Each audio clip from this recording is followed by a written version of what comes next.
Her Amber Chalice, a Guardians of Camelot portal fantasy novel. Written by Sarah Biglow. Narrated by Danielle Cohen. Chapter 1. 5 days felt like an eternity to wait to announce I was the rightful heir to Camelot. Yet, the tournament had concluded a week ago. I'd been named its victor, and Arthur had been arrested as a spy. He now sat in prison while awaiting trial in Camelot's court system. We'd gotten confirmation that I was, in fact, Queen Ingrid's biological daughter yesterday. But there were still no plans to make it public knowledge. The strange feeling of loneliness that had hit me after the tournament's conclusion continued to ebb and flow. Most of the week I'd lacked the focus to try and figure out the cause. At least today wasn't so bad.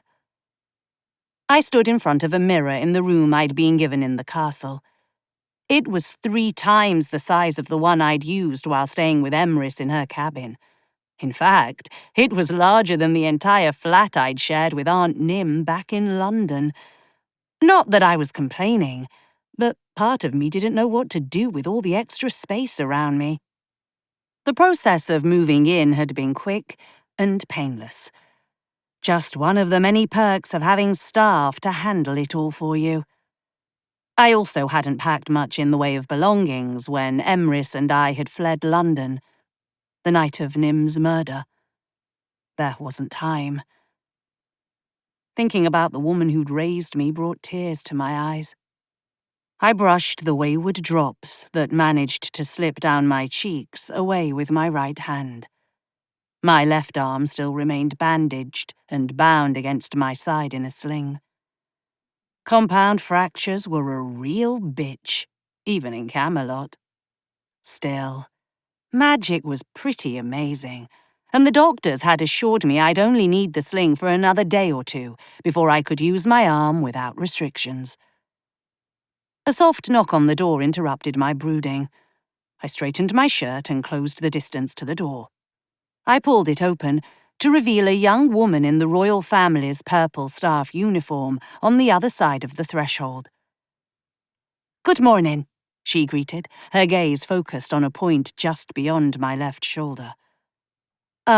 Morning," I greeted, trying to remember if we'd crossed paths in the last few days. "I've come to help get you ready. You have breakfast with Her Majesty," the woman explained, still standing on the other side of the threshold and not making eye contact. "Help me— Oh, right. Come on in." I'd spent so much of my life doing everything for myself. It felt foreign to have people whose sole job was to assist me in whatever I needed, be it getting dressed or fetching me a snack from the kitchen at midnight because I couldn't sleep. "Remind me of your name again," I said as she entered, and I sat on the edge of the bed, tugging on a pair of ankle-high boots with one hand. "Laverne," she answered, and positioned herself behind me, a comb and hair clips appearing from the depths of her pockets. "Right, Laverne. Sorry, we met the other day," I mumbled, feeling like an idiot. "You've met a lot of people," she said, easily dismissing it as she tamed my hair into a neat twist at the nape of my neck. "I promise you won't be doing my hair for long," I said as I stood. "It's no trouble. Besides, it's my job." "I know, fuck, sorry. I'm just not used to all this pampering and primping. I'm not—" I trailed off. I was about to say I wasn't a princess, but that wasn't strictly true. I was a princess by birth and blood. I just hadn't been raised as one. I wasn't sure I'd ever get used to the idea. Maybe the Queen keeping our connection tight-lipped for now wasn't such a bad thing. I didn't think I could handle all the extra bowing and people falling over themselves, all because I suddenly had a title. Laverne nodded wordlessly to my partial thought as she helped adjust the sling. "Right, I shall take you to the dining room now, if you like." I appreciated that she didn't assume I knew my way around the palace yet. Besides, as she'd pointed out, escorting me was part of her job too. "Lead on." I tried my best to commit the route to memory as I followed her down a flight of stairs and a long corridor lined with paintings. All of the portraits I had to assume were my ancestors.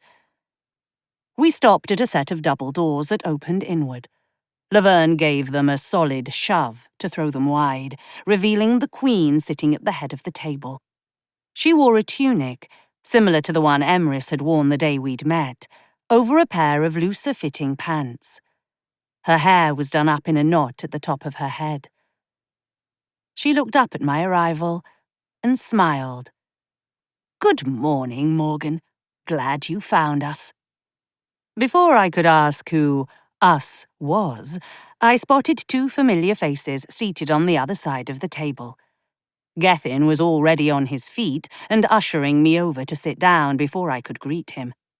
"You wouldn't believe the kitchens they've got here. Industrial everything. I mean, I know it's a castle and they're royalty. Well, your royalty. But if I could cook even just one meal in there, I think I'd die happy," he rambled. "Morning to you too, mate," I said, as he poured me a cup of coffee from a carafe sitting at the centre of the table. "Gethin is rather starstruck," Emrys said from the seat to his right. She'd discarded the dramatic cloaks and sported a short-sleeved navy tunic over a pair of black leggings. She'd pulled her hair into a twist at the nape of her neck.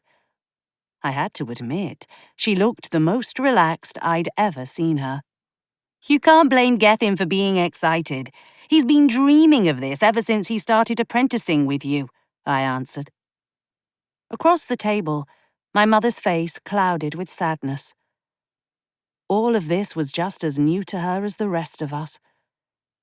Where I'd grown up wondering what my mother was like, she'd spent the last 30 years not realizing she was missing out on my life.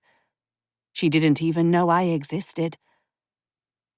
"So, you are a practitioner of hearth magic?" she addressed Gethin directly.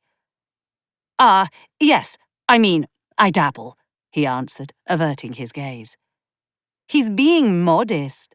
I swear he could make beans on toast into something gourmet," I said. "Then please have free reign of the kitchens this evening. Whatever ingredients you need, just ask and the staff will provide it. Make your dream meal," she said. The knife and fork fell from Gethin's fingers, clattering against his plate. "You're serious?" "Quite." "Thank you, Your Majesty." He looked at me and mouthed, "Is this really happening?" I gave him a smile and a gentle pat on the arm. He collected himself a few moments later and stood. "I'd better get to work then, Your Majesties. Emrys." He exited the dining room, leaving me sitting alone with Emrys and my mother. It felt strange to think of the Queen in those terms. We'd had a few conversations over the last week, but nothing that shifted our relationship away from being strangers. Still, thinking of her as my mother instead of simply the Queen was a deliberate, conscious decision on my part to try and remedy that. Silence fell over the room in Gethin's absence, and I turned my attention to the food on my plate. Eating one-handed was still a skill I hadn't quite mastered. When a raspberry rolled off my plate after my fourth failed attempt to stab it, I let out a groan of frustration. "I swear, I'm not usually this clumsy." My mother gave me a genuine smile. "You really think I'm going to fault you for your table manners when you're recovering from an injury?" "Honestly, I wouldn't know." I set my fork down on the table. "I know the test proved that I'm your daughter, but it still feels strange. We don't really know each other. Sadness darkened her features for a moment. You're right, we don't. And I fear some of that is my own doing. Finding out I have a daughter who was taken from me at birth isn't something I'm going to get over in a week. I don't expect you to either. You had this whole other life with an imposter you thought was your child. I get the hesitation. I just wonder if maybe telling everyone else the truth might help. You wouldn't be shouldering this big secret alone. My mother turned to Emrys, who had, up until now, remained silent in the discussion. What do you think? I believe sharing the truth is the right course of action. I understand your trepidation, but the longer this goes unaddressed, the more time our enemies have to use the situation to their advantage. I hadn't even considered the political shitstorm brewing with Arthur sitting in a cell. There was no denying his fey nature now, but there were still so many unanswered questions, like who'd put the plan in motion to begin with. I knew from what Emrys had told me that the Seelie King was most likely involved to some degree, but was my mother aware? And now that Arthur had been exposed, what happened next? Perhaps my fear is less about others knowing the truth of Morgan's lineage, and more that I fear losing the support of the people. I was duped for 3 decades. Even I question my own ability to lead our kingdom. Surely there will be those who'd agree, my mother admitted. I wanted to tell her that magic could be extremely powerful, and in the wrong hands, downright malicious. But my gut told me she didn't want excuses to justify her feelings. The Pendragon line has weathered plenty of storms. This one's yet another we will get through, Emrys said, her tone firm. My mother reached across the table and took Emrys by the hand. Can you ever forgive me for cutting you out of my life for so long? A breath hitched in Emrys's throat before she answered. I do not begrudge your actions. I just wish we could have found Morgan sooner. Perhaps then we would find ourselves in a different place. Okay, so, assuming we aren't going to announce that I'm a princess, what's on the agenda today? I interjected. I was hoping you would like to spend the day together, my mother answered. I'd like that. Before anyone else could speak, the dining room doors burst open and a young man wearing a security uniform rushed in. He cast Emrys and I a wary glance before bending to whisper in my mother's ear. I watched her expression shift from a pleasant smile to a drawn face, with worry lines creasing her eyes and around her mouth. What is it? Emrys was the first to speak. It appears we have a leak in our security. Someone outside of the castle staff has learned the truth about Morgan, and they're threatening to publish the information. If someone else broke the news before the royal family had the chance to, that would definitely undermine my mother's authority as queen. Guess we're not having a chill mother-daughter bonding day then, I said. It would appear not. It took less than an hour to pull together the necessary staff to arrange a broadcast from the castle courtyard. I did my best to stay out of the way as workers sorted out the logistics of where we'd each stand during the announcement. A few hand-picked journalists had been summoned and permitted on the grounds. From just inside the doors that led to the courtyard, I watched staff set up what looked like cameras, only they weren't nearly as high-tech as I'd expected. Just another difference between this world and the one I'd left behind. An intense wave of longing crashed over me, when I caught sight of the stone still situated in the centre of the courtyard. Excalibur no longer protruded from within the rock. Wait. Excalibur. The blade had called to me during the whole bloody tournament, and once I'd freed it from its stony sheath, I'd barely been able to relinquish my grip on it. My mother had taken custody of the sword, keeping it in the throne room, mounted on the wall. I thought back to the times when the loneliness had receded most. She and I had chatted a bit in the throne room, and it was definitely during those times I'd felt the least alone. In the back of my mind, I'd assumed it was because I was finally connecting with someone of whom I shared blood. But what if the sword was still calling to me? I resolved to ask Emrys about it once the whole media circus was over and the kingdom, and presumably the other races in the realm, knew my true identity. Speaking of Emrys, she was approaching me from across the courtyard. I know you have been hesitant to take on the mantle of the Pendragon bloodline, but it would appear you now have no choice, she said. I haven't had a choice in any of this, I reminded her as an aide waved me over, cutting the conversation short. One of the other personnel applied my makeup to get me camera ready. I turned to see my mother walking out with Excalibur in a leather scabbard attached to a belt. She stopped beside me and held out the weapon. Relief washed over me at the close proximity to the blade. You want me to wear it? It is your birthright, she answered, and fastened it around my hips for me. The scabbard fell against my left leg, ready to be drawn with my dominant hand. "We're ready, Your Majesty," one of the blokes who'd been fiddling with the camera called. My mother squared her shoulders and led the way to the courtyard to address the crowd. I followed her, standing on the spot they'd marked for me earlier. I watched my mother look dead into the lens across the courtyard before she began speaking.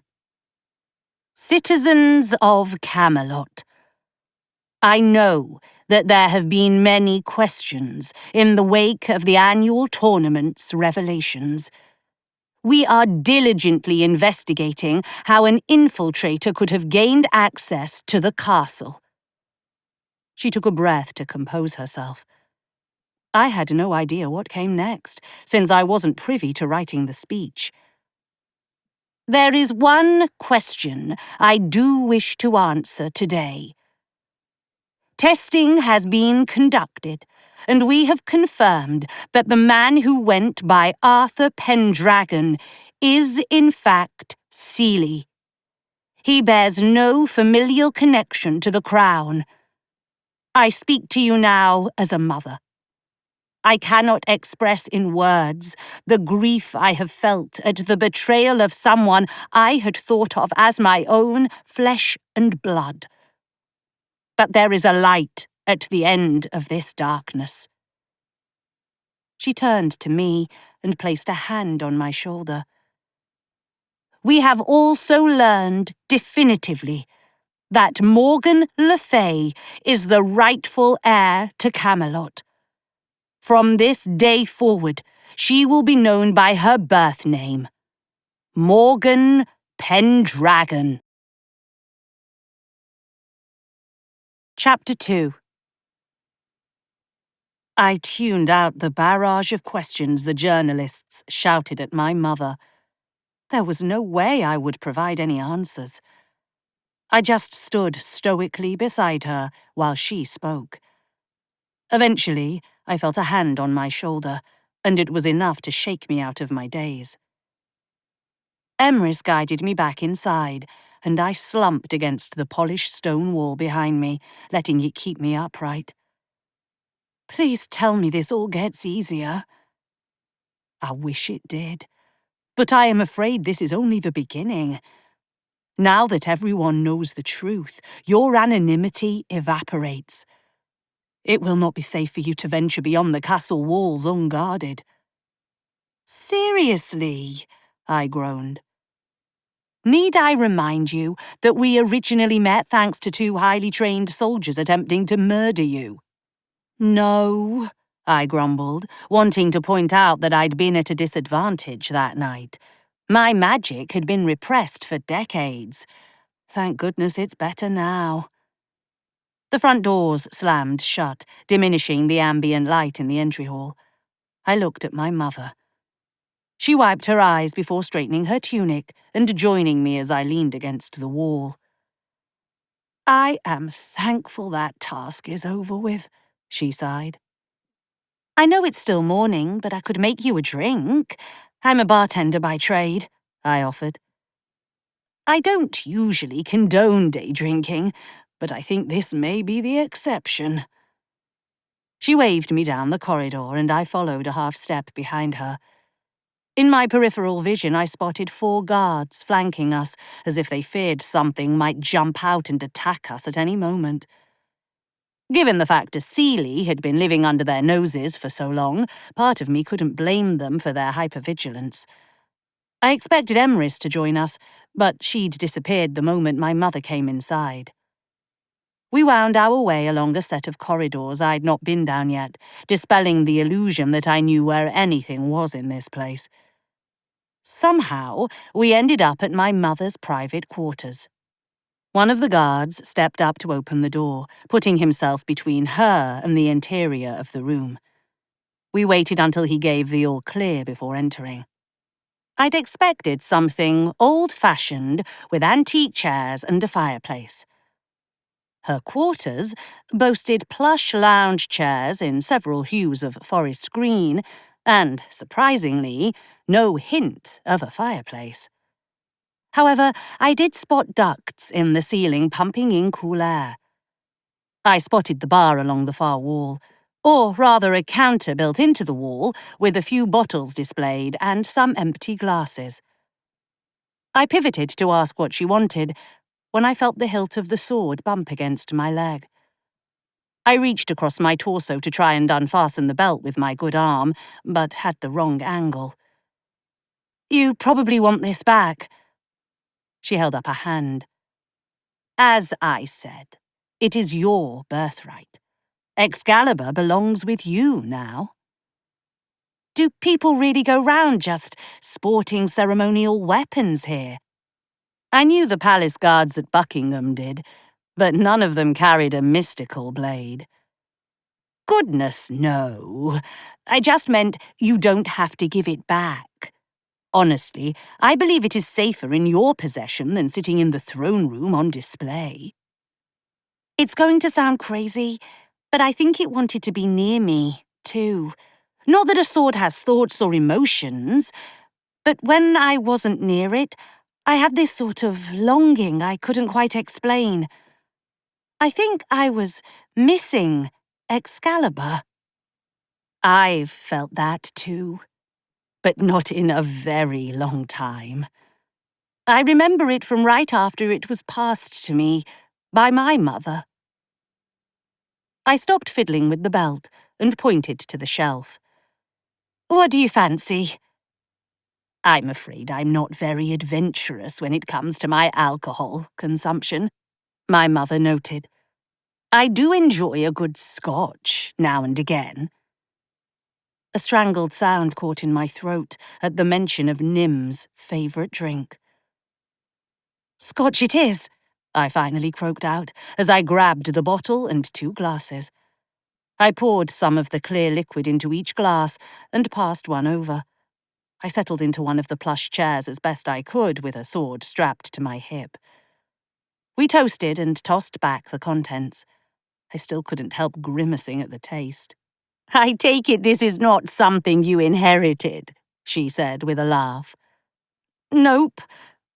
After a moment, I added, it was my Aunt Nim's favourite too. I remember her only in bits and pieces. If I'm honest, a lot of the day you were born is a blur. I've heard labour can be draining, I said. I'd lost your father not long before you were born. At the time, I'd convinced myself the hazy feeling was just grief playing with my emotions. But I now believe magic was at play even then. I know that there were complications when you were born. I remember them telling me I'd lost a lot of blood. Well, Nim might have been Seelie-born, but she only ever told me happy stories about Camelot. I think she wanted me to know that I had a place waiting for me. I don't know. Maybe she felt guilty for taking me from you. I am grateful she took such good care of you. She made a gesture for me to pour her another glass. I obliged. You know, she was murdered by Seelie soldiers, I declared, my tone softening. You're certain? I tapped the tip of my ear. The pointy ears are kind of hard to forget. If Emrys hadn't found me when she did, we wouldn't be having this conversation. It may not have occurred on our soil, but an attack on the royal family cannot go ignored. What will you do? I have some covert military assets I can deploy to do some digging and see what they can find out. Any progress in getting anything out of Arthur? I hated saying his name or even thinking about him. My arm throbbed from just the memory of what he'd done. She hesitated, taking another sip of scotch before answering. I know it is my duty to get to the bottom of what happened, but I look at him and still see the little boy who I sang to sleep at night.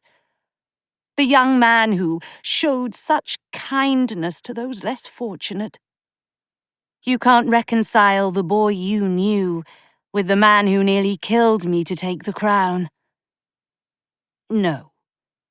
And he knows our tactics. He had insisted on training with our investigators to understand their methods. He's not saying anything.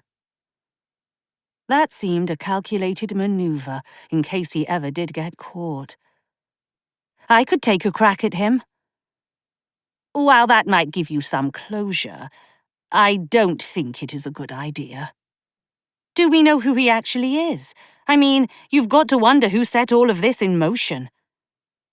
King Uther is manipulative and has held his throne for longer than I've held mine. But I can't really believe he'd put something like this in motion. From what Emrys told me, she thinks he's behind it. But even if that's the case, where'd Arthur come from? I doubt he knows himself, she answered, draining the rest of the liquid from her glass. I didn't mean to make this about all of our troubles. I truly wanted to get to know you. I'm an open book, I replied. Part of me doesn't know what to ask, she admitted. Well, I grew up in a 2-bedroom flat in London. Magic was an open secret where I grew up, which had its upsides. I could go around saying I was a witch and no one batted an eye. But ask me to prove it, and that's where things got complicated. I saw you perform extraordinary magic during the tournament. If you'd met me a week earlier, you'd think you were seeing a completely different person. Nothing I did ever went right. Turns out, it was because I couldn't connect to the magic in the world around me. Well, something tells me that isn't going to be a problem from now on. Doesn't appear that way, I replied. She held up her empty glass and asked, What made you go into this line of work? Desperation, mostly. I guess I was never the best in school, and this was something I could do without magic, while still being close to it. I'm sorry you had to go through those experiences. I shrugged. I'm not. They made me who I am, and, to be honest, I like who I am. She nodded, turning the glass over in her hands. Is there anyone romantic in your life? I snorted. No. I mean, I've dated plenty, but nothing serious. Taryn's naked form flashed in my memory, and I busied myself with pouring another drink. Maybe she'd think the flush in my cheeks was a byproduct of the alcohol. Well, there are plenty of eligible bachelors, or bachelorettes, in Camelot. Noted, I said, downing a second glass of scotch. I set the empty glass down on the tiny table between our chairs. Can I ask you something? Anything. Do you ever wish you were just a normal person, not born to all this royal stuff? She tilted her head to one side in thought. There was a time when I was a teenager where I resented the responsibilities I knew would one day be placed on me. But I can't imagine doing anything else now. Eventually, I grew into it. I still worry I'm not cut out for it. All these people always following you around, doing things for you. It's oppressive, she offered. Exactly. I promise, once we've sorted everything with Arthur's trial, we can lessen security. I hope your justice system moves faster than the one back home. I caught the look of disappointment in her expression at my words. It took me a second to realize what had caused her reaction. I still thought of London as home. I'm sorry, it's all just so new, I said, trying to explain myself. You don't have to explain or apologize. Camelot isn't your home. Not yet. But I hope one day you will come to think of it that way. I was about to tell her I hoped it would too, but a wave of energy hit me, knocking me sideways off the chair. I landed awkwardly on my bad arm. Tendrils of pain wrapped themselves around my left arm and shoulder. I let out a hiss as a new pain erupted from my hip. I struggled to right myself and looked down to find I'd managed to jam Excalibur's pommel into my side. What the fuck was that? I said, forgetting my audience for a moment. My mother opened her mouth to answer when a high-pitched keening filled the space, and I could swear the walls around us shook. I did my best to drown out the noise by covering my right ear as we both got to our feet. The door slammed open to my right, and Emrys burst inside. "The cells have been breached!" she bellowed. "What?" I shouted. I'd made out her words, but they lacked meaning. Emrys waved her hands, and the sound around us died down. The door, which she'd left open, slammed shut, and I watched the interior lock click into place. We weren't getting out of here any time soon. I had to admit the sudden quiet was almost painful, until my ears readjusted to the noise level. "There was an explosion," Emrys continued, addressing my mother. "Has anyone been injured?" "It's too soon to make that determination. What we do know is the only prisoner being held there is now gone." "Why do I get the feeling that prisoner was Arthur?" I interjected. My mother began pacing, wringing her hands. "He was restrained." "Magically," I pressed. "Of course, the moment he was taken into custody." "Is that standard protocol?" She nodded. "You said he had trained on all of that. Could he have figured a way around it?" "It's possible," she answered. "More likely he had accomplices," Emrys noted. "Everyone who witnessed your match during the tournament saw his steely nature," Emrys explained. "While we do not yet have confirmation, I suspect he holds a special place in King Uther's inner circle." "What about people sympathetic here in Camelot? I mean, until a week ago, he was the crown prince. Maybe there were protesters who didn't want to see him locked up," I suggested. "Either option is dangerous. But accusing a foreign power of a prison break takes us to the brink of war, my mother answered. What do we do now? I doubted hiding out in the Queen's private quarters while shit hit the fan was the right move. Not that I wanted another confrontation with Arthur, or anyone who allied themselves with him. Despite that, he also couldn't be allowed to roam free, not when he had such intimate knowledge of the castle and the inner workings of the royal family. We wait for the security team to ensure there is no lingering threat. Then we assess the damage. My mother's tone shifted, detaching emotionally from the situation. Well, I'm not going to sit around, I said, and shoved past Emrys to unlock the door. Morgan, you may have been claimed by the Queen, but you are still a stranger to the people in this castle. We cannot afford for you to be swept away in the clean-up, Emrys called.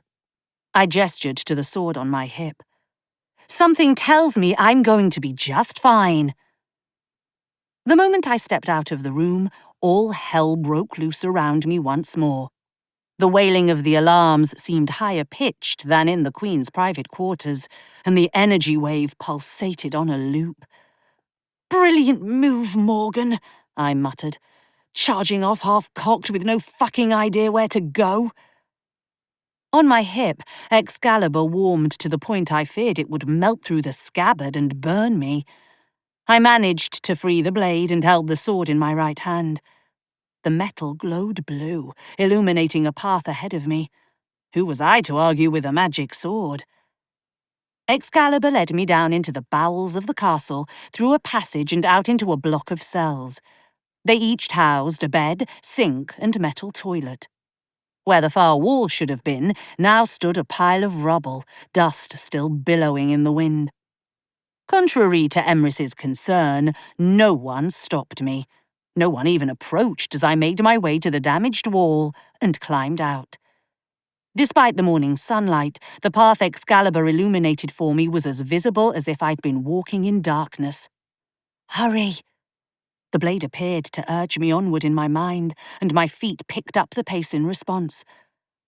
All around me, the scent of lime hung in the air. It was enough of a signal.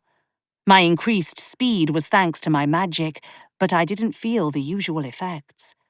There was no throbbing headache or nausea I typically experienced when I tried to do a spell. I had no idea what I expected to find or where the path might lead me. It took me away from the castle grounds into a forested area I'd never encountered before. The magic around me buoyed my feet forward, in time to catch a glimpse of Arthur's retreating form, surrounded by several darkly clad figures. They stopped long enough to cross a small stream, and Arthur turned back, spotting me. I wanted to move, to stop him from escaping, but it was as if my magic had rooted me to the spot. I did catch a glimpse of a figure waiting on the other side of the stream. King Uther. He embraced Arthur before they vanished from sight. Chapter 3. Are you certain you saw King Uther? Emrys demanded when I'd made my way back into the castle with Excalibur's guidance. He's kind of hard to forget, I replied. It was from a distance. You have to be sure, the Queen said, pacing the length of her private quarters. I know what I saw. Arthur had some mercenary-looking blokes with him. They crossed a stream, and Uther was standing there waiting for them. He gave Arthur a hug, and then they just vanished, I recited. You were wise not to pursue them, Emrys said. Not like I had a choice. It was as if my magic was keeping at a distance. I don't want to say that it wanted him to get away, but that's sort of what it felt like. No, that wasn't quite right. It hadn't been my magic that held me back. I looked down at the sword still clutched in my hand. Excalibur had power all its own, and had kept me from running off into a situation I couldn't handle. "Whatever the reason, I'm glad you're safe," my mother said, pulling me into a one-armed hug. She was careful not to put too much pressure on my injured arm. A stocky man with close-cropped hair and intense green eyes appeared in the doorway. He offered a brief bow before addressing the Queen. "Your Highness, the Council has convened, but there is something you should see." He handed over a phone, a video queued up to play. Emrys and I crowded around her to see as she tapped the center of the screen. 2 flags waved in the background behind an obsidian-black podium. I could just make out the words at the top of the screen. Semper virtutis et gloriae. The Seelie Court's motto. Arthur had shouted it at the end of the tournament, right before he'd been taken into custody. My chest tightened as King Uther stepped into view. "Today is a great day for our people," Uther began in a deep voice. The camera panned to reveal Arthur standing beside him. "Many years ago, the Queen and I welcomed a son. But enemies of our great kingdom abducted and held him against his will. It is with great joy that I welcome our son Arthur back where he belongs." "That's bullshit," I spat. "He's using what happened to me, what he did to me, and twisting it." Uther's address continued. "We will take all appropriate measures to seek justice for the atrocity committed against our family and this kingdom. Semper virtutis et gloriae." The Queen handed the phone back and gave a curt nod. "Let the Council know we are on our way." "What exactly does this council do?" I asked, following her out of her quarters and turning left down an inclined corridor. "They provide guidance, assist in making new laws." "So it's like Parliament," I said, earning me a confused look from both her and Emrys. "Never mind." The corridor dead-ended at a set of large doors with ornate brass handles that felt out of place with the sapphire and steel aesthetic the rest of the castle boasted. 2 guards stepped up to open the doors, allowing the Queen to enter. I was hot on her heels when they stepped forward, barring me from entering. "Oi, I'm with the Queen," I said, trying to push past. "Only the ruling monarch is permitted," the guard to my right answered in a gruff tone. I had half a mind to demand whether they knew who I was, but that seemed a good way to get knocked on my arse. I took a step back, and Emrys stepped up. "The Queen has reinstated my status as councillor." The guard who'd told me off stepped out of her way. I had just enough time to catch a glimpse of a long rectangular table lined with chairs, each filled with people. The Queen took up the spot at the head of the table, and Emrys moved to sit beside her. That was all I could glimpse before the guards slammed the doors shut and moved to block all access to the handles. I held up my right hand and shuffled back again. "I get it. I'm not allowed." I assumed my mother, or Emrys, would come find me once their emergency meeting wrapped up, so I did my best to find my way back to my room. I ended up 2 floors down and wandered into the kitchen to find a half-dozen different dishes in progress. To my surprise, Gethin was nowhere to be seen. Unease tightened the muscles between my shoulder blades as I left the space to look for my friend. The kitchen wasn't that far from the cells. "I've been looking all over for you." Gethin's voice rang out, and he came into view as I rounded a corner. "I've been looking for you too," I replied, and offered a brief one-armed hug when he reached me. "Everything's gone to shit." "I felt the explosion, but I didn't know where you'd gone. No one would tell me, and now I can't find Emrys." "She's in some emergency convocation of the Queen's Council, which, fun fact, even though I'm confirmed royalty, I'm not allowed in." That seems like poor leadership training, he muttered. What has them convening? They aren't usually in session during the summer. Have you really not heard? He gave me a confused look. Arthur escaped. Oh, that is not good. And even worse, he's apparently King Uther's son, which means he's still a prince. And his asshole father just broadcasted a speech basically accusing the Queen of kidnapping his son and threatening war. His face fell, and he pulled off his glasses, rubbing the bridge of his nose. When Emrys told me she was going to find you, I never thought it would mean something like this. And I did. Until 2 weeks ago, I'd given up on believing any of this was real. And now I'm in the middle of a fucking political incident. I didn't sign up for this. The council will figure out what to do. No one but the Sealies would want a war. I mean, I don't even know who our allies are, I railed. I keep forgetting how much you don't know, he said. I'm not saying that to be mean or anything, just I have to adjust my own expectations. It's fine. If you want to help, give me the rundown before they come back so I don't look like a complete twit. Historically, the Sealies have been so brutal that no one wants to align with them. They figure it's easier to band together. We've had alliances with the Unseelie Court and the Dragons, but no one's heard from the Unseelie Court in a long time. And, last I heard, the Dragons were trying to just keep to themselves. So what you're saying is, we're fucked if war does break out. I don't know. I couldn't blame him for his uncertainty. I was asking him to predict the future, and as far as I knew, neither of us had that ability.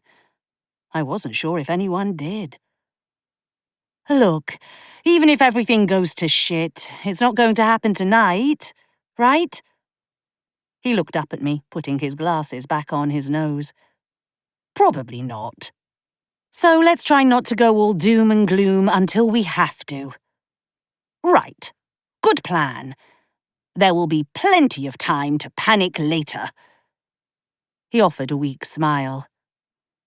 I should get back to cooking. At least I know that's something I can control. Mind if I watch the master work? That earned me a wider, more confident grin. Maybe I can teach the princess a few culinary tricks. Please don't call me that. Why not? It's what you are. It still feels like everyone's talking about someone else when they use words like princess. I'm just me. Okay, I promise not to call you princess until you're ready. Now, come on, the kitchen awaits. We wound our way back, and I sat on a high stool at a centre island, while Gethin flitted from dish to dish. He rattled off ingredients and tidbits about sauces and glazes that went in one ear and directly out the other. Still, it was a nice distraction from the drama unravelling elsewhere in the castle. Here, taste this, he said, shoving a spoon in my face. I had no idea what it was, but it tasted of honey and sugar, with a hint of what I swore was lemon. I offered as I set the spoon down. Not too much brown sugar. He looked worried. Tasted perfect to me. Okay, good. He went back to dicing vegetables, and he set another pair of knives to mincing different cuts of meat. Across the way, I spotted what looked like a 3-layer cake that was frosting itself. When the world wasn't about to be in peril, I needed to ask him how he managed to keep all of that magic straight. If I'd tried something this complex, we'd end up with diced cake bits and frosted greens. Time passed as Gethin continued to cook, and by the gurgle in my belly, I knew it was at least lunchtime. I hopped off the stool and went rummaging through cabinets until I'd found some cheeses, breads, and what looked like some sort of roasted ham. I slapped together a sandwich and had just bitten into it when low voices filtered through the open door. I looked up to find Emrys and my mother walking in. Gethin stopped his food preparation and offered a brief bow at the waist. Judging by the fact they weren't flanked by armed guards, I held on to the tiny seed of hope that everything would just blow over. What did they decide? I broke the silence. Gethin returned to meal prep, but I could tell by the way his head cocked to one side that he wasn't about to miss a word of our conversation. We have managed to avoid any declarations of war, Emrys answered. No war is good news, I said, taking another bite of sandwich. For now, at least. It wasn't easy to keep a lot of the egos restrained. Like you, many of the members took great offence to the suggestion that anyone in our kingdom, let alone the Queen, would steal a child or hold them captive for so long, my mother noted. You can't tell me you didn't want to reach through the screen and punch that lying piece of shit in the throat, I countered. Perhaps over the years, I have just learned to keep my emotions in check. Believe me, I am beyond furious by Uther's accusations. I have no doubt it was in response to our announcement this morning. So, we may not be sounding the drums of war, but we've got to do something, right? We can't just let him get away with spewing all those lies and threatening us. We have an ambassador we will be sending with a security delegation to the Sealy Court to discuss a peaceful resolution to the situation, my mother answered. You really think they'll talk peace? They seemed pretty damn riled up and looking to pick a fight, I said. Uther may be brash, but he knows how it looks, too. At the very least, he will receive our delegation and go through the motions of hosting and engaging in peace talks. But we need to be prepared for when those negotiations fail, Emrys added. I have long suspected that your destiny is far greater than simply returning home to Camelot, Morgan. I didn't like where she was headed with this. Look, I'm the last person you want on a delegation. I'm terrible at posh etiquette, and I swear like a sailor. You aren't going, my mother said. In fact, as far as anyone outside these walls is concerned, you aren't leaving the castle at all until the situation is resolved one way or another. How is that fair? I argued. My mother stepped up and put a hand on my good shoulder. I said, as far as anyone outside the castle knows. I am not going to keep you locked up, much as I might want to in order to keep you safe. She glanced back at Emrys. But she is right. Your destiny is beyond these walls. What am I supposed to do now? I already pulled the sword from the stone. I believe you are meant to be Camelot's greatest defender against our most dangerous enemy, Emrys said cryptically. What gave you that idea? A fortune cookie? The bewilderment at my unfamiliar turn of phrase flashed in her eyes, but faded in an instant. Must I remind you that the magic in this world possesses a greater level of sentience than the realm from which you came? The exasperation in her tone set me on edge. Fine. So how exactly am I supposed to be some great defender? Emrys looked caught off guard by my question. After a moment of silence, she said, It is for you to learn. I am merely a supporter on your journey. Do you at least have an idea of where I'm meant to start? Her face brightened, and her eyes twinkled in the overhead light of the kitchen. That I do. We must return to the Crystal Cave. The answers to your questions lie within its depths. Chapter 4. Part of me wanted to laugh at her suggestion that the cave would show me my destiny. But I couldn't argue with the fact it had given me the answers I'd needed to control my magic. I still refused to believe the place was sentient, but I could respect it had some seriously strong power. "Can't it wait until tomorrow to go?"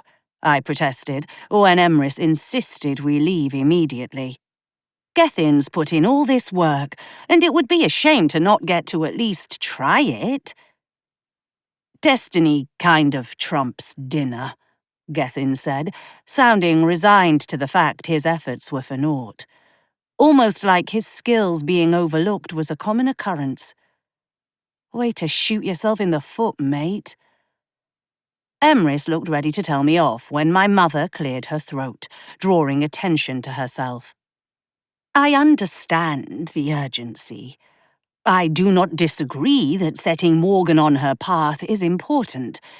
But surely we could wait just a few hours.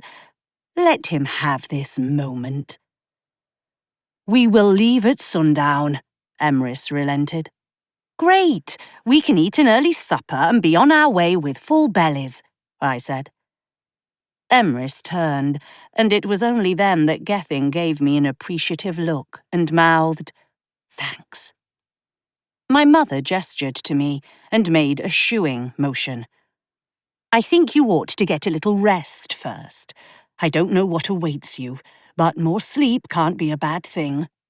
"You know, this is the first time my mother has actually sent me to my room," I quipped with a smirk. I retreated to my room and managed to undo the belt holding Excalibur to my hip. I laid it on the floor beside the bed. It wasn't exactly within easy reach, but it also wasn't in a place where someone might make off with it. Next, I settled on the bed, plucking the sling from around my neck and letting my arm fall naturally. It still twinged if I moved it too quickly, but I could feel that the bones had mended. I wasn't about to lay on it or anything, but it felt nice to not have it pinned to my side. I angled myself against the pillows and pulled my phone off the side table where I'd left it charging. The bit of magic Gethin bought for me the week prior had run its course and given me signal to get through for one call. I'd only been able to leave that one voicemail for Julaine, and I hadn't gotten any more texts. I had half a mind to make my way back to the shop and demand a do-over. After all, the shopkeeper wouldn't deny the Crown Princess, would he? I hated myself for thinking in those terms.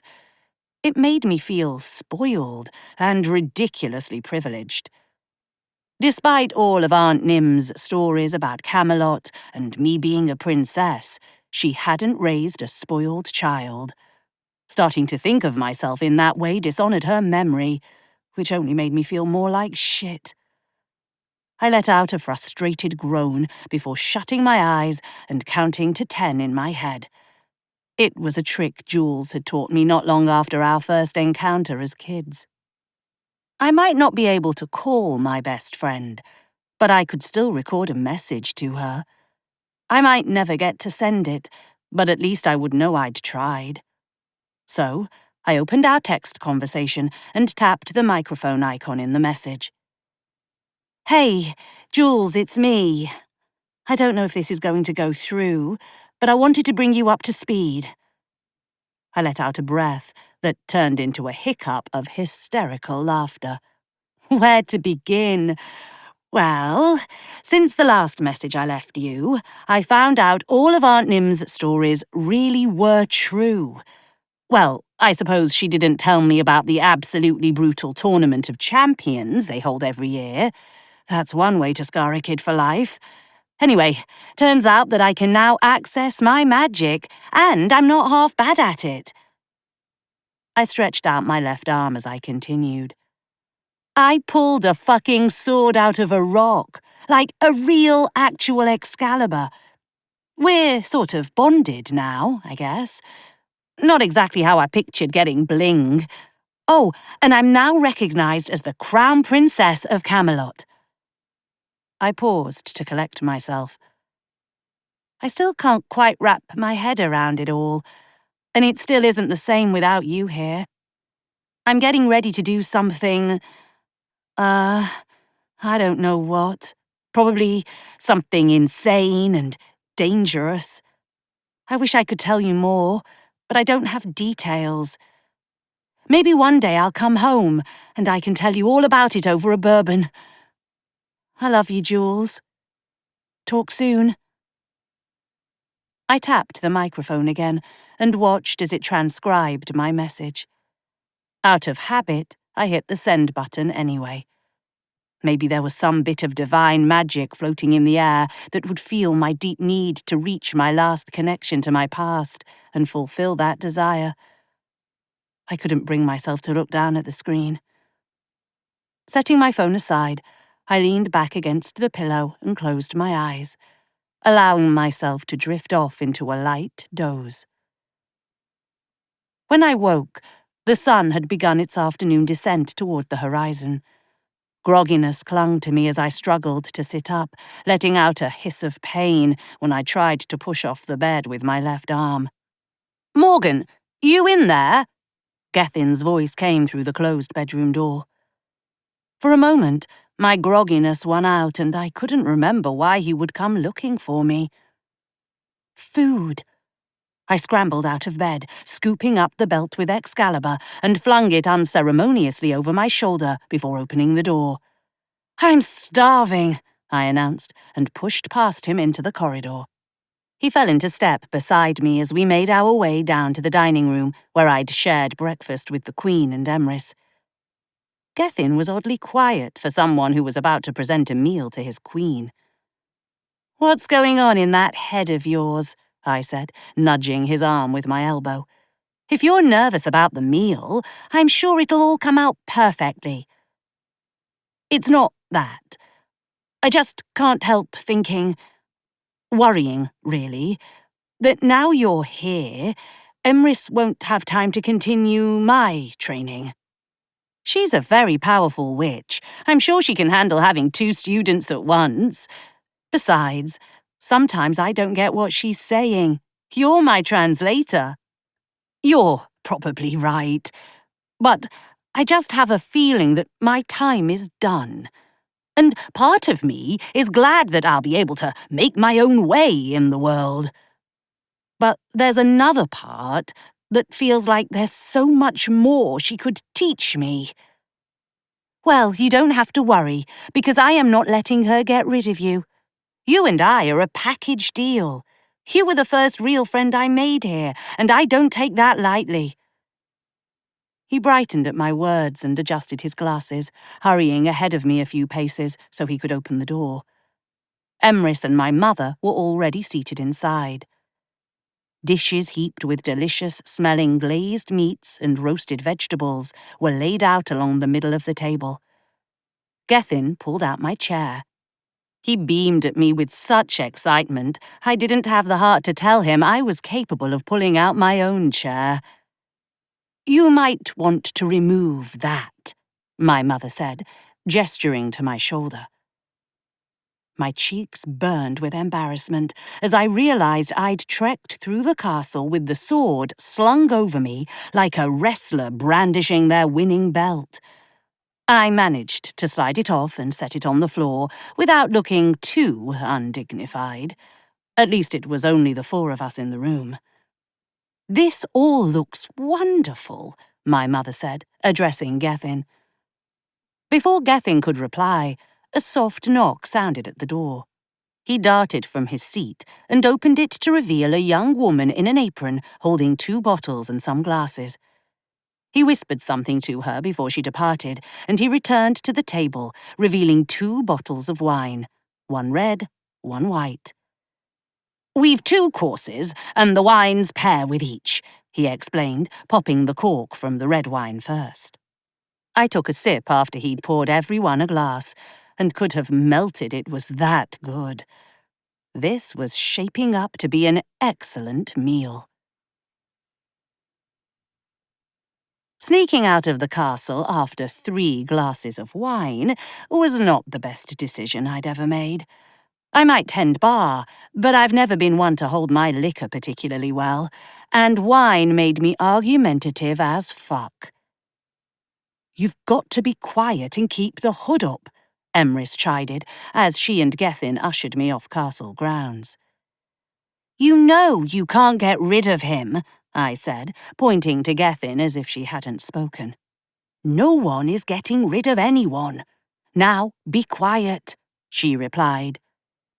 "You're kind of mean sometimes. Bet no one's ever had the balls to tell you that." Emrys tightened her grip on my right arm as she led me in the direction of the high-speed rail line. I heard Gethin rummaging through a bag as we walked. I did not relish the thought of being on a fast-moving train. "Morgan, drink this." Gethin passed me a small flask. Immediately I tried to hand it back. Didn't he realize plying me with more alcohol was a rubbish idea? Instead, he moved to stand in front of me, unscrewed the top, and foisted it back on me. "Drink." "Bossy," I grumbled, but took the flask and downed the contents. It tasted like slightly spoiled orange juice. I fought my gag reflex as a wave of nausea brought me to my knees. My whole body convulsed as it tried to expel the taste, but nothing came up, which was strange. A hot flash ripped through my body next, leaving behind a clammy, cold sweat. "What the fuck was that?"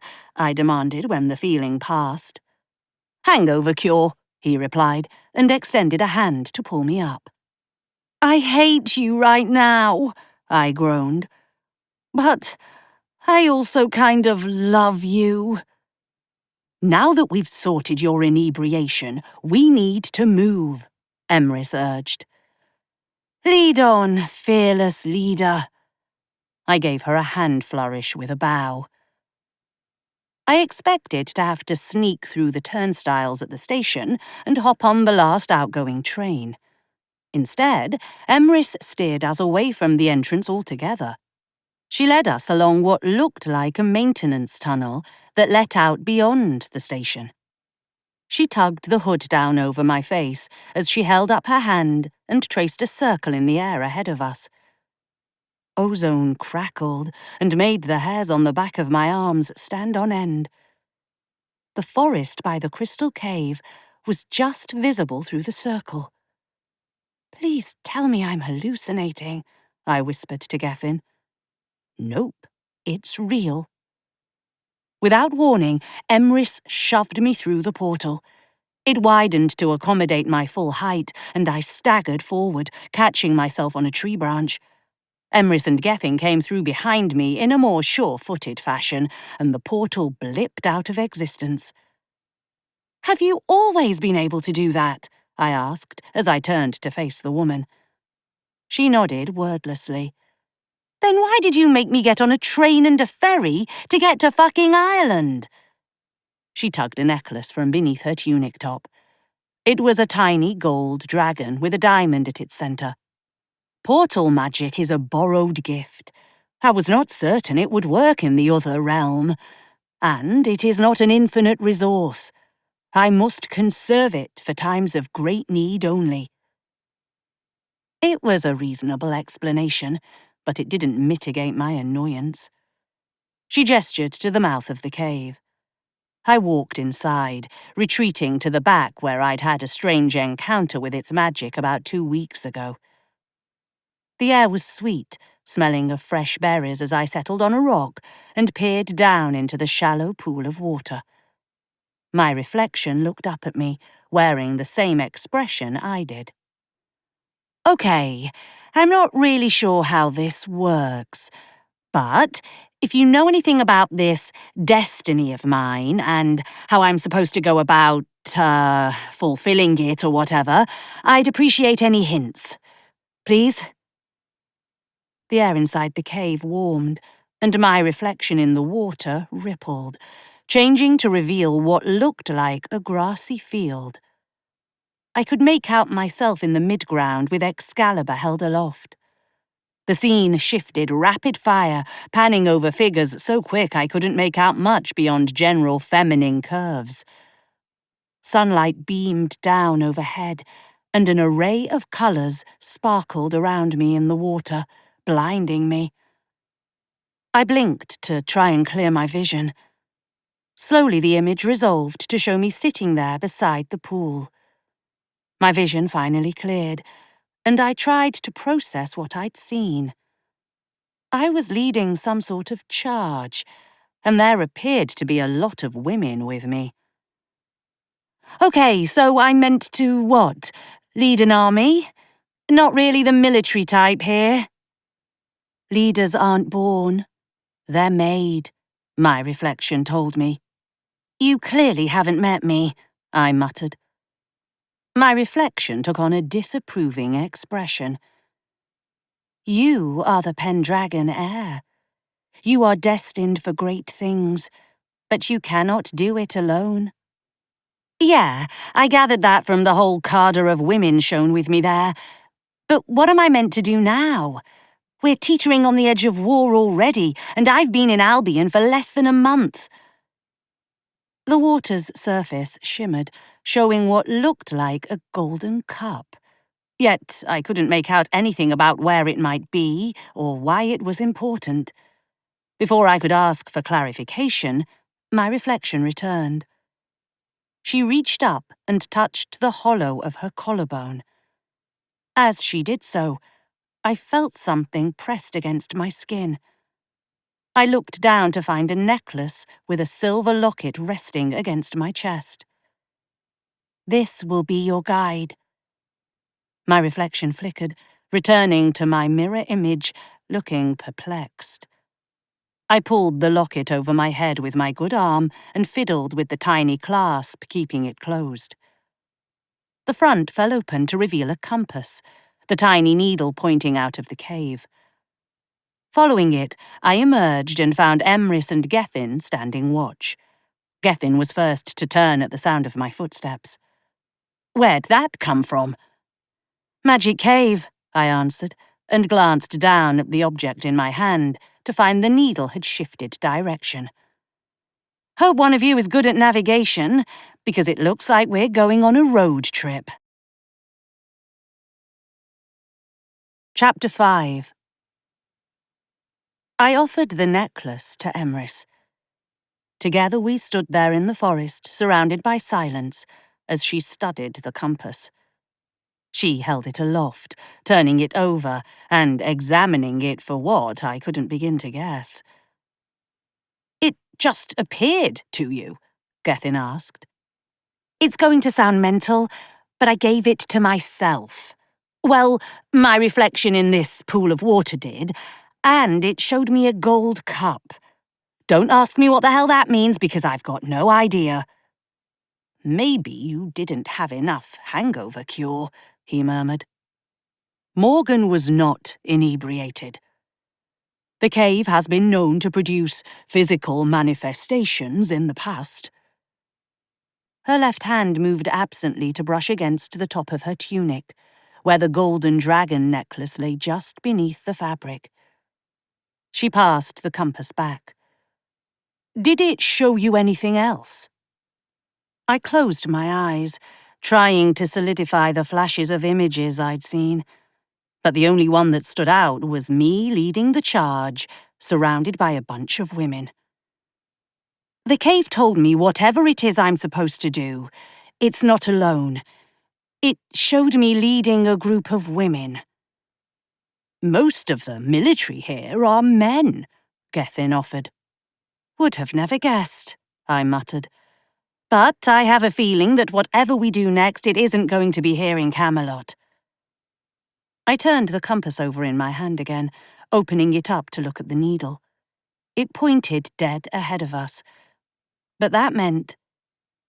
How far are we from the barrier between this realm and London? 2 or 3 meters at most, Emrys replied. I pointed ahead of me. That way. Yes. Definitely not staying in Camelot, then. It's leading us home. Emrys moved to stand beside me, consulting the compass in my palm. So it would appear. We need to prepare for a journey through the crystalline gate. Unlike me, Gethin and Emrys didn't have their belongings readily accessible for travel. We headed back to the cabin first, so they could each pack a bag. I stood in the doorway to Gethin's room and watched him hem and haw over what to bring. "You're worse than Jules," I said with a laugh. "She'd pack for a weekend trip and bring half her wardrobe."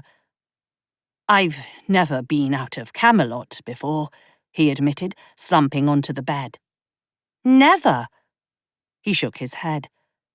"Coming here to study with Emrys was the farthest I'd been. And it's not like she travels much, or at least she didn't before now." "Well, you're going to be fine. From what I can tell, both realms are pretty similar. Just pack for summer weather and you'll be fine." "Pack nothing you can't fit in a single pack," Emrys called from down the hall. He still looked nervous as he stared at the pairs of shorts and pants strewn on the floor. "What if my magic disappears when we pass through?" His fear wasn't lost on me. I'd been worrying about the same thing since I realized we'd be heading back through the barrier to my realm. I didn't have the answers to quell that fear, but I said, "You've had 30+ years to hone your skills. It might be a tad harder to connect, but you've got the skills. Besides, you probably won't even need to use magic while we're gone." He offered a half smile. "I guess I'm about to be the one out of my depth." "And that's why you've got me to keep your head above water," I said. I stepped into the room and scooped up a few sets of clothes and shoved them into the over-the-shoulder pack he'd laid out on the bed beside him. "Come on, something tells me we shouldn't be lingering around here for long." We reconvened in the small eating area. Emrys had tugged her hair back into a knot at the nape of her neck and carried a similar pack to the one Gethin brought. "We need to return to the castle and inform the Queen about our plans," Emrys said. She pressed her index finger to the necklace at her throat and sketched a circle in the air in front of her. The castle's entryway appeared in front of us. That answered the question of how we were getting back. It made a certain amount of sense. If no one had seen us leave the castle, it would look suspicious if we came back on the train. Gethin stepped through first, and I followed after him. Emrys brought up the rear, and the spell snapped shut behind her. Without preamble, Emrys marched down the corridor, taking us to the Queen's private quarters. I could make out hushed voices from within when we reached the door. Emrys knocked sharply twice, and the voices quieted. A moment later, my mother opened the door to reveal a surprising face in the room with her. Shanae. The witch I'd faced during my first match of the tournament. The same woman who'd given me the information to get my phone working. I hadn't had any sense that she even knew the Queen. "I knew there was something different about you. Just didn't think it was a secret royal," she said upon seeing me. "Yeah, surprised me too." I took the time to study her properly, only to realize she sported the crown's colours of blue and silver. Her outfit was far more formal than anything I'd seen her in before. "You're part of the castle guard." "I told you about our delegation to the Sealy Court," my mother interjected. "You're the delegate?" I couldn't hide the disbelief in my tone. "Oh, so you can be royalty, but I can't be a dignitary," Shanae quipped. "No, of course you can. Just wasn't what I pictured you doing is all. I figured you were more about solving things with your fists rather than your words," I admitted. "Oh, don't worry. I'm good in a fight when the situation arises." "Good to know." "Morgan will be laying low while you're out of the kingdom," my mother explained. It was a bald-faced lie, but a necessary one. The people who were representing the kingdom's interests needed to believe I was being kept out of sight until things blew over. If they had plausible deniability, it kept them just a little bit safer. If you've really been gone as long as Her Majesty says, you've got a lot to catch up on. There's a decent library on the second floor. Thanks. I'll coordinate with security and let you know when we're ready to head out, Sinead said, addressing my mother. Let's hope that these efforts will be fruitful, she replied. Sinead moved past me and gave Emrys a small nod of acknowledgement before heading down the corridor we'd just come from. My mother ushered us inside, eyeing the packs with curiosity. It is probably safer the less I know about where you're going, she said before I could explain anything. You don't really think anyone is going to try and pry the information out of you, I scoffed. You're the Queen, for fuck's sake. And, like you've said, everyone is going to think I'm cooped up here. I appreciate your belief in me, but given the last 3 decades, I do not feel I can trust myself with the information. The sadness in her eyes tugged at my heart. I stepped up and wrapped her in a tight embrace, ignoring the ache in my arm as I squeezed her tight. I'm sorry you feel that way, I whispered. She leaned back to study me. I believe that you'll accomplish whatever it is you are setting out to do. We don't know exactly where or what we'll be doing. As I released my grip on her, I felt Excalibur bump against my hip. I'd forgotten I fastened it on before leaving with Emrys and Gethin earlier.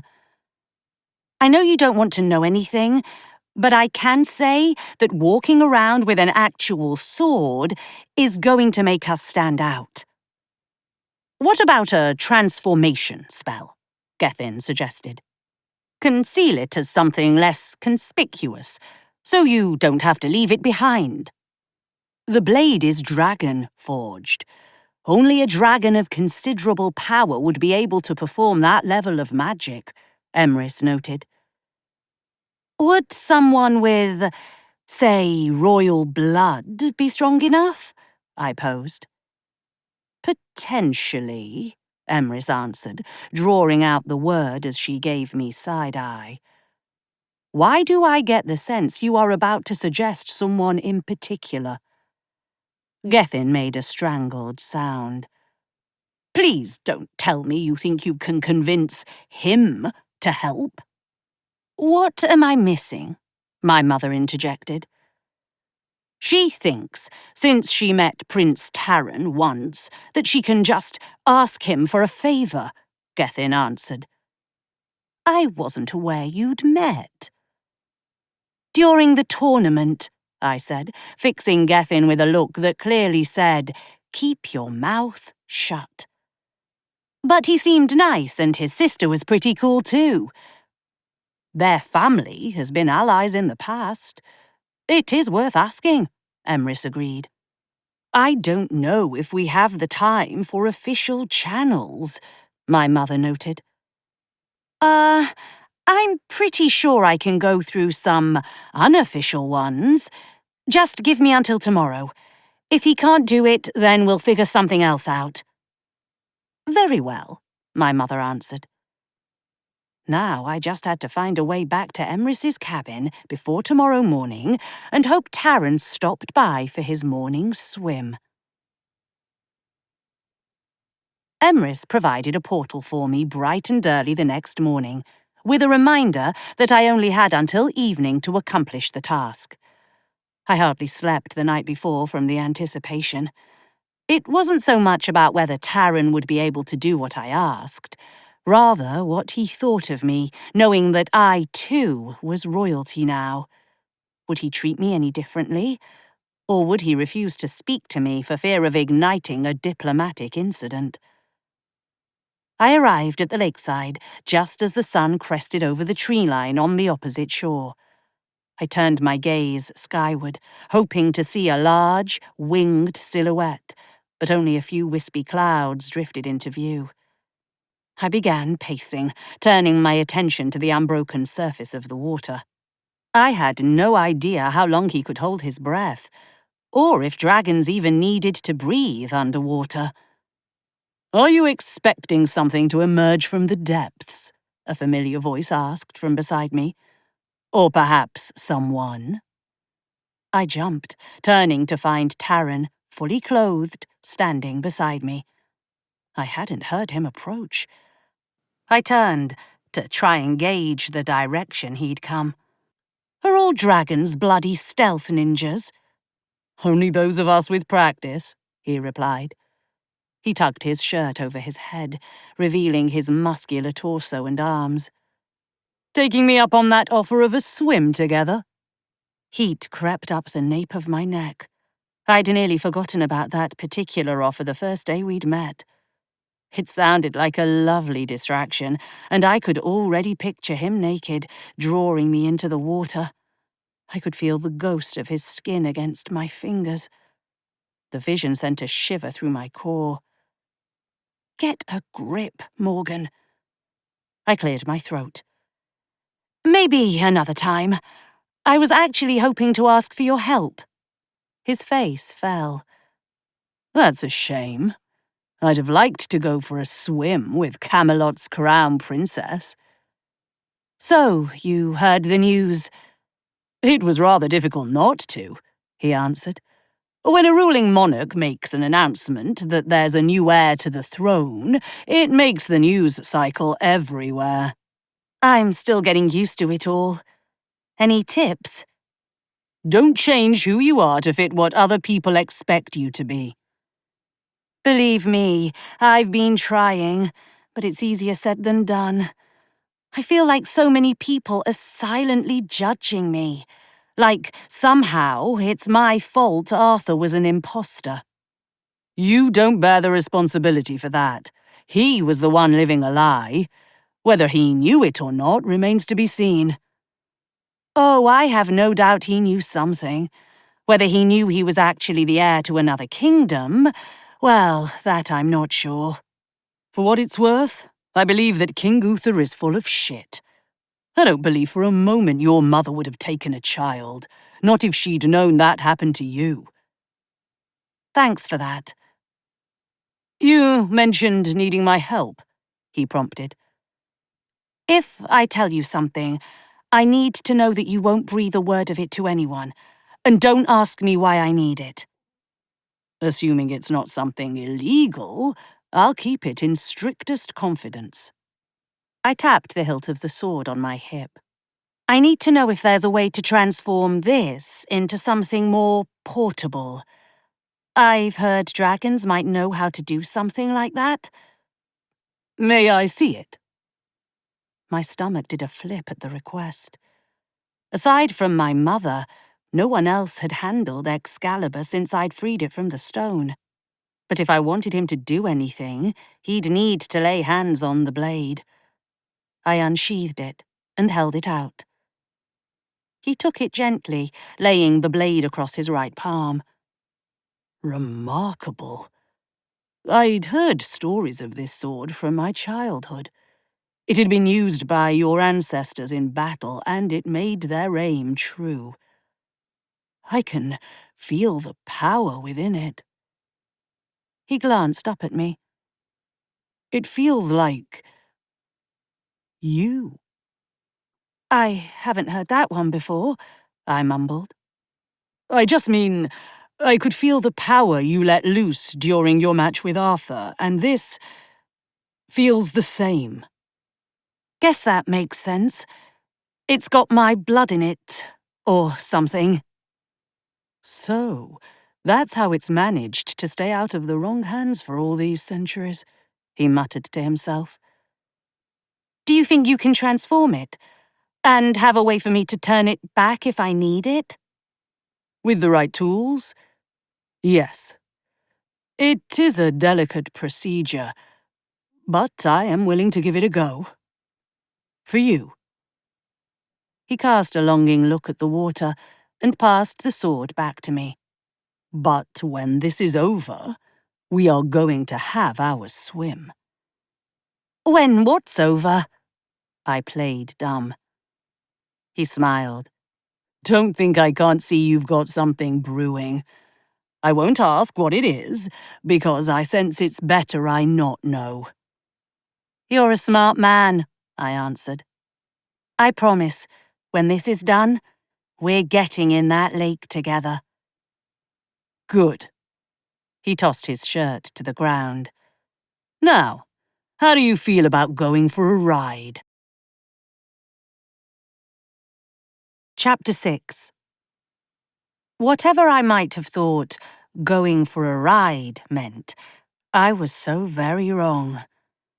Without ceremony, Taran stripped down naked, flashing me a flirty grin as he did so, before taking a few steps back. You might want to back up a few steps, he said, as he stretched his arms across his torso. And would you mind grabbing those? He gestured to the pile of discarded clothes on the grass.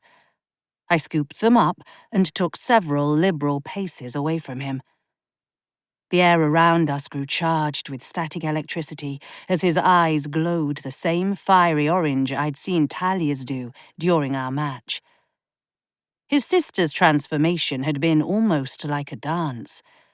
Taran's was no less elegant. He hunched forward, tightening his abs, and as he arched his shoulders back, his bare skin rippled with thick, dark, coppery scales. His legs lengthened, and his feet shifted into clawed talons. His arms grew even more muscular as wings burst from his back. His face was the last thing to change. Even seeing him with this distorted body didn't take away from the fact that he was a gorgeous man. His hair receded back into his skull, replaced by more scales. His nose elongated into a snout. The only things unchanged were his eyes. They regarded me with such intensity. If you're about to tell me to climb up, that's not happening, I called. From the limited experience I'd had with Talia, I couldn't say for certain that he would be able to understand or respond to me in this form. He settled on his hind legs and held out his front talons.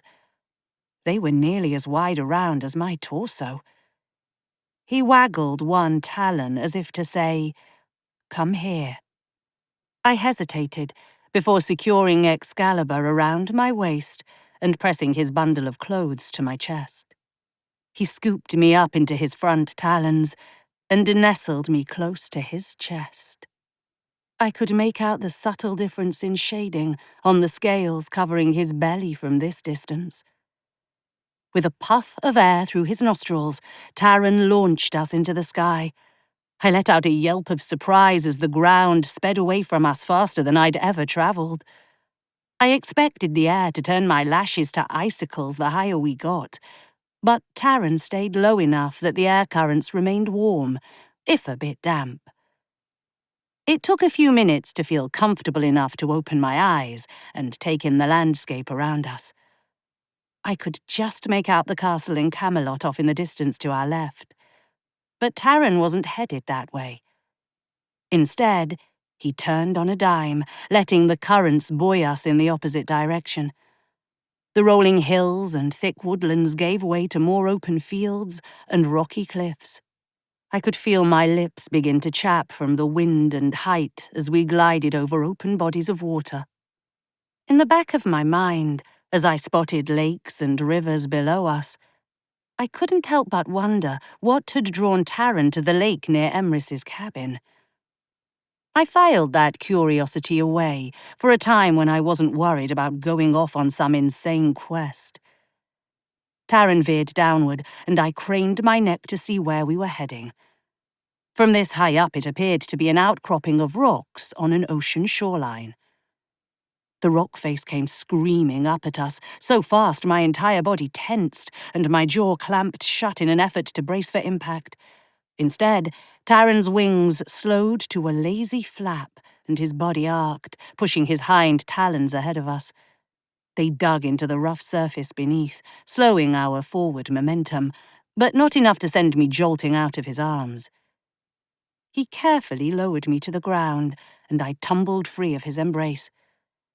I managed not to land too awkwardly and avoided my injured shoulder, while still clutching his clothing.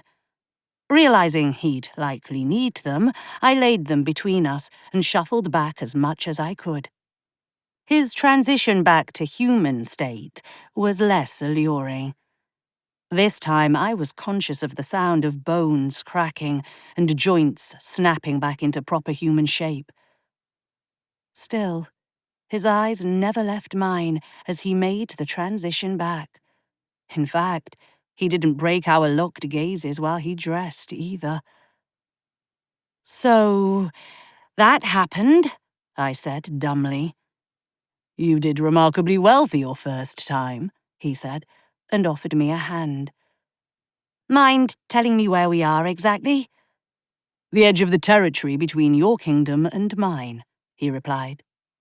"Do people know you like to slip across the border to take a dip in the morning?" "The fact it is in another domain is precisely why I do it. Granted, if for some reason we had not been on good terms with your mother, I'd have found somewhere else to indulge." "Hooray for political allies," I muttered. He guided me down the uneven footholds in the rock face, to a patch of dirt in an otherwise sandy shoreline. Something told me he'd used this landing spot on more than one occasion. "This way," he said, pulling me around the edge of the outcropping to reveal the mouth of a cave. What's with people and caves? "You'll need to crouch a bit, but it's only for about 1/4 of a meter," he explained. I ducked my head and followed him into the cave. It was more of a cavern as we got farther inside. The passage widened considerably, and when we emerged, my jaw dropped. From the exterior, I would have assumed this was just another shallow cave, like the Crystal Cave.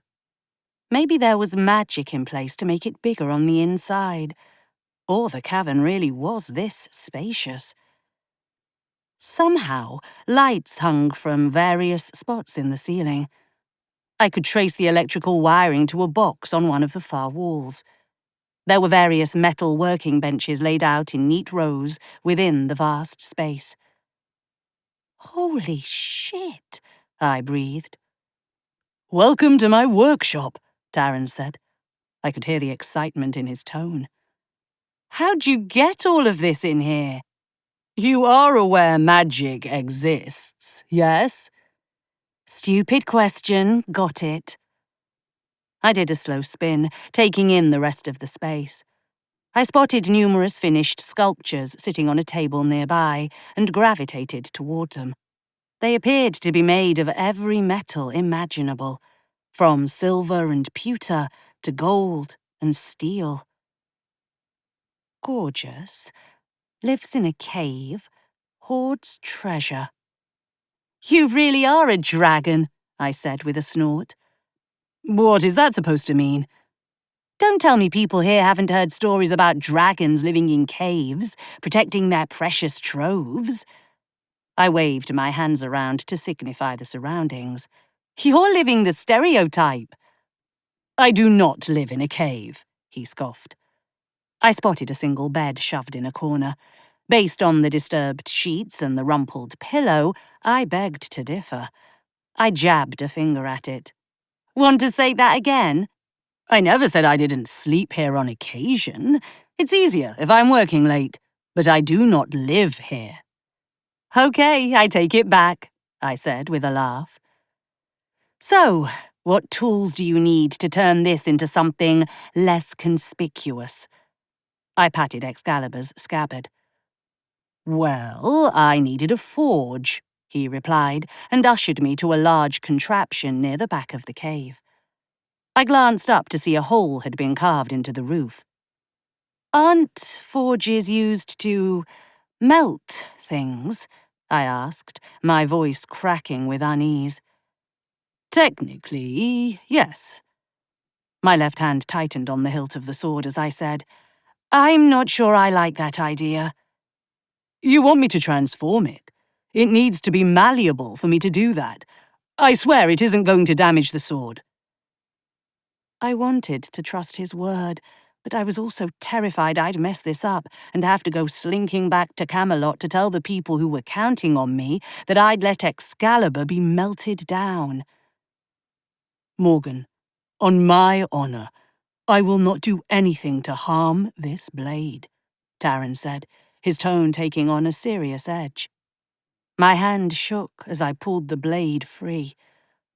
On reflex, my fingers tightened around the sapphire-encrusted pommel. Maybe the sword could sense my apprehension. "Lay it just there," Taran instructed. It took all of my willpower to part with the sword. Taran ushered me to stay back and bent beneath the forge. He sucked in a breath before breathing out fire. It burned white hot, but I could see sparks of something purple and green within it. He straightened, and as he did so, the skin on his hands turned rough and scaly. Excalibur glittered in the heat, and I could feel a thick sheen of sweat break out over my entire body. Taran didn't appear affected by the sudden change in temperature. "Now, I'm going to need your verbal consent to begin the process," he said. "I consent to you not destroying my sword." He fixed me with a disapproving glare. "Without the snark, if you would be so kind." "Fine. I consent." He reached down and picked up a small knife and held it out to me. "It's also going to need a bit of your blood and magic." "Why does everything need my damn blood?" I groaned. "Because it is the easiest price to pay," he replied. I let him prick my right index finger and squeezed a few drops of blood onto the blade's surface. The metallic surface shimmered as it recognized my connection to it again. "You might want to shield your eyes for this part," he warned. I raised a hand to partially obscure my view. I wasn't going to completely look away. I needed to know what he was doing. The sword turned molten, burning a vivid orange. That's when Taran scooped it up in his scale-covered hands. I felt a rush of energy as he twisted the malleable metal and gems. My heart leapt into my throat, making it almost impossible to swallow as he took a hammer to the sword. Every strike against the anvil sent a jolt of fear through my body. Just as I was beginning to regret the choice to ask Taran for this particular favor, he settled the reconfigured object into a barrel to cool. I didn't exhale until he'd pulled it out to reveal he'd molded it into a bracelet. He studied me for a moment before tapping my left wrist. "Here." He slid the bracelet on. I turned it over, finding a smaller version of the sapphire that sat at Excalibur's hilt. I closed my eyes, reaching within myself to let my magic come to the surface. Limes tickled my taste buds, and the bracelet warmed to the touch. "To reconstitute it into its true form, you need only hold the gem and exert a fraction of power," Taran instructed. "It will only respond to your magic." Please let this work. Letting my magic out was the easy part. Something about being around Excalibur made my power easier to channel. I pressed my index finger to the small gem on the bracelet and let out a surprised gasp as the metal unwound from around my wrist. It kept elongating and extending into the hilt, and then the blade of the sword. The sapphire grew in size too, until it fit into the hilt properly. I studied the blade for any signs it was damaged or altered. Everything appeared in order. I gave it a quick wave around, forcing Taran to shuffle back out of range. "Sorry." "To return it to its concealed form, you simply do the same thing," he said, recovering his composure in an instant. "Now it should serve you in whatever capacity you require."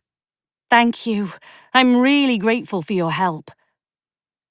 To test the magic, And because I really didn't want a giant length of steel separating us, I pressed the sapphire with my left thumb. It shrank back down into the band, encircling my wrist with a soft click. Taran closed the distance between us, and I could feel myself getting lost in his gaze. "Wherever you are going, please do not go alone." "You don't have to worry about that. I'm royalty now. I travel with an entourage." He didn't need to know it was only Gethin and Emrys who'd be joining me. "Yes, I suppose that is true, although it would seem you are skilled at evading them when you want to as well." "I got permission to wander freely, just this once." "Pity. We'll have to practice your, how did you put it? Stealth ninja skills, upon your return." I beamed at him, silently willing him to lean in and kiss me. It was a wholly inappropriate desire given the circumstances, yet after what I'd gone through in the last few weeks, I could do with a bit of male attention. "I should probably get back. We're meant to be leaving soon, and I did promise I'd be back before dark." "Of course." He led the way out of the cavern and back into the daylight. I stumbled on the rocks as my eyes tried to adjust to the sudden brightness of the sky above us. The sun had moved significantly and was nearly overhead. Time had lost all meaning within the walls of Taran's workshop. In front of me, Taran turned back to offer a hand, and I held tight as he hoisted me up. "Can I ask you something?" I blurted as he began to shed clothing. "Why not?" "What's it feel like to turn into a dragon?" "You know, no one's ever asked me that before." "Oh, come on. I'm sure plenty of people have wondered." "Most of the people in our kingdom are shifters too. It isn't something that's openly discussed." "Oh, I didn't mean to bring up something that's so personal. Forget I asked." "No, it's just not something I'd ever really taken the time to consider. It's just commonplace. Everyone does it, so we don't really talk about it." He paused in the removal of his pants. "Emotionally speaking, it's like taking off a mask I wear every day, revealing the truth and power within. Physically, it's a bit like going through a growth period all at once. Uncomfortable the first few times you do it, but the discomfort doesn't last." "Thank you for sharing," I said. "And thank you for asking. I can tell you're going to be quite the inquisitive ruler one day." "I don't know about that. One day feels like so far off. I'm just looking to make it through tomorrow, to be honest." "Well, let's get you back to Camelot, so you can begin that journey into tomorrow." Chapter 7. That night, I dreamt of the mysterious cup the cave had shown me. Without more context, it felt like such a random piece of information to pass along. I woke before the sun and stayed in bed, staring at the ceiling, trying to puzzle out what lies ahead of me. It appeared the compass was pointing back through the barrier to the world I'd been raised in. But that was an enormous expanse to search for a single item. It didn't help I was the only one to have seen the vision. It wasn't like I could just share it with Emrys and Gethin, so we had 6 pairs of eyes keeping a lookout. By the time my phone's clock read 7, I was out of bed and dressed. At this point, it had become a glorified timepiece. But deep down, I still held out hope Jules would find a way to get in touch. My arm gave a few small protestations at being used for the first time in a week, but I pushed through the discomfort. Standing in front of the mirror, I slid the compass over my head, letting it rest against my chest. Realizing it might give us away, or at the very least draw unwanted attention, I tucked it beneath my shirt, shivering as the cool metal touched my skin. I settled the fabric of my top and caught sight of the bracelet now adorning my wrist. I couldn't help but press my finger to the tiny gem, taking a step back as I did so to give Excalibur room to expand. Part of me still didn't believe the magic would work now that I wasn't in Taryn's workshop. Thankfully, the metal elongated as both it and the gem reconstituted itself into the sword. The sword seemed to vibrate in my hand, and I pressed the flat of the blade to my forehead. An odd sense of connection washed over me, accompanied by what I could only describe as relief. Maybe the sword was just as nervous as me. "This feels so bizarre," I announced to the empty air as I pressed the gem in the hilt and it retracted, shrinking into the bracelet again. Wasting no more time, I made my way down to the kitchen. To my surprise, I made the trek without getting lost. I found Gethin already occupying the space, packing a bag with food. "Mate, you do know they've got food where we're headed," I reminded him. Gethin looked at me, his glasses slipping down his nose. "I just want to be prepared. We have no idea where we're meant to go once we cross through the barrier." He set down a tart, the glaze on the top still glistening. "When I'm nervous, I focus on food." I'd hoped his nerves would have subsided after our last conversation. "Just make sure you've still got room for the rest of your stuff." I reached over and picked up a peach from the counter. He gave me an eye roll, but didn't stop me as I bit into it. The soft flesh came away easy, and juice dribbled undignified down my chin. "I thought I might find you both down here," Emrys said, appearing in the doorway to my left. I wiped the juice with the back of my hand before Gethin could pass me a napkin. She gave me a disapproving look. I offered a shrug in return and took another bite of the fruit. I savoured the sharpness to the taste. It was far better than the ones I had in London. My brain went down a mental rabbit hole of wondering whether this realm's natural magic had something to do with it. "We should eat quickly and depart," Emrys said. "Shanae and the delegation aren't even leaving until this afternoon," Gethin protested. I pivoted to look at him. "And how exactly do you know that? I didn't even know that." "I may have, eavesdropped a little." "Just hope she didn't see you. Remember, she tailed you looking for tech magic." His cheeks flushed at the mention of his less-than-stealthy attempt to find someone to make my phone work. "I get wanting to hit the road and all, but wouldn't it be better if we stayed until they were gone? That way they could say the last time they saw us, we were here," I proposed. "I've already conferred with the Queen. She agrees we should leave this morning." Part of me was offended I hadn't been included in that discussion. After all, I was the one about to go off on some quest. Sure, Emrys was coming too, but it wasn't her destiny we were following. Still, another part was relieved that the two were on speaking terms again. "Fine.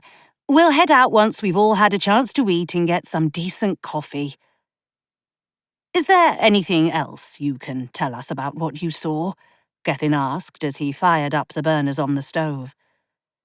"There's really not much more to tell. I saw myself leading a bunch of women in some fight, I assume against Arthur, and then I saw a vision of some cup." "Can you describe it?" Emrys pressed. "It was sort of gold, or amber, I think." I closed my eyes, trying to picture it. There was something in the middle of it, like a stone. "Maybe a memory spell would help," Gethin offered amongst the clanging of pans. I opened my eyes and looked at him. "A what spell?" "Memory spell. It took you a good 5 years to even begin to master that magic," Emrys reminded him. Yeah, but I'm not the future ruler of Camelot, descended from a noble bloodline full of insanely powerful magic. What would I have to do? And how exactly would it help? A memory spell would allow you to project your memory beyond yourself. We would be able to see what you see, Emrys explained. Any memory. Theoretically. I swallowed the lump in my throat. And let's say I could in fact do this. How is it going to help?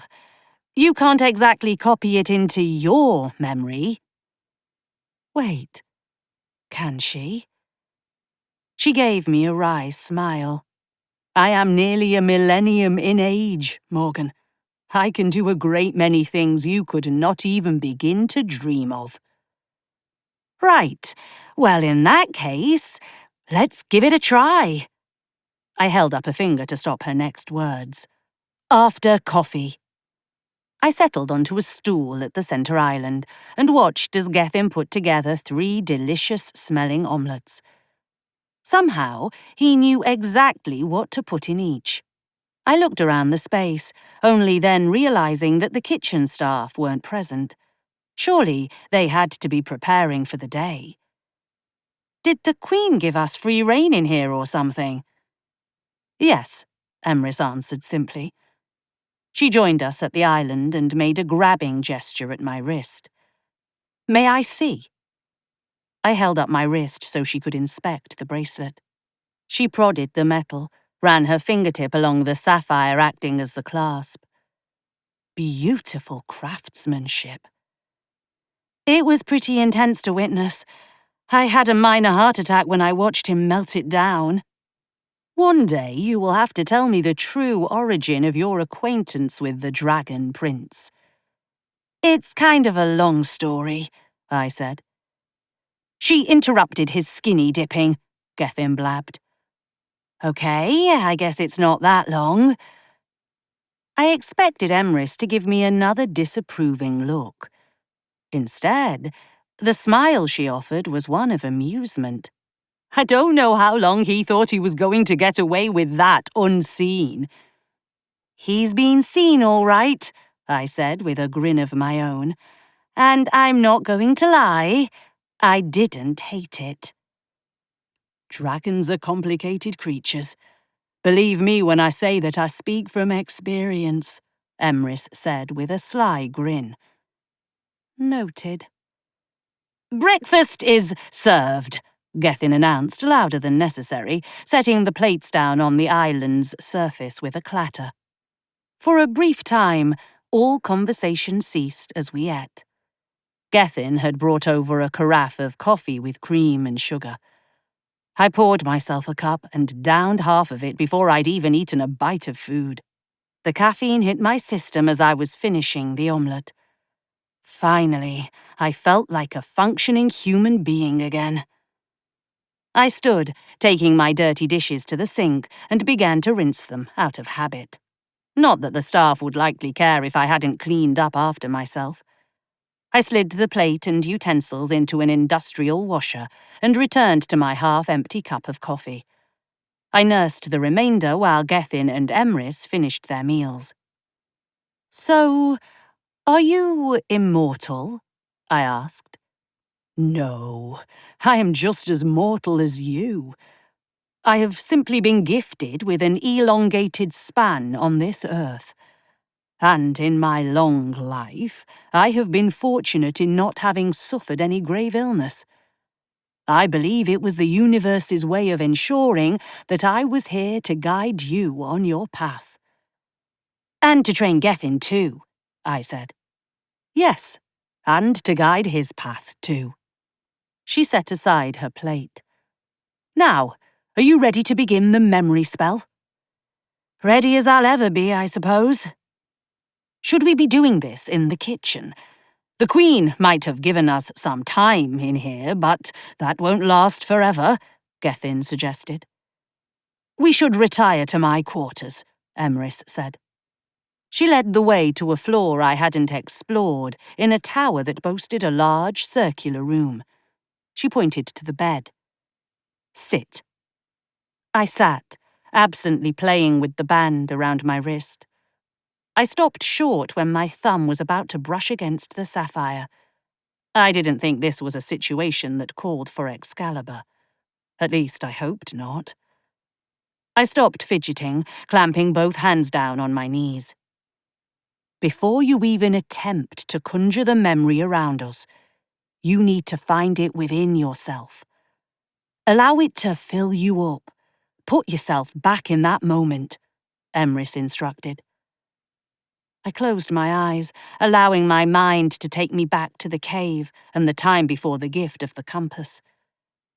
I watched myself study the images shifting on the water's surface. I'm there, I said, my voice sounding far away, even to my ears. Allow yourself to summon your power and project the image outward beyond yourself, Emrys instructed. Let them see. I pushed, willing the world around me to take on what I saw in my mind's eye. When I opened my eyes, another version of me sat on a rocky cave floor in front of me. The cave walls and ceiling flickered against the castle's stone, like a film projector, but it was enough for Emrys and Gethin to see. Let it play out, Emrys said. Play? I muttered. The images began moving, as if we were watching a projected film on a screen. I watched myself react to the image of the women falling into ranks behind me. Then the image of the cup appeared. Can you stop it? Gethin asked. Stop? The image flickered, but didn't change. The scent of my magic coated the inside of my nostrils, and everything was sour when I swallowed. A dull ache began at the base of my skull. Out of the corner of my eye, I watched as Gethin produced a sketchpad and began drawing. A man of many talents. Emrys reached out and touched the memory of the cup. It appeared to glitch, and then for a split second I was seeing double. That vanished back into one, and a few seconds later Emrys stepped back. I think I've got it, Gethin announced. You may let the spell fade, Emrys added. All of the tension that had been building in my body loosened as I let the power ebb away. The ache in my skull remained, though. The price of doing a new spell taking its toll. The jolt of energy I'd gotten from the coffee appeared to vanish with the cave. Damn it. I took a few minutes to gather myself before we made our way down to the first floor. I stopped outside the dining room, picking up on my mother's voice from within. It didn't feel right to leave without letting her know. I think that's what daughters did when they went off for a while. They told their mums. Just give me a minute, I told my travel companions. I walked in to find her in conversation with a woman I didn't know. She wasn't wearing the uniform of the castle staff, but she didn't look like she belonged to the Seelie court, and I couldn't tell whether she was a dragon either. Morning, my mother greeted, as if this was an ordinary encounter between us. Morning. I stared at the other woman, unsure if it was safe to speak openly in front of her. This is Jamila Corrant, my mother said, as if the name should have some meaning to me. She is a member of the council. It is an honor to meet you, Princess, she said, offering a bow. Morgan is fine, I said through a thin-lipped smile. I'm sorry to interrupt, but I was hoping to have a word with my mum. Just us two. Of course. I am sure you two have a lot to catch up on, Jamila said with a smile. I waited until the door had closed behind her to speak again. Something I should know? Nothing to worry about. She's an ally. I am sure there will be time for you to get to know everyone on the council. You will need their support one day, after all. Right. Well, I wanted to let you know we're going. Yes, Emrys advised me you'd be leaving today. I meant like now. Oh. After a beat, she added, I thought we agreed it was best that I do not know the details. We did, but it felt strange to just leave without at least telling you. You know, kinda like the sort of things mums and daughters do. Her face fell. Of course it is. She stood and rounded the table, folding me into a tentative hug. Have a good trip. I promise I won't be gone for 30 years this time, I replied. See that you aren't. She released me from the embrace, and I returned to the corridor to find Emrys and Gethin waiting. We made our way to the bowels of the castle and out the same way we'd gone 2 days earlier. Emrys sketched a circle in the air, and the woods by the crystal cave appeared within its confines. I led the way this time, moving confidently through the brush and foliage to stand by the mouth of the cave. I waited for my companions to join me before I pulled the compass out to confirm the direction we needed to go. The needle spun before settling straight ahead. For good measure, the metal pulled away from my body as if drawn by a magnet. Back through the barrier we went. Chapter 8. I expected the change in the world to be more pronounced as we made re-entry to the realm I'd called home for 30 years. Aside from the air taking on a hint of fossil fuels, the only real sign we'd left Camelot behind was the shift from woodlands to open fields. I looked around, my bearings off kilter for a moment. Wait, we're in Ireland? As far as I am aware, there's only one such gate connecting this realm to Camelot's, Emrys answered. It looks so peaceful, Gethin noted. As I told Morgan on our travels here, this place is the home of great power. Battles have been waged on these hills. It's apparently a tourist destination now, I added, noticing the visitor fence and barricades in the distance. Come on, I'm pretty sure they don't let the visitors out this far. We're going to need to blend in. I took off at a brisk walk, expecting them to keep up with me. I didn't have a bloody clue where we were meant to go now that we'd arrived, but I had to believe it wasn't just to hang around here all day. A gaggle of folks with their phones held aloft came into view around a roped-off area. This way, I hissed, pulling my phone free from my pocket. I shifted the weight of my pack onto both shoulders and held up my phone, pretending to take a few photos with the crowd. Thankfully, Emrys's peasant top and long flowing skirt fit in with the crowd. Gethin's trousers and linen shirt looked a little more out of place, but their clothes didn't scream outsider. No one appeared to pay us any mind. That was good. Even though we were careful on our exit from the castle, there was still a possibility someone could have seen us leave. In theory, my magic should be able to detect any hidden tales, but that assumed my magic was working properly across the boundary. History suggested I'd be as crippled and cut off as I'd been my entire life.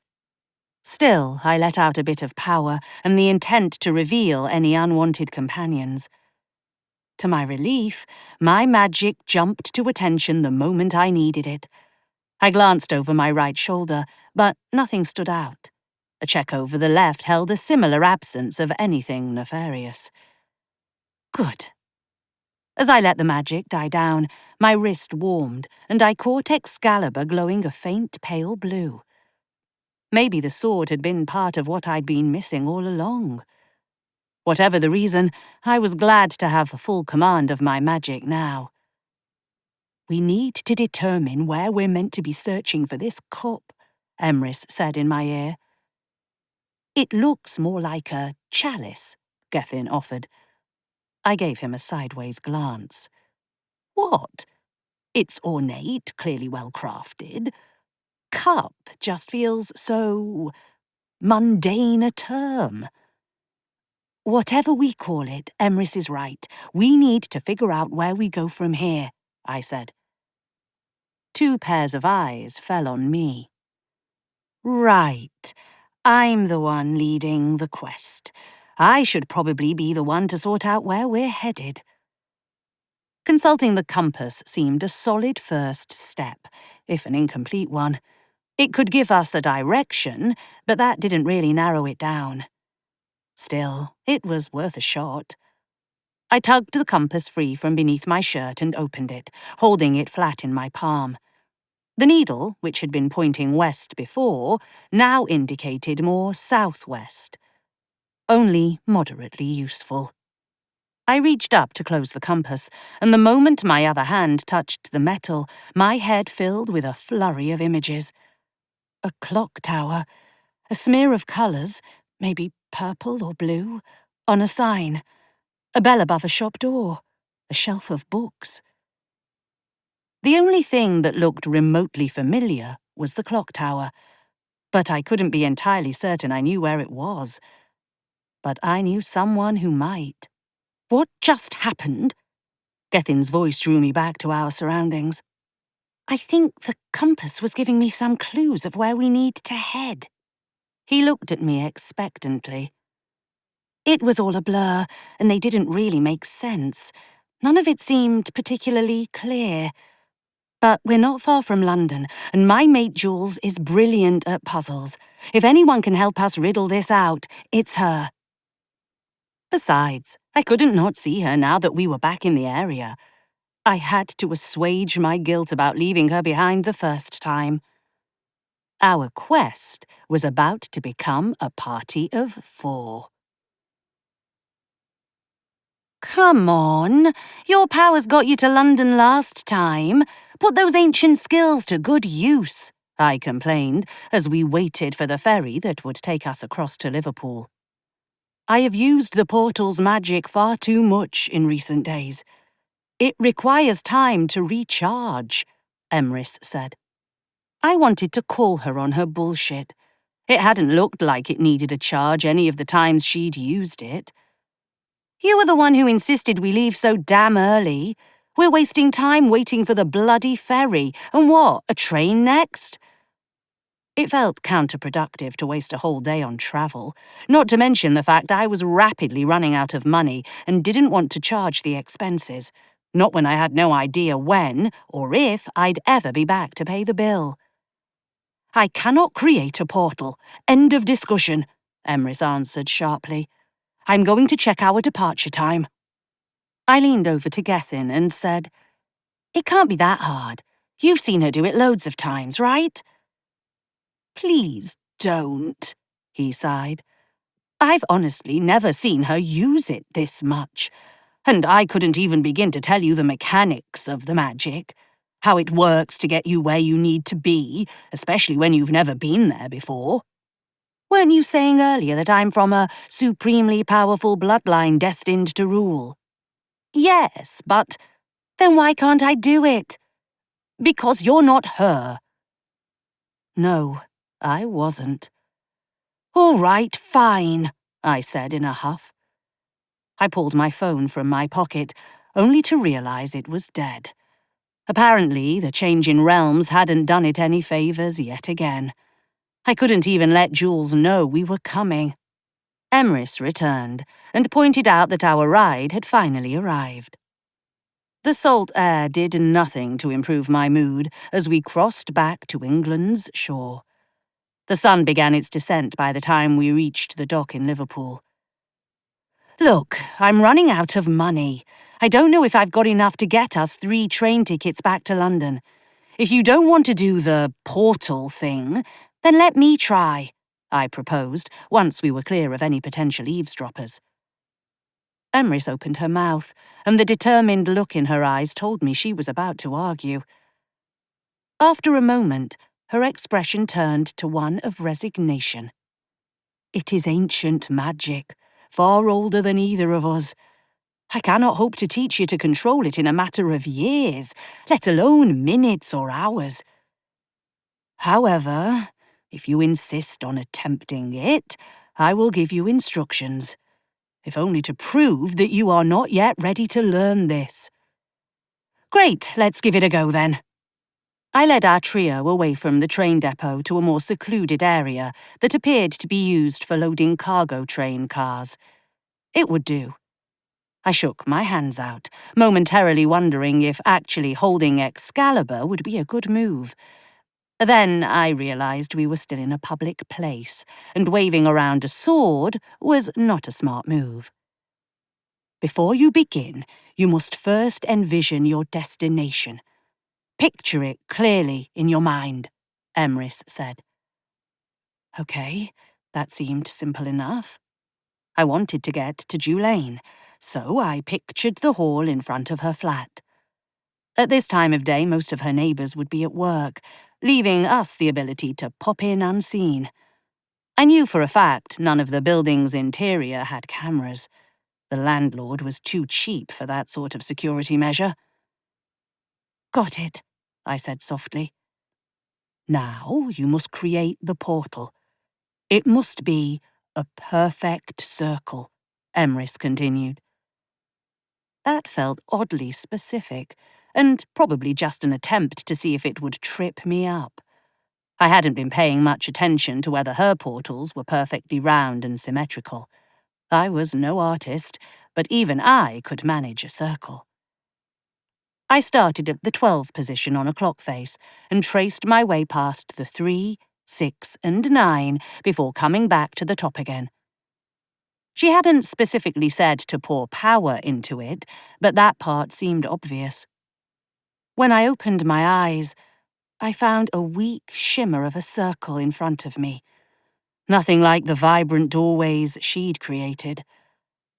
I could sort of make out the carpeting in the corridor outside of Julaine's flat, but it could also have been the sunlight reflecting off our surroundings. I can do this, I insisted. I held my left hand out, palm up and fingers splayed. I grasped my right hand around the wrist, making sure each finger had a point of contact on the bracelet. I might not need to magically unsheathe the blade, but I was beginning to see that it could offer me a power boost when needed. The shimmer became a full-on glow, and the space within resolved firmly into the corridor outside her flat. I barely contained the shriek of excitement that I'd actually managed it. I silently noted the look of amazement and shock that coloured Emrys's cheeks. Right, I'll pop through first and you two follow, I said. You're the one fueling the spell. It's entirely possible if you go through first, it closes behind you, Gethin said, his voice inching towards falsetto. Gethin is correct. It would be safer if we go first. Fine, but don't go knocking on her door without me. She doesn't know you, and given the fact she was attacked outside her building by magic-wielding, pointy-eared assassins, she's likely to be a bit jumpy. Got it, Gethin croaked, before shuffling forward and sidestepping through the portal. Emrys looked as if she was about to say something, but thought better of it. As she moved through the portal, the strain began to take a toll on me. My body ached, my vision blurred, and blood rushed in my ears. Time was running out for me to keep the portal open and make it through safely. Casting one last look around, I thrust myself forward and stumbled through the portal. It snapped shut behind me as I staggered unceremoniously into Gethin. He steadied me, but I reached out to put a hand on the wall. Nausea ripped through me, and it was all I could do to not make a mess of the corridor. When the feeling had passed, I flipped the corner of the mat in front of the door to find the spare key. A sense of unease washed over me as I slid it into the lock and opened the door. Jules, it's Morgan. You in? I called. The flat was empty. In fact, it appeared that Jules hadn't been home in a couple of days. That was strange. She hated crashing anywhere but in her own bed. But the phone charger she left on the front table was missing, as were her car keys. A quick inspection of her bedroom revealed she'd packed a suitcase in a hurry, too. Well, shit. Maybe she had a trip planned you didn't know about, Gethin suggested. No, this feels like she left in a hurry. Something's wrong. Instinctively, I reached for my phone, only to remember a moment later the battery was dead. Look, my flat's just up the way. I can get a charge on this, grab a few other things, and then I can reach out to her then. I'm sure she's okay, Gethin said as we made our way down the back stairs. I said nothing as we traced the same path I'd taken that horrible night 2 weeks ago that led me to my ruined apartment and Aunt Nim's dying words. Part of me wanted to turn the other way and not go there. I was terrified of what I'd find. Still, my feet carried me back home. I stopped outside the building, staring up at the facade. I was overcome with memories of celebrating holidays and birthdays here with Aunt Nim and Jules by my side, the two people who'd loved me unconditionally. One was gone forever, and the other might be in danger now, both because of me. Something wrong? Gethin whispered. No, I honestly didn't think I'd be coming back here after everything that happened. He reached down and took my hand in his, giving it a firm squeeze. You're not alone. I needed that. I gave Gethin's hand a return squeeze and broke contact, pulling the door to the building open with my other hand. We progressed up to my flat, and I stopped just outside. I couldn't explain how I knew it, but the flat wasn't empty. It should have been. Or at the very least, it shouldn't have had anything living inside. And yet I got the distinct impression there was something alive beyond the door. Had the police come and found Aunt Nim's body? Could they be lying in wait, ready to accuse me of murder? Or had the assassins who'd actually murdered her come back to finish the job, hoping one day I'd return?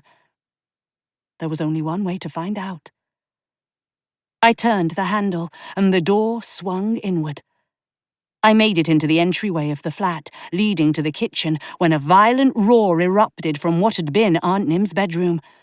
I turned in the nick of time to find Julaine wielding a cricket bat, ready to slam it into my head. "Jules!" I shouted, holding up my hands to catch the bat on its descent. She stopped mid-motion, staring at me in utter shock. It took her a minute to fully register that I was standing in front of her. But once she did, she cast the bat aside and flung herself at me, wrapping her limbs around me like a small child clinging to its mother. "What are you doing here?" Jules demanded, once she'd relinquished her vice-like grip on me. "I could ask you the same thing." I nodded toward the discarded bat. "What's with the bat? You hate cricket." "Lonnie, 2 doors down from me, heard I'd phoned the police and insisted I take it for protection." She let out a breath. "And, to be honest, after that fire-throwing bloke, I didn't quite trust my magic." "Well, that explains the bat. But what are you doing here? Your flat looks like you left in a hurry." "I figured those assholes might come back looking for you. I wanted to be here if they did, give you a fighting chance." It was my turn to pull her into a hug. God, I missed you, Jules. I've got so much to tell you. "How about you start with who your friends are?" I cleared my throat. "Right. Jules, this is Gethin, and that's Emrys. Oh, and I am now legally the recognised heir to the throne of Camelot." "Fuck! You go away for 2 weeks and get all fancy on me. Not that I ever doubted it." I knew she hadn't. She'd been the true believer in Aunt Nim's stories even after all these years. I had so many questions to ask her and so much to fill her in on, but we'd come here for a purpose. We're here because we're looking for something. I gestured for Gethin's sketchpad. He handed it over and I showed her the image he'd drawn. It's a cup. Chalice, he corrected. Right, chalice. Hell, call it the Holy Grail if you want. Whatever it is, I'm meant to find it. Holy Grail might not be too far off, Jules said. And I think I know where to start looking. Chapter 9. Getting out of the flat took longer than I'd meant it to. Being back here again, once I'd gotten over the initial shock of Julane's cricket bat welcome, brought up more emotion than I was prepared to work through in the span of a few minutes. I sat on my bed, trying hard not to absolutely lose my shit. I could hear Emrys and Gethin talking in low tones in the kitchen. Julane stood in the doorway to my bedroom, eyeing me. I really never thought I'd be coming back here, I said softly. It looks like nothing happened. Julane pushed off from the doorframe and came to sit at my side. I knew how it would look if the police came snooping and found remnants of a struggle, so I cleaned up as best I could. What happened to Aunt Nim's body? Body? She was gone when I got here. That unnerved me, but it made a macabre sort of sense. The assassins had talked about taking both of our bodies with them as proof of a job well done. They must have managed to take her body back. Whether that had been before or after Emrys and I had made it to Camelot's soil, I couldn't say. Sometimes I wake up and think this must have all been a dream. That Aunt Nim will be standing in the kitchen, arguing with the coffee maker like always, I whispered. Julane pulled me into a tight embrace. I can't imagine losing her like you did. But her stories were real. You are a princess, one with a mission. So, buck up, Morgan Le Fay, because you're going to need to use some of that royal charisma where we're going. I stuffed a few extra clothes and my phone charger in my pack, along with a small silver-framed photo of Aunt Nim and I, before leaving the flat behind. We didn't speak until we reached the street. I cast my eyes about, trying to guess where we'd be headed and how. Julane caught my attention when she clicked the unlock button on her car's key fob, and the headlights flashed 5 cars down on the right-hand side of the road. Please tell me we aren't going to take multiple modes of transit to get where we're going, I said as I approached the vehicle. Julane threw me a sideways glance. Not last I checked, but something tells me there's a story behind that. I'll fill you in on the way, I answered, and pressed the button to pull the front passenger seat forward to allow Gethin and Emrys to squeeze into the back seat. So, you're telling me there's a magical doorway between this world and another one in the middle of Nowhere Island, and it's been there for decades? Nim never bothered to mention it or even take you? Julane recapped as she pulled into the flow of evening traffic out of the city. The gate has been there far longer than decades, Emrys interjected from her spot, crammed behind the driver's seat. I cannot say for certain when the phenomenon first began, but it has existed for at least the better part of 8 centuries.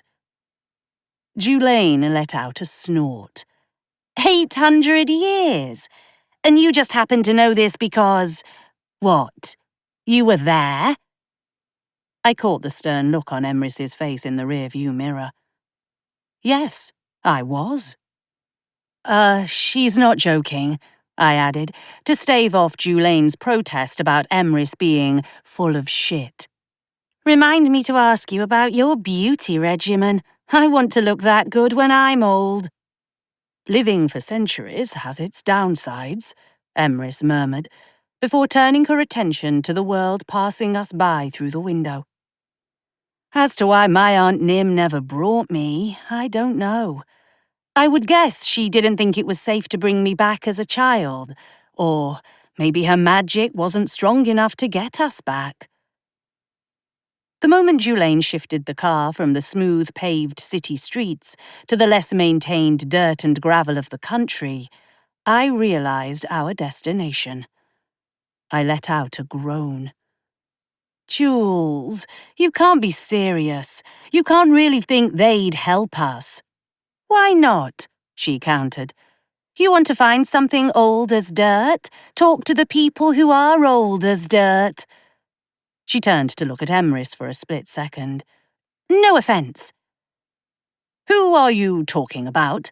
Gethin piped up, leaning as far forward as the seatbelt would allow. The Practitioners' Council, Julaine and I answered in unison.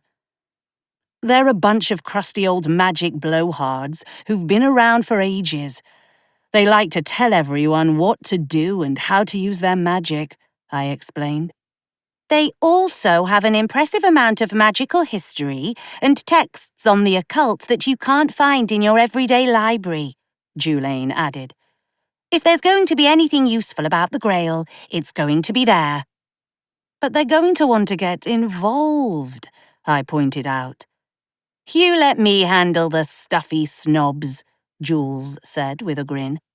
Like I said, Princess, you've got to use that royal gumption to your advantage now. I've got about as much charisma as an old sock, I grumbled.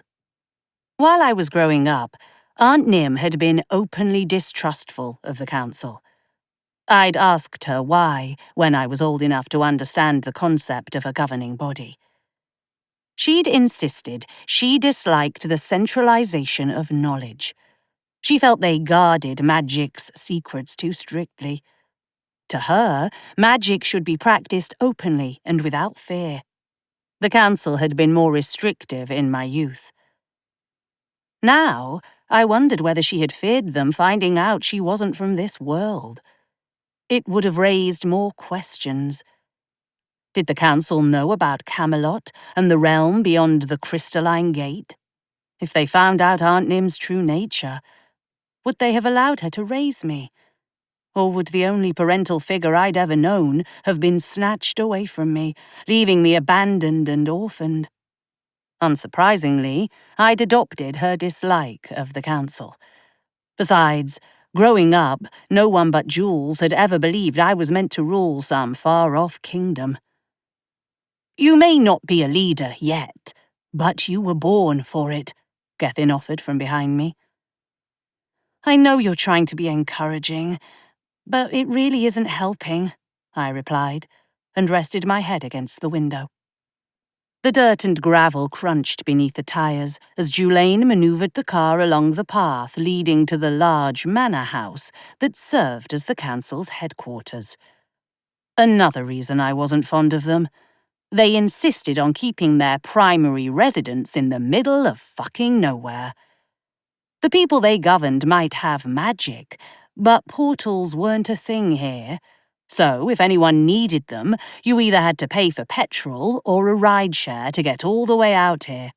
That tended to result in the poorer practitioners being kept at the fringes of the magical community. Behind me, I heard Gethin let out a gasp as we pulled to a stop in the large circular drive. The house had been used for evacuating women and children during the World War II London Blitz. I knew for a fact that some TARDIS, fourth dimension magic had been employed to expand the interior to accommodate all the families. I suppose they weren't entirely bad after all. Right, let me do the talking, Jules said, once we'd all climbed out of the car. She pinned an ID to her jacket, and I moved to bar her way forward. I jabbed at the thing identifying her as a library attendant. Since when have you been mucking about with this lot? She rolled her eyes. Honestly, Morgan, sometimes I wonder if you pay attention to anyone but yourself. I mean this in the kindest way possible. But I told you ages ago I'd gotten a side job at the library. I thought you meant in London. Just because you think they're a bunch of useless wankers doesn't mean I do. She leaned in. They've got their uses.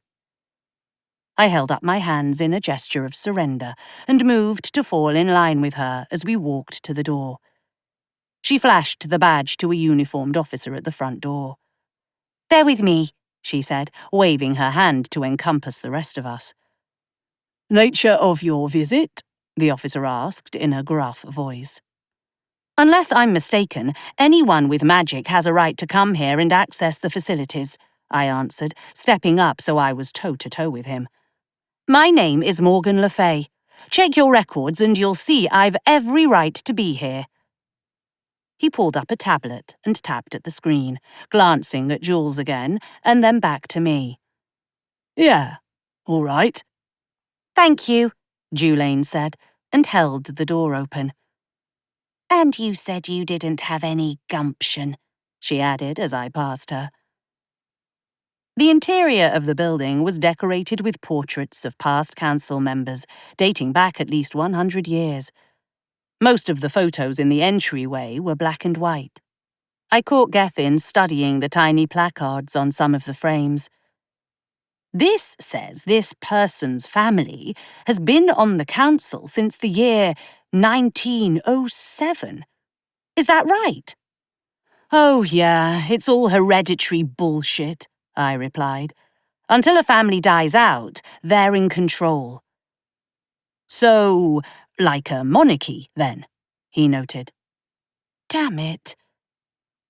"Just because I'm technically in line to rule Camelot doesn't mean I think it's the best way of doing things," I said, and gestured to the staircase to our left.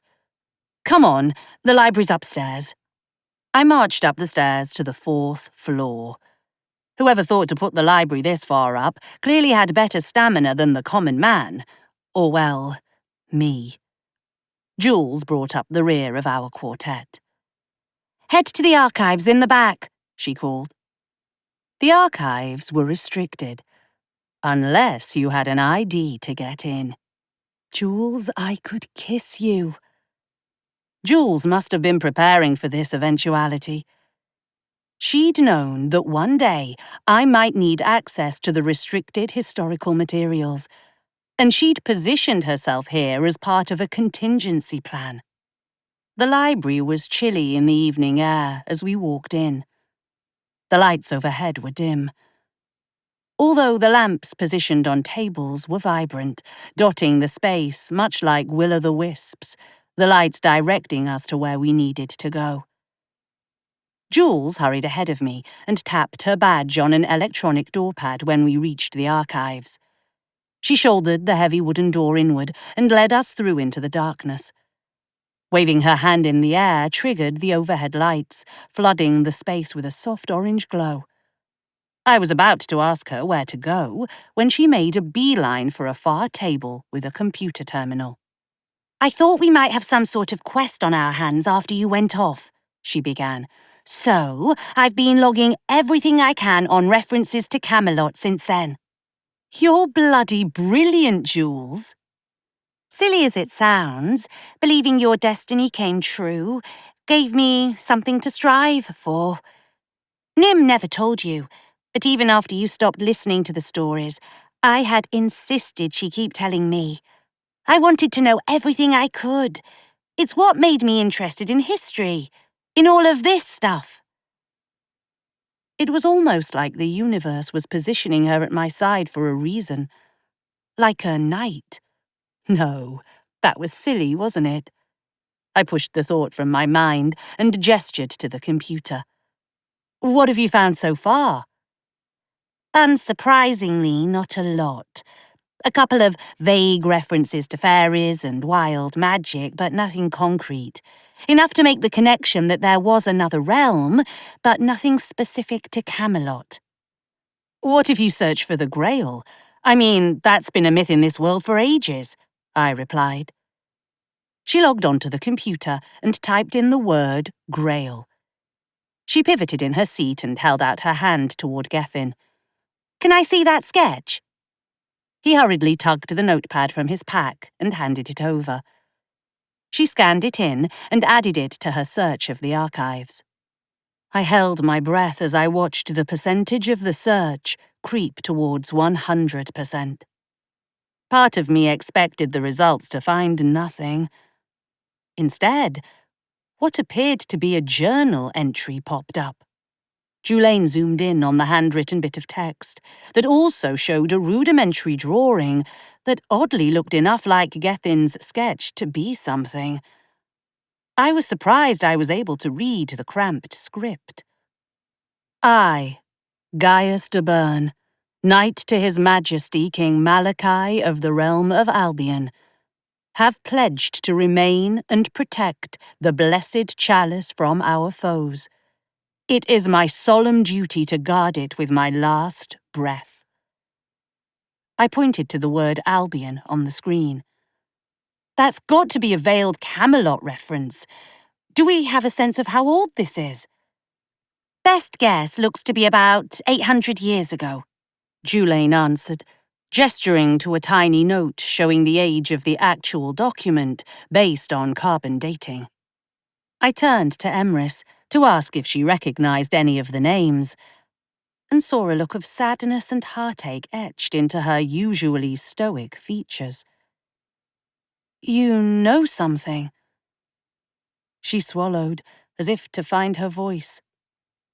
I knew Gaius. And his brother, Wendell. They were honourable men. She dabbed at tears in her eyes. I had thought they perished on a quest they undertook centuries ago for their liege. Who was their liege? I pressed. They served King Malachi Pendragon, your ancestor, and my husband. Chapter 10. What? I couldn't have heard her right. I stared at Emrys in silence, trying to force my brain to accept the words she'd spoken. No, that can't be true, I blurted. I assure you it is, she replied. Even the way she straightened suggested the weight of the confession had lifted from her. But that means, I began, and she nodded. That I, too, am your ancestor. She offered a small smile. Did you not wonder why I took such a keen interest in you?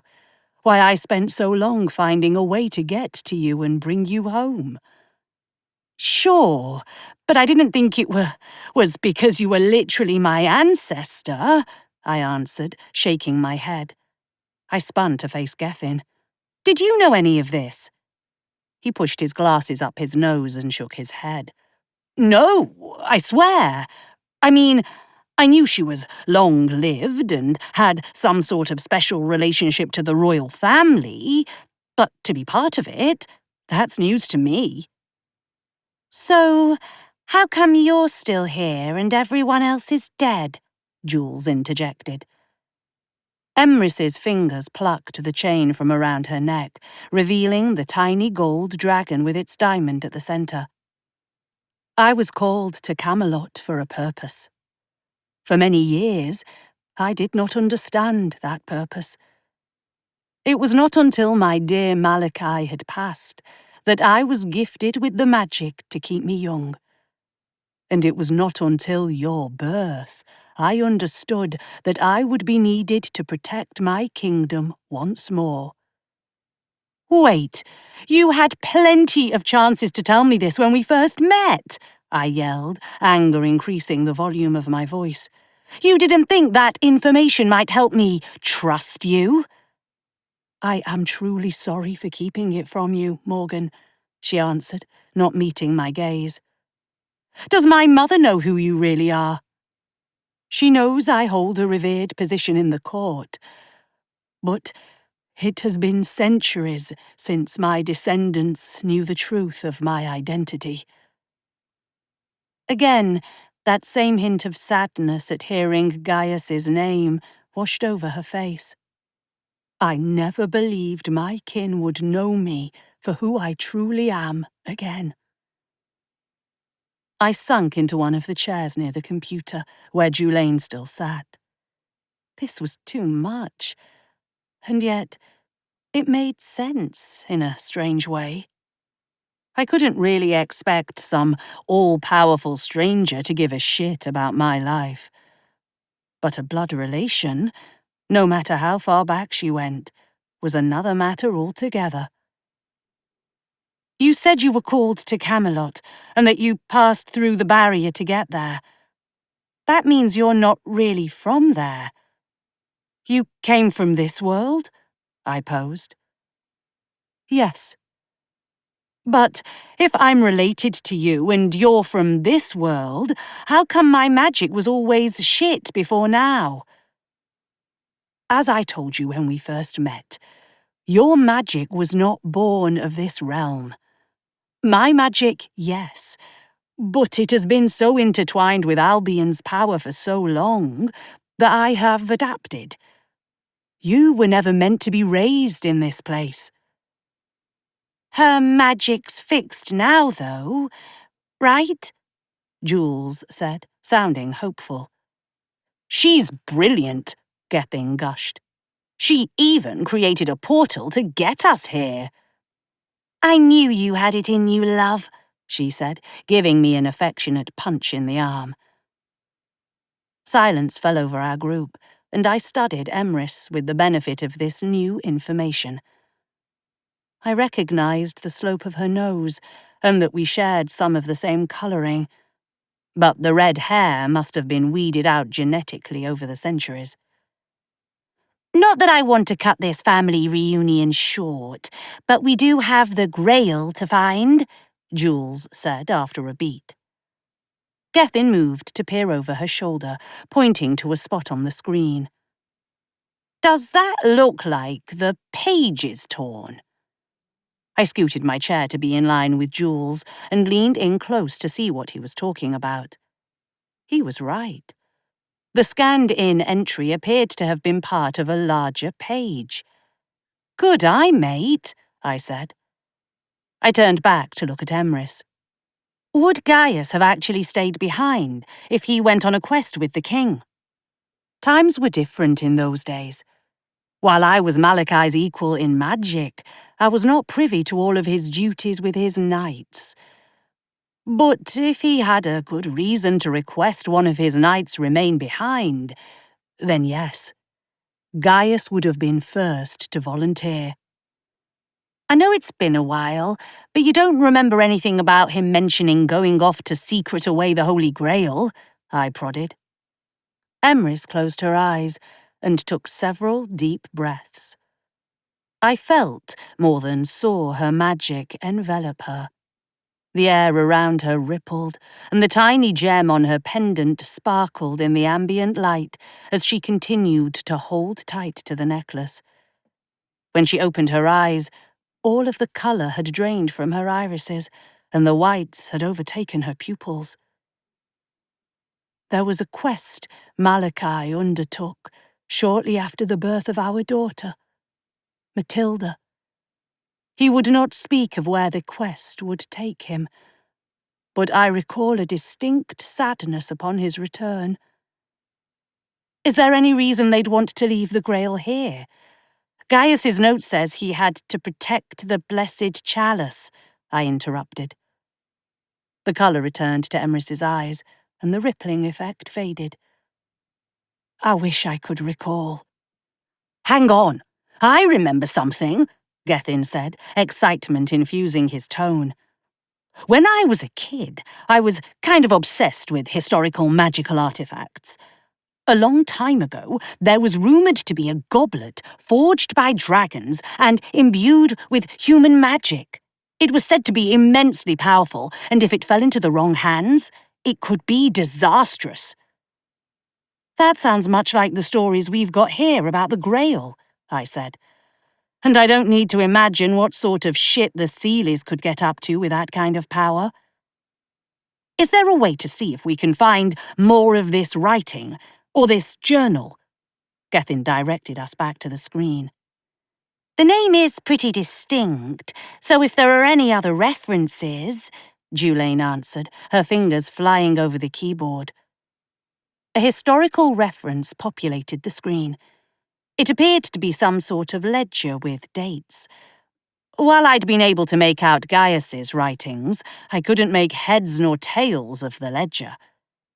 "Can anyone read this?" I asked. No one answered for a long moment.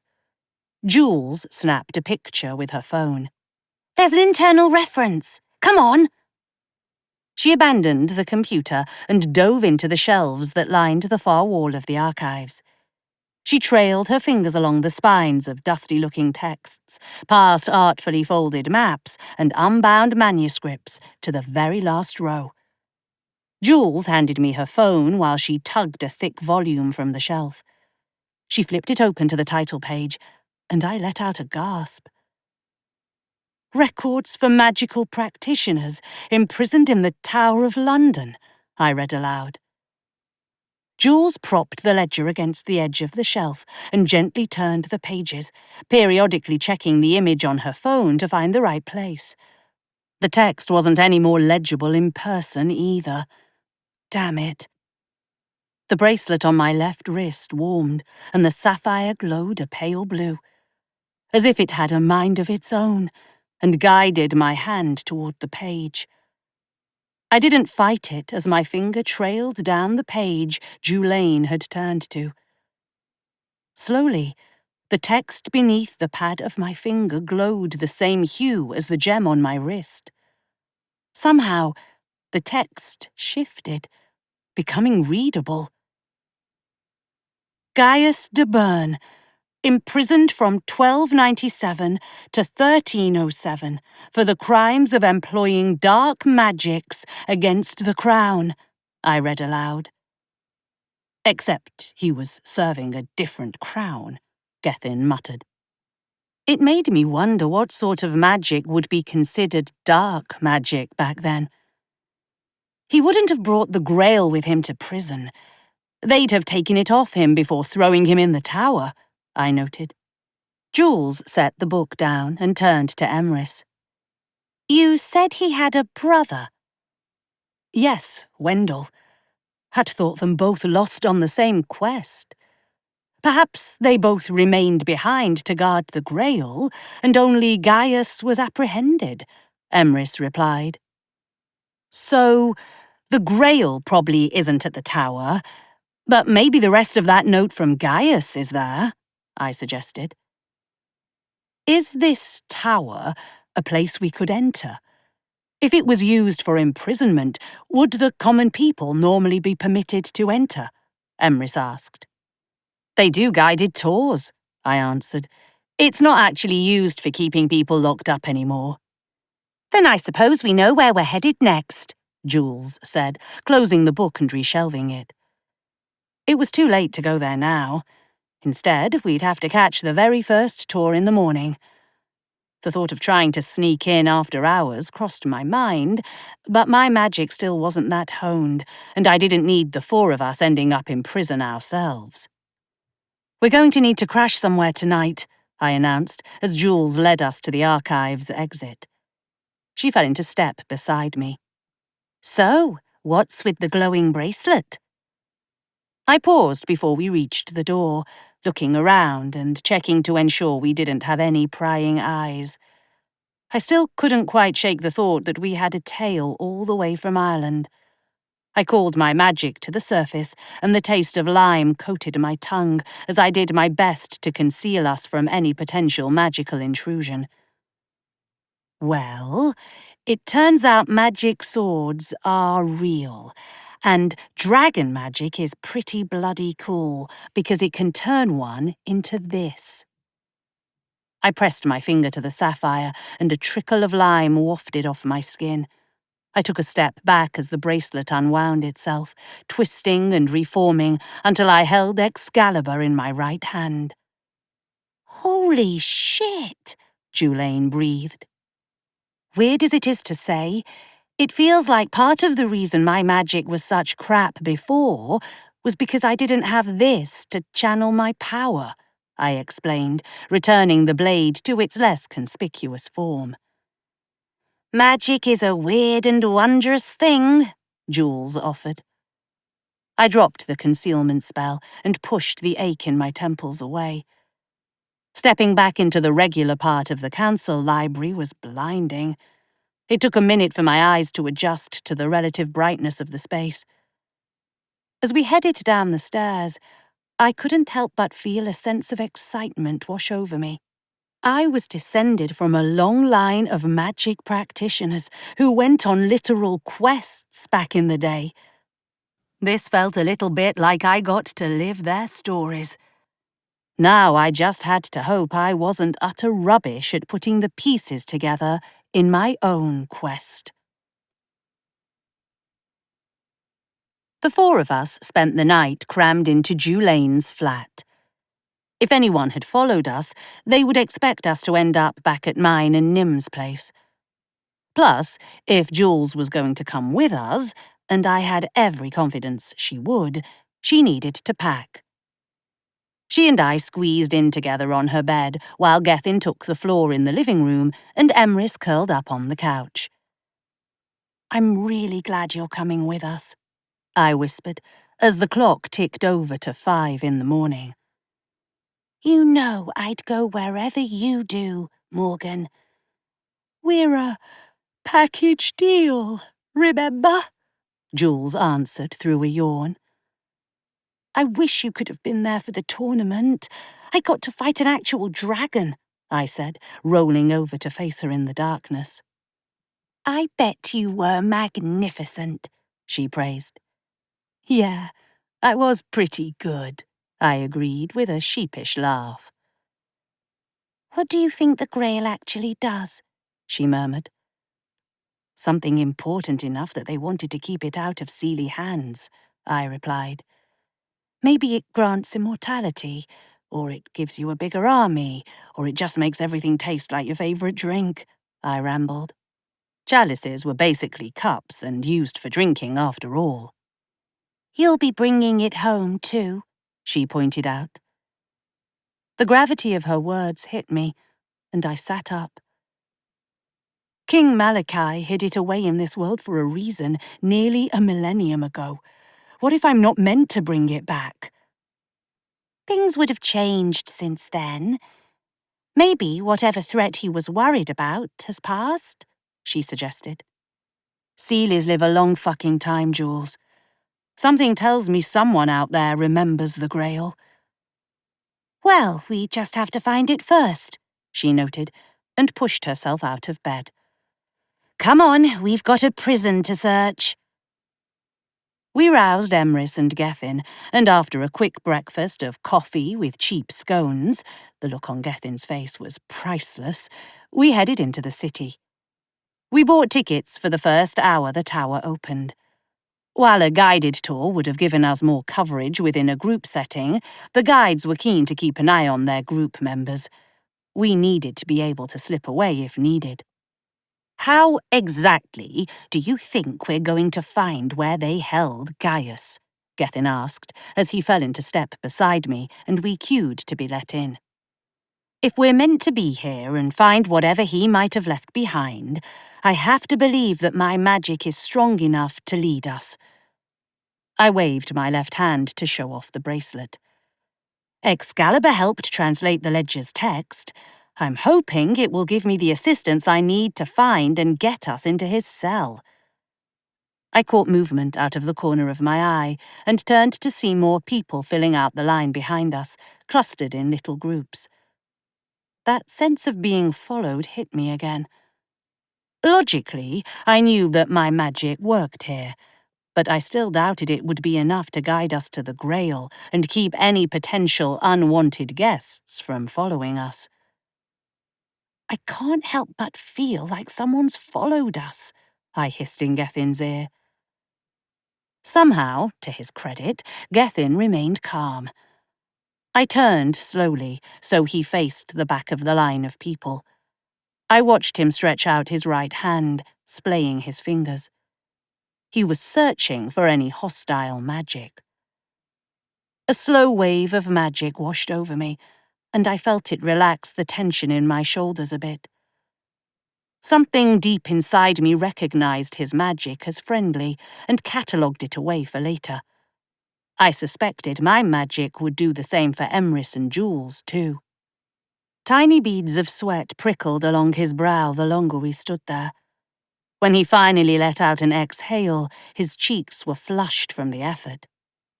I get the sense someone's watching us too, but I can't pinpoint who exactly. Asking Jules or Emrys to do the same might tip off whoever was watching us that we knew they were spying. We would need to be careful as we proceeded.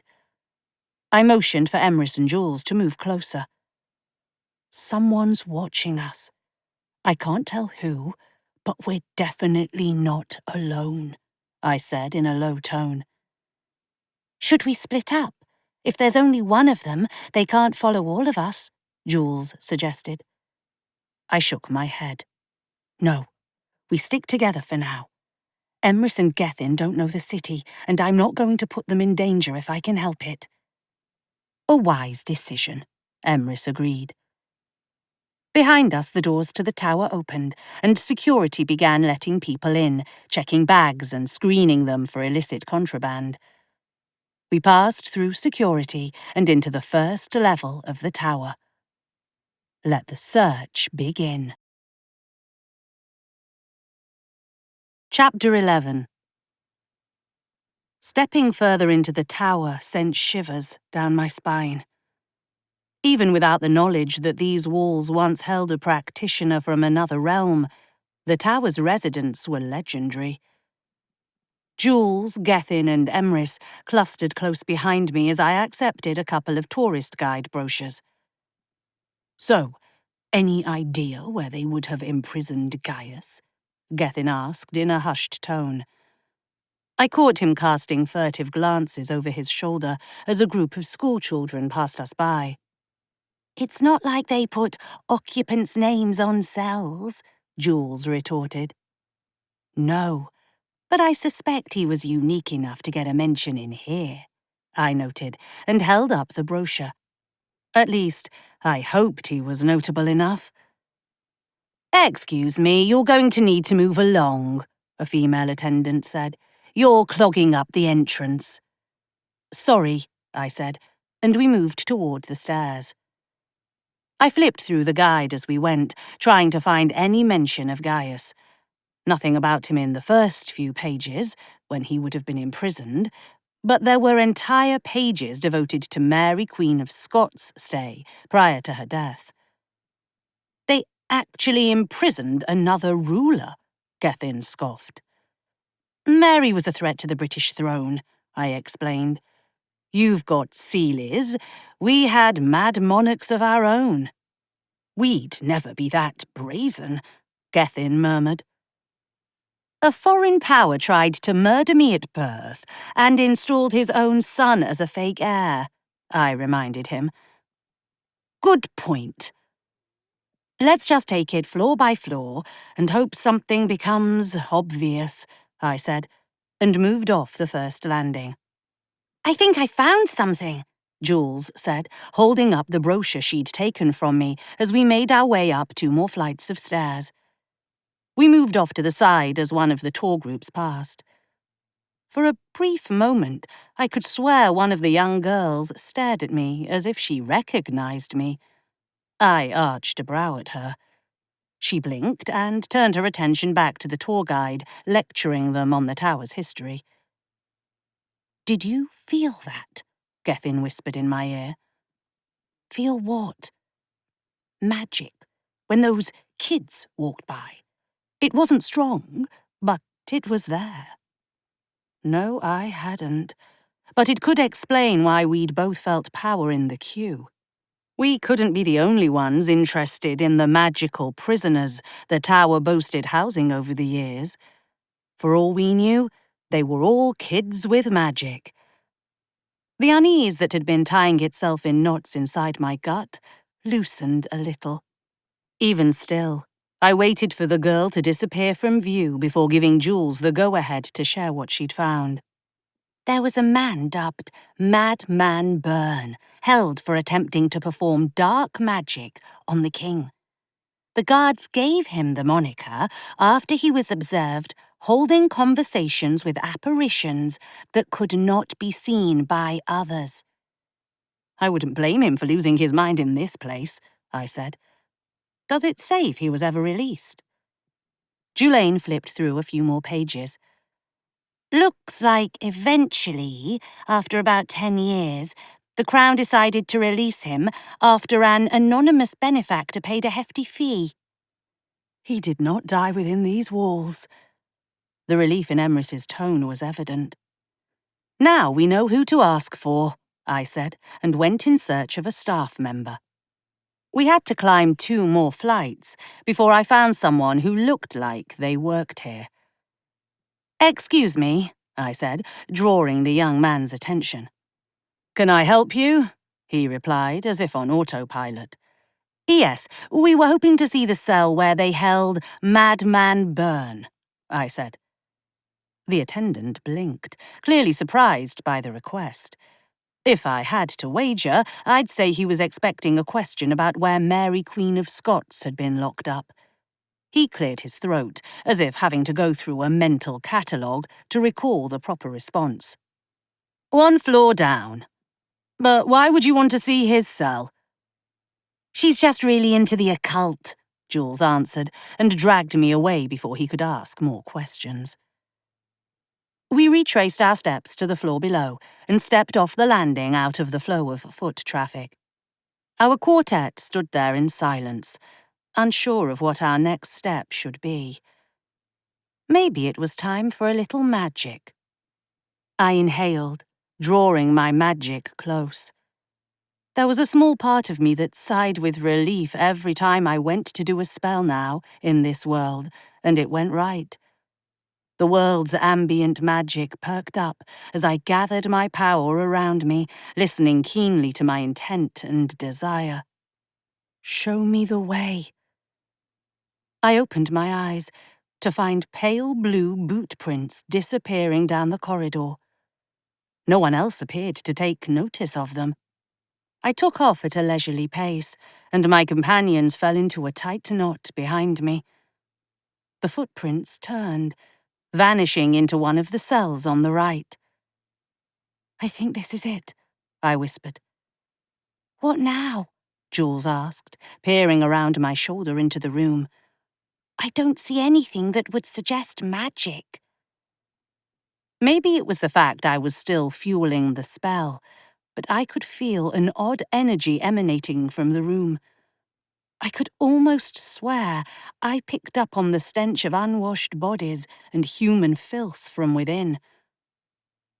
Behind us, I could hear prepubescent voices, and I turned in time to see the earlier school group wandering free of their tour guide. That same young girl caught my eye again, and this time she stopped walking as her peers disappeared. Keep up, please, her teacher called. She hesitated before rejoining her group. There was definitely something off about that girl. I turned back to the empty cell and barely stifled a gasp as I saw a figure peering out the window. What drew you here? Emrys's voice came from my left.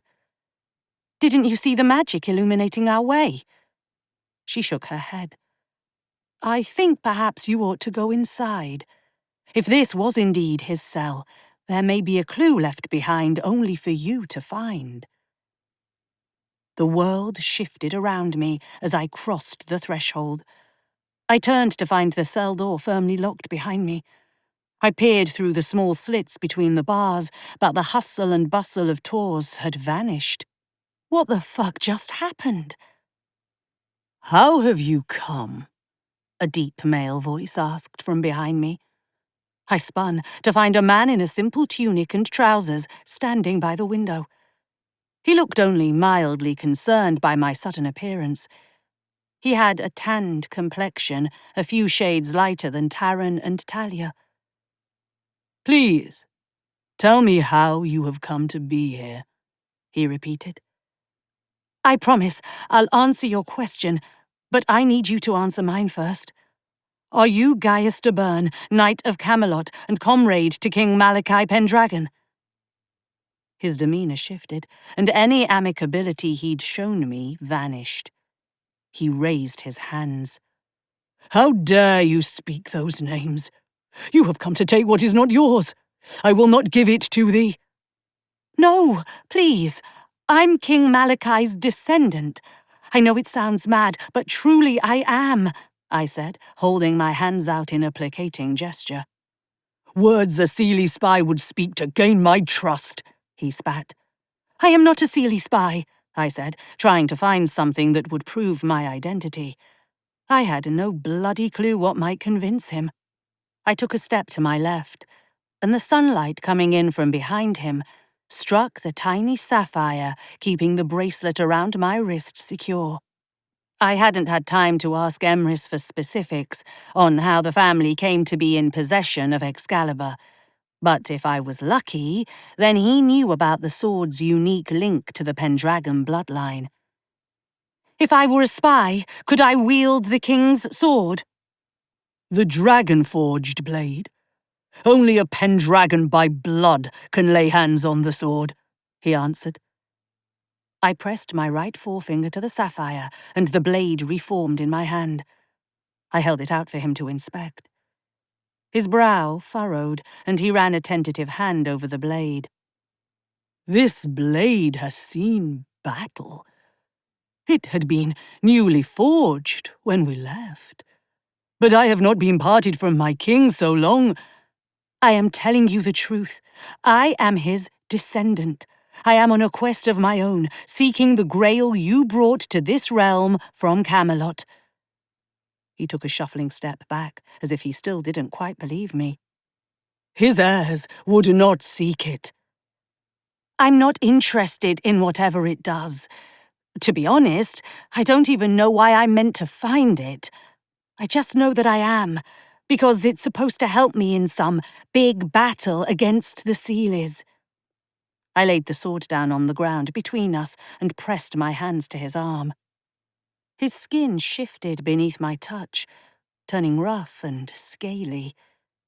His eyes turned a pale shade of orange, and when he bared his teeth, his human ones had turned razor sharp. "You're a dragon," I rasped. Emrys could have mentioned that. "What else would I be?" he replied through a mouthful of jagged edges. "I don't know how else to prove to you that I'm not going to hurt you. I don't know how I've even managed to end up here. One minute I was standing in the corridor with my friends, and the next I walked in this cell to find you." "I swore to the king, upon his wife's honor, I would keep it safe," he said. "And I have. The chalice is secreted away most safely." "The Queen? You mean Emrys?" He nodded mutely. "She came with me. If I knew how to bring her here, I would, but I don't have that sort of skill."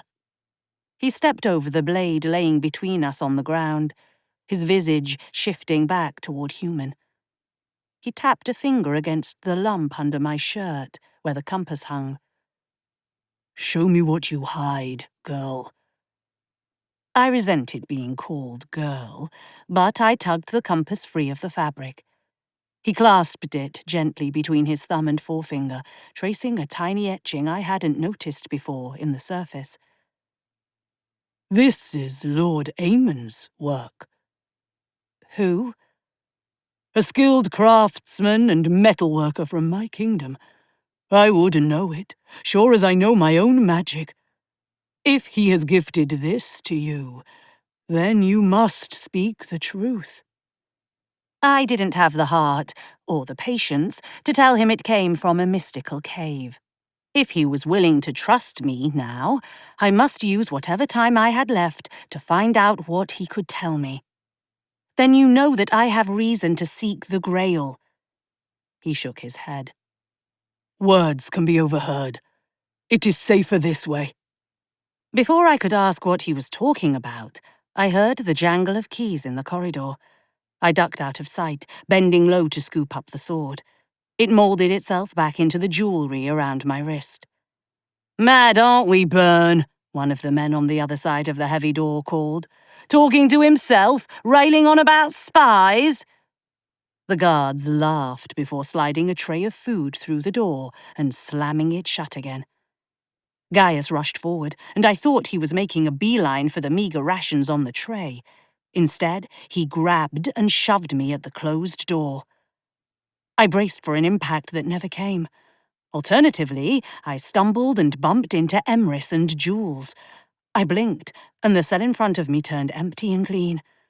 My head throbbed at the base of my skull.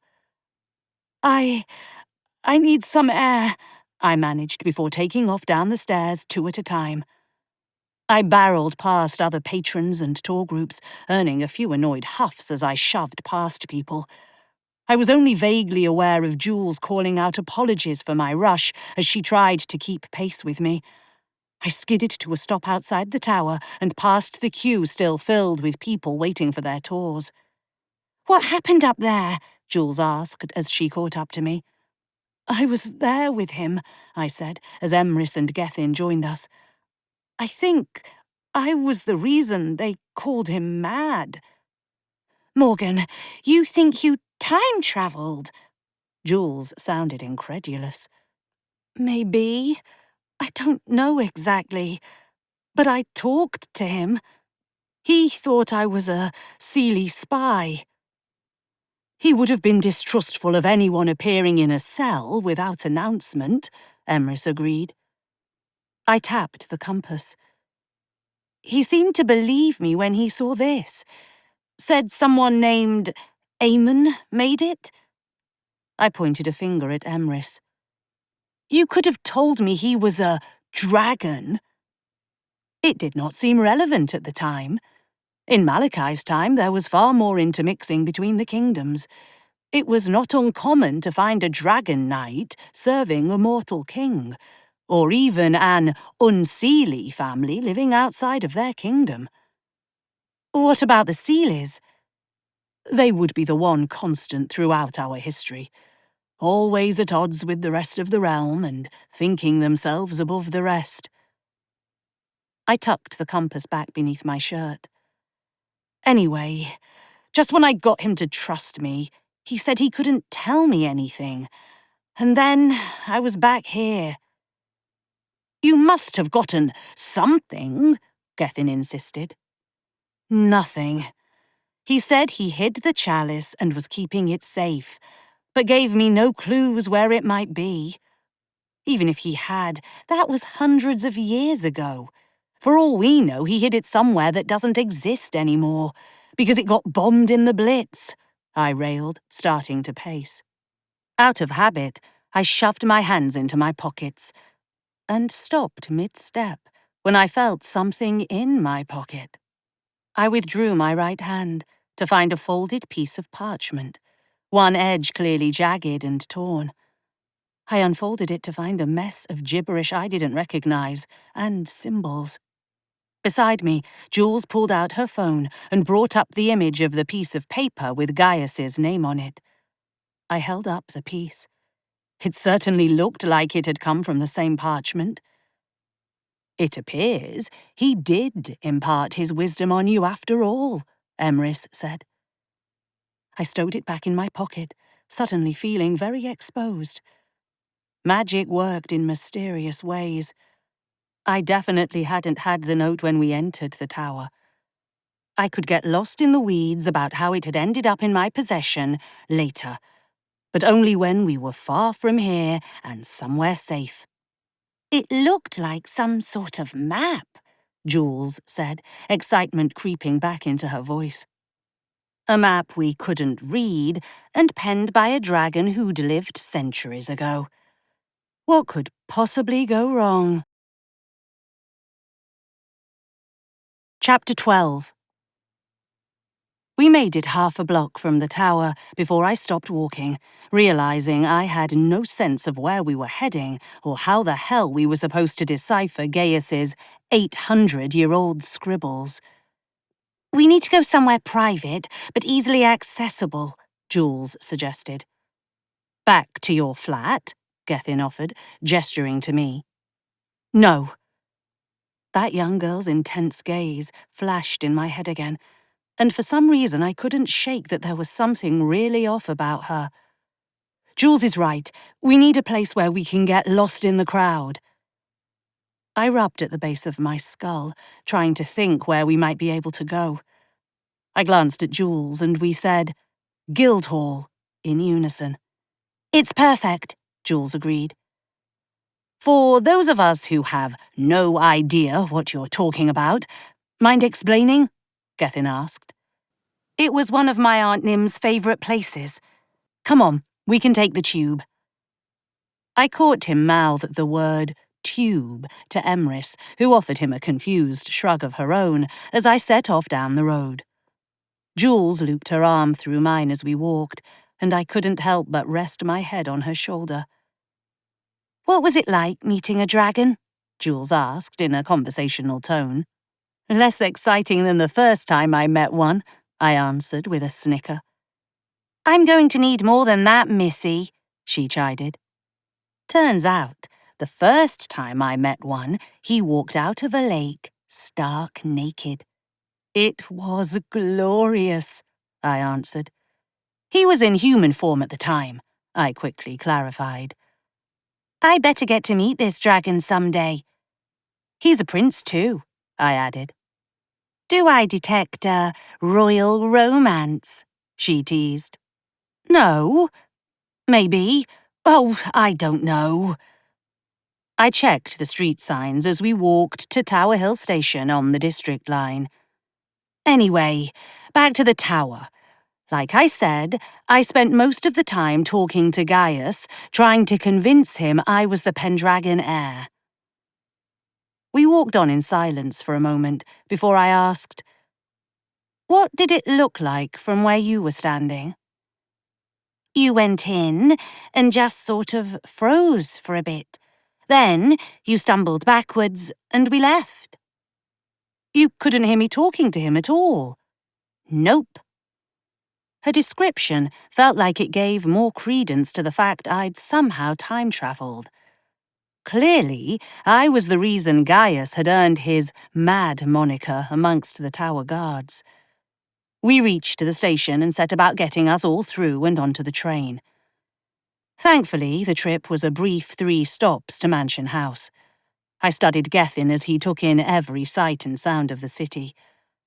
I extricated myself from Jules's arm to walk beside him as we traversed the rest of the trip to Guildhall Library. I've been a terrible tour guide. I'm sorry, I said. You're a little busy questing, he reminded me. I'm just grateful to be along for the ride. Well, where we're headed is one of the best places to learn about London's history. My Aunt Nim loved going there, especially in summer when school was out. She always insisted that my education not stop just because classes were done. I was beginning to wonder if her love of this place had stemmed from a desire to understand the place she'd chosen to make our home. She could have stayed in Ireland after crossing through the barrier. Yet she chose London, all the way across the Channel, to raise me. I wish I could have met her, he said. Me too. I know you said Gaius never really gave you a straight answer, but maybe there was something he did, a gesture or mannerism that might have been a clue? I wasn't exactly paying attention to that sort of thing, I sighed, as the library building loomed ahead of us. We could always take another trip down memory lane, he suggested. Doing it in Camelot had been tiring enough. I wasn't sure I trusted my magic for a repeat performance on this side of the barrier. Let's get inside, Jules called, leading the way. We sequestered ourselves in a quiet corner amongst the shelves. It was only then that I felt safe enough to bring the scrap of parchment out again. I laid it on the table between us. It's written in an ancient dragon dialect, Gethin announced almost immediately. Please tell me you've studied ancient dragon dialects, I said. When I was younger, yes, But it's been a while since I've had to try translating anything, and I don't have my reference guides. Whatever you can decipher is more than what we've got now, I said, pushing the fragment in his direction. Jules darted out of view momentarily, returning with a pad and pen. There was something that stuck out to me in the guidebook from the tower, I said, in a hushed tone, pulling the brochure out and flipping to the page where Jules had found the entry on Gaius. I studied the information, reading each line slowly to fully process the content. He'd been released after a decade because a rich benefactor had paid a hefty fee to the crown. It sounded like he would have remained imprisoned far longer if not for the contribution by this mysterious patron with deep pockets. Would Gaius have made any connections in his time in London before being imprisoned? I addressed Emrys.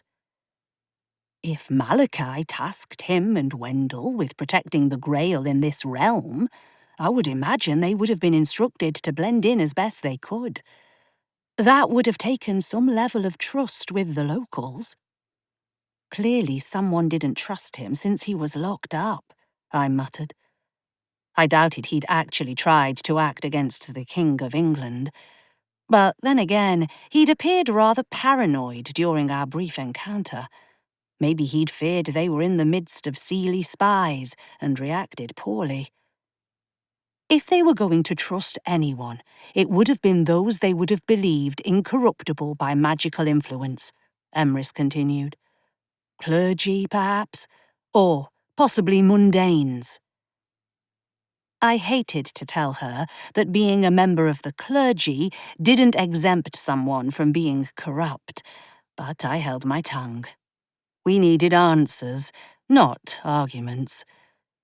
It seemed far-fetched that a man of the cloth would have had sufficient funds to free Gaius with a large payout to the king. Do we know what happened to his brother? Could he have spent that decade amassing wealth to free Gaius? They were incredibly close. I would not doubt Wendell would have done all he could to secure his brother's release. I mean, it would make sense. Dragons and treasure, Jules noted offhandedly. When Emrys gave her a quizzical look, she added, Doesn't everyone know that dragons love hoarding shiny objects and amassing treasures? All stereotypes evolve from a small ember of truth, Emrys noted. Is there any way we could find references in here about Gaius's whereabouts after his stay in the tower? I interjected. Part of me thought we might have better luck back at the council headquarters, especially now we had Gaius's prison name to search with. But if he distrusted other practitioners, and instead relied on the kindness of mundane strangers, he might have ended up in the annals of mortal history. I'll see what I can find, Jules said, and logged on to the library's internet. I turned my attention to Gethin. Any luck? He set down the pen and looked at me over the top of his glasses. It's remarkable how clear the penmanship is. It's like it was written yesterday. Fascinating as that fact is, I'm more interested if you can figure out what it says. There are a few symbols I don't quite recognize, but I think I've got one of these sorted. He pointed to a swirling symbol. This means refuge, and this symbol is repeated a few times. I think it's what they were using to represent the Grail. Okay, so he stashed it in a refuge.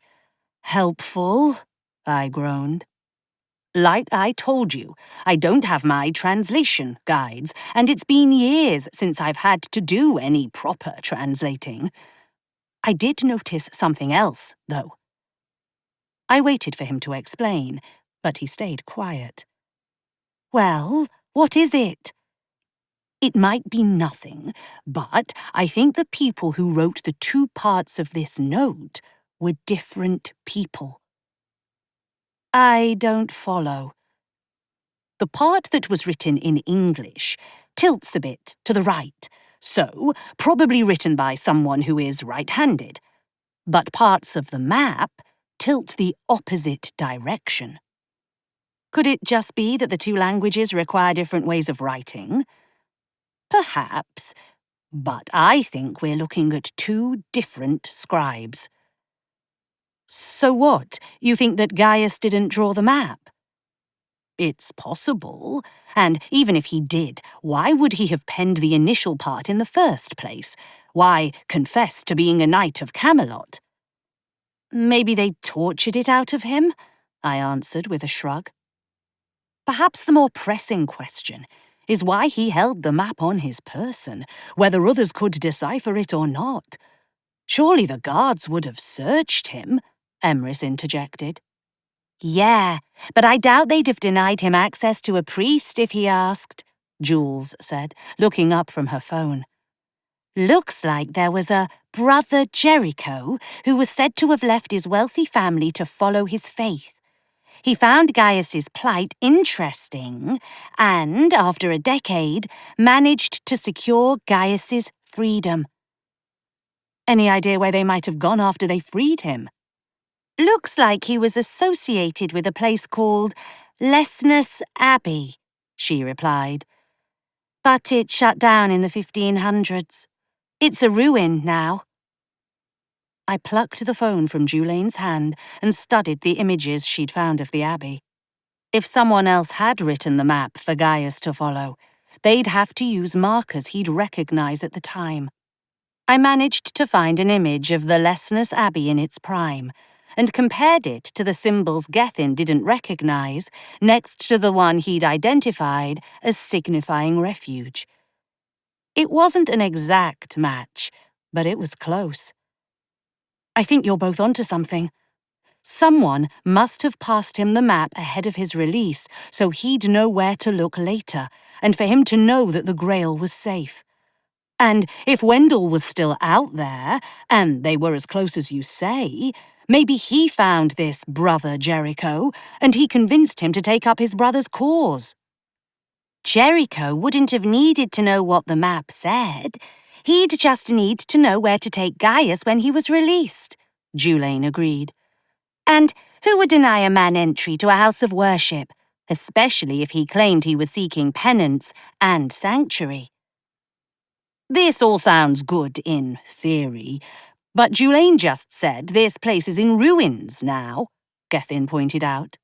Just because it's in ruins doesn't mean we can't learn from it. Who knows, maybe Morgan will time travel or get another vision, Jules said. Gethin was right about something else. It's possible I missed some other clue while I was talking with Gaius.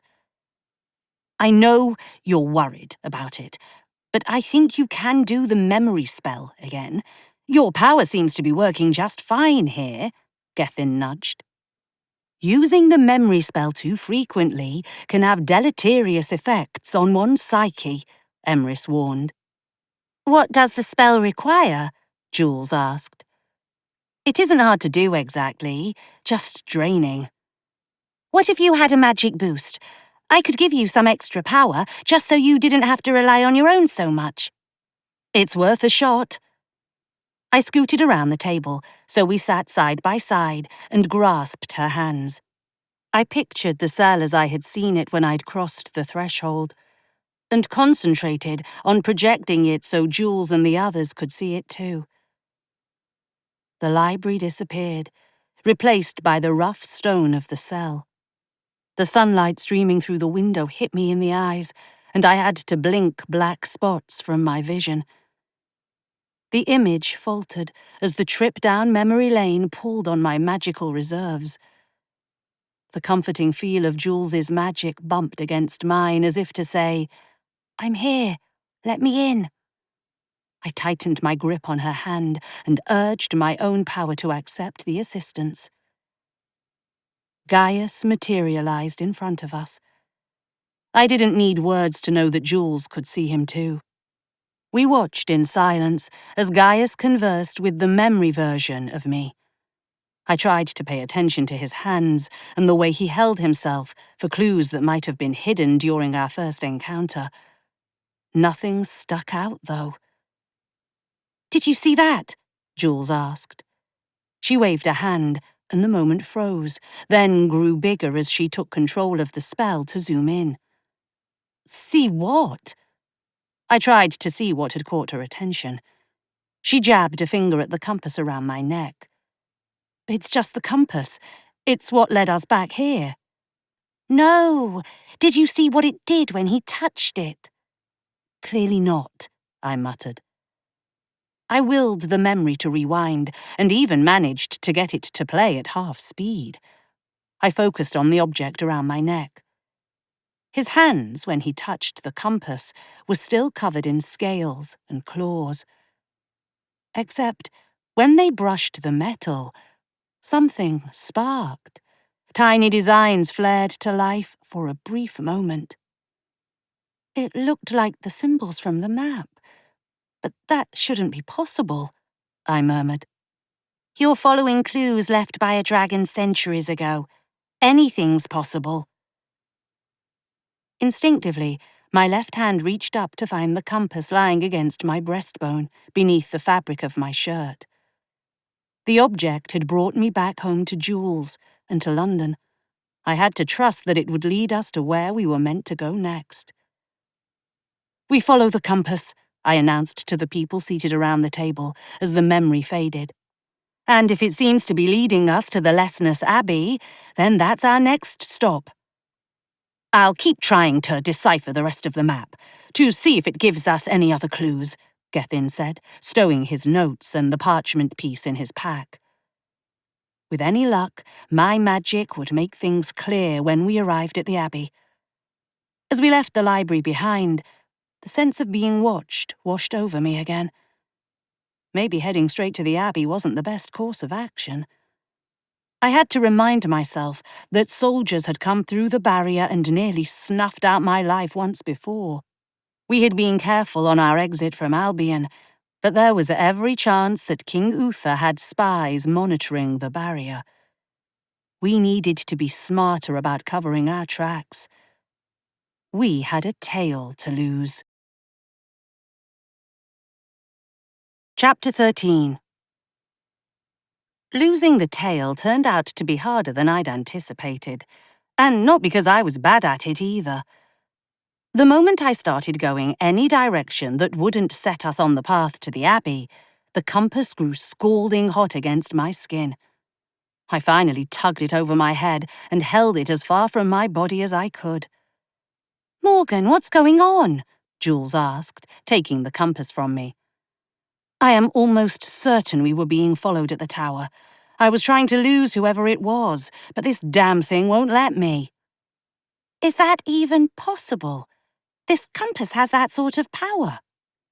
Dragon magic is immensely powerful. Something to do with the fact they've been around for thousands of years, Gethin offered. I watched as Jules slid the compass over her head and stowed it beneath her shirt. Maybe it will settle down if it's not with you?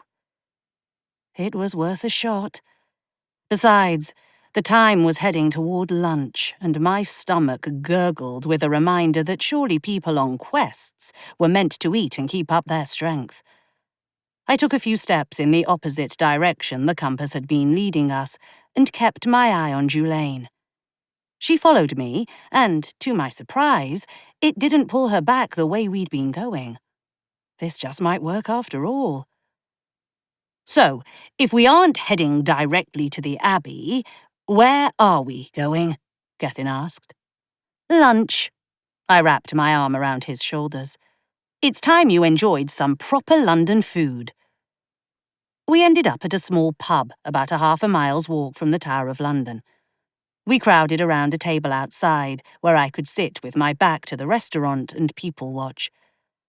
Every child that walked past set my nerves on edge.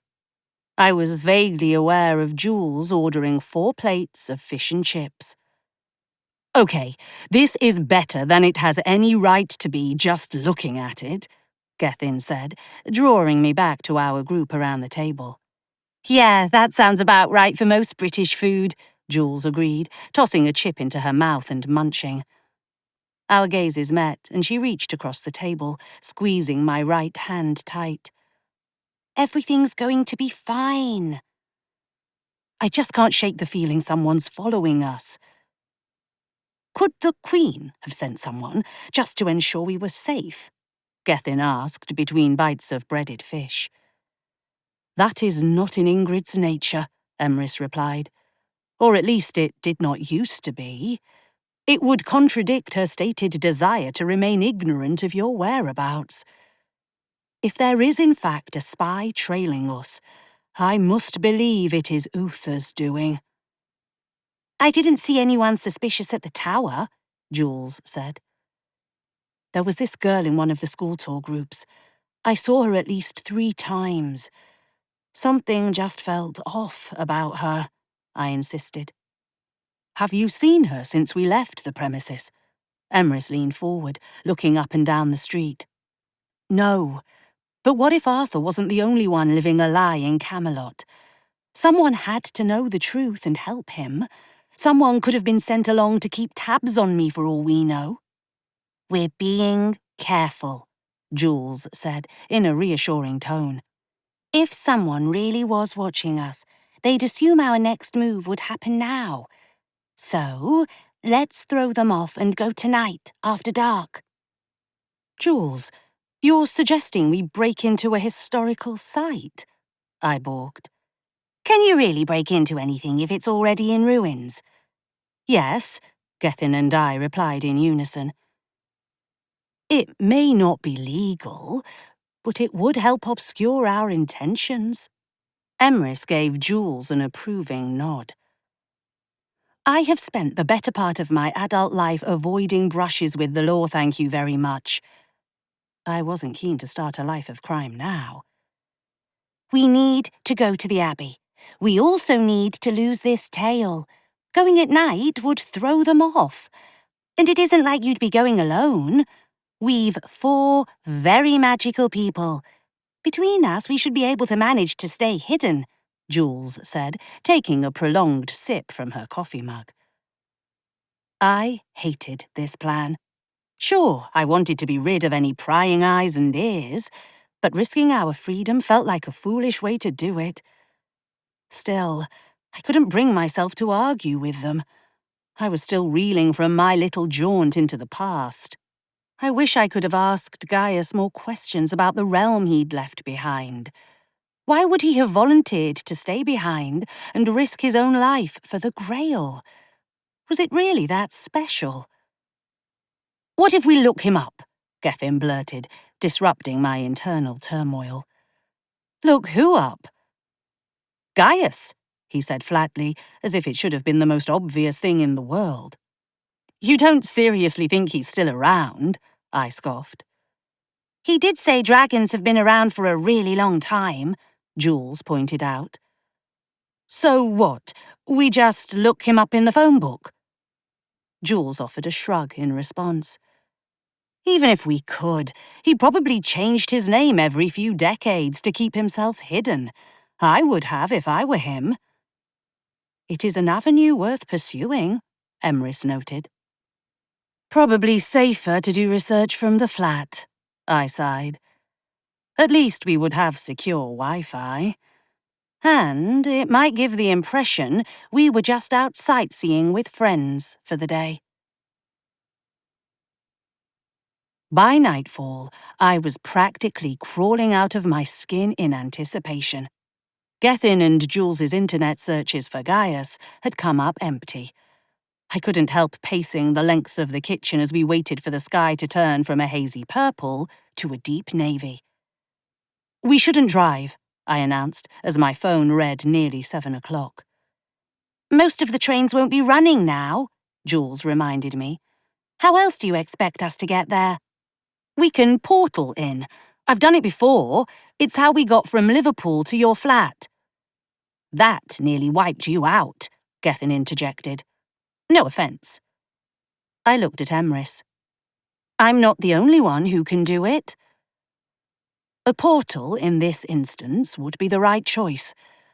However, given the delicate nature of the portal magic I possess, I believe it would be stronger if we wove our magic together. Great, let's get going then. I shook out my hands, willing my nerves to subside as Emrys reached for me. We stood side by side in the kitchen, and each raised a hand. For the briefest moment, I could see what she intended for us to do, as if she was sharing it with me so we could work in tandem. "Remember, the portal must be a perfect circle," she said. Unlike last time when she coached me on this spell, her tone was soft and encouraging. "Got it." I watched as she raised her hand. I matched her gesture, move for move. Together we each traced an arc that connected to form the gateway to our destination. I caught a glimpse of the world inside our portal, but it looked inky and undefined. I wouldn't want to walk through that. It was so unnerving that I took a step back. "You need to envision your destination," Emrys said, gripping my other hand tight in hers. "I've never been to this abbey.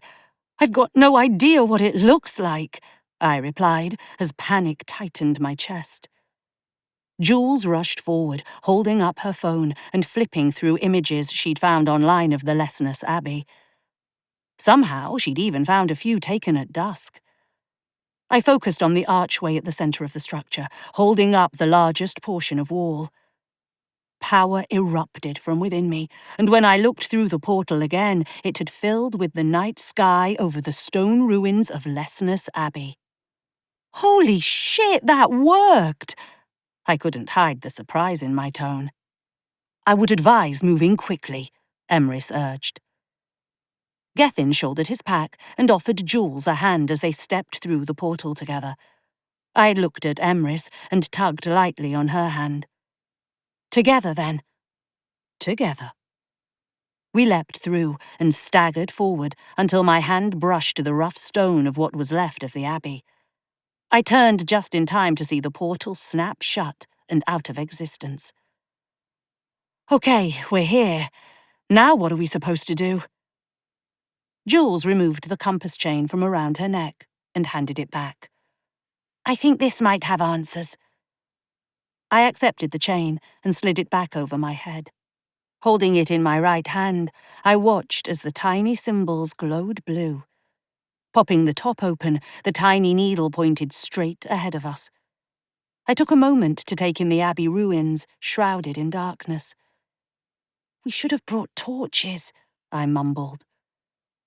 Without realizing what I was doing, my hands moved in a quick, circular motion, relying on muscle memory from the tournament, and a greenish-yellow orb solidified between my fingers. I tossed it overhead to light our way. "You picked up some neat tricks while you were away," Jules complimented. "I just wish I knew what we were meant to find here." I continued to follow the compass as it veered vaguely to the left. Even if Gaius had been brought here after his release, this place hasn't been a functioning abbey for like 500 years. "Look at you doing research," Jules teased. "I pick up books now and then," I said with a smirk. "And it looks like most of the place is gone anyway. There's just a few walls left now." "I bet it was beautiful in its prime," Gethin said. "I can sense the power that had graced this place," Emrys said, trailing her fingers along the interior of the wall as we walked. "They may not have been men of magic, but faith carries a power all its own." I turned my attention back to the compass. It was pointing straight again, which made no sense. That way took me into the middle of a grassy space. "Come on, Gaius. What are you trying to show me?" I stopped moving and tried to picture Gaius in my mind, walking through the halls of this place. What could he have hidden away all those centuries ago that might give me a clue to finding the Grail now? "Seek me, blood of my liege." His voice floated on the gentle evening breeze, and when I opened my eyes, the compass burned bright, lighting up like a beacon. The light it cast shone on a row of bricks at the far end of the wall, where a small portion of the adjoining structure still remained intact. As we passed by a window, I could swear I saw a light in the distance coming from the woods. I froze and watched as the light bobbed in mid-air, growing closer. Someone had found us. "Get down!" I hissed, gesturing for everyone to stay low. "Lawmen?" Gethin whispered. I shook my head. "Couldn't tell, but someone is coming this way." Our time was running out to find whatever Gaius had left for me to find. The compass and the orb that hung overhead still illuminated the bricks about a hand's reach from where I crouched. I hated the idea of defiling a historic landmark, but the future of Camelot depended on me uncovering what lay beneath those bricks. I ran my finger along the mortar, hoping to find a crack big enough to let me wedge one stone free. Of course, they were sealed up tight.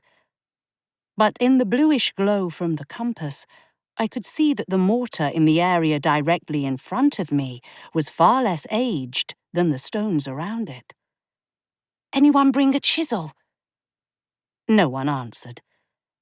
Digging at it with my hands would be pointless, and I wasn't entirely confident I knew how to use magic to free the stones without damaging the rest of the wall. I rested my forehead against the cool stone, and the compass brushed the brick at chest height. The runes on the metal flared even brighter, and when I looked down, tiny depressions in the stonework appeared. I bent down to study the new marks on the wall, to find they mirrored the ones on the compass. "What is it?" Jules whispered. "I'm not sure yet," I murmured. I brushed the pad of my thumb along the surface of the compass, to find that the runes had become raised. Just enough the locket might fit into the newly revealed grooves in the wall. Like a key. Oh, you brilliant, bloody dragon! I positioned the compass to line up with the grooves in the brick and pressed it as gently as I could while still ensuring contact between the metal and stone wall. I heard an audible click, and the mortar around the brick crumbled, allowing just enough space around it for me to wedge my fingers in and work the brick free. I tugged it out of the wall, sticking my hand into the crevice before I thought better of it.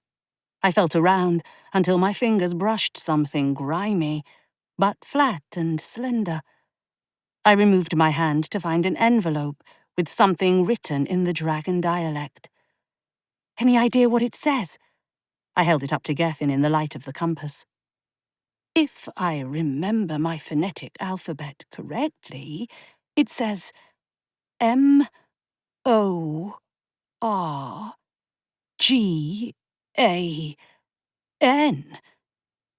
He gave a soft, strangled sound. "It's got your name on it." I turned the envelope over and undid the flap, revealing a slip of paper that looked at least 50 years old, coloured with age, along with a photograph of two men, one of whom was clearly Gaius. The other man looked similar enough that they could have been brothers. Wendell. There was something scribbled on the back of the photograph, but I couldn't make it out, even with the glow from the compass. It would appear that when you spoke to Gaius during his imprisonment, you did indeed travel to his era. He must have recalled you and knew what you sought, Emrys said, the wonder evident in her voice. "I never told him my name, and this photo is maybe 50 years old at most. There's no way he could have hidden it in the Abbey 500 years ago." "So he came back to lay these breadcrumbs for you more recently," Jules remarked. "Brilliant!" It felt like such a long shot. How would he have intuited I'd have someone who could decipher the dragon text on the map? And yet, maybe it wasn't so off base. The compass had shared the same symbols.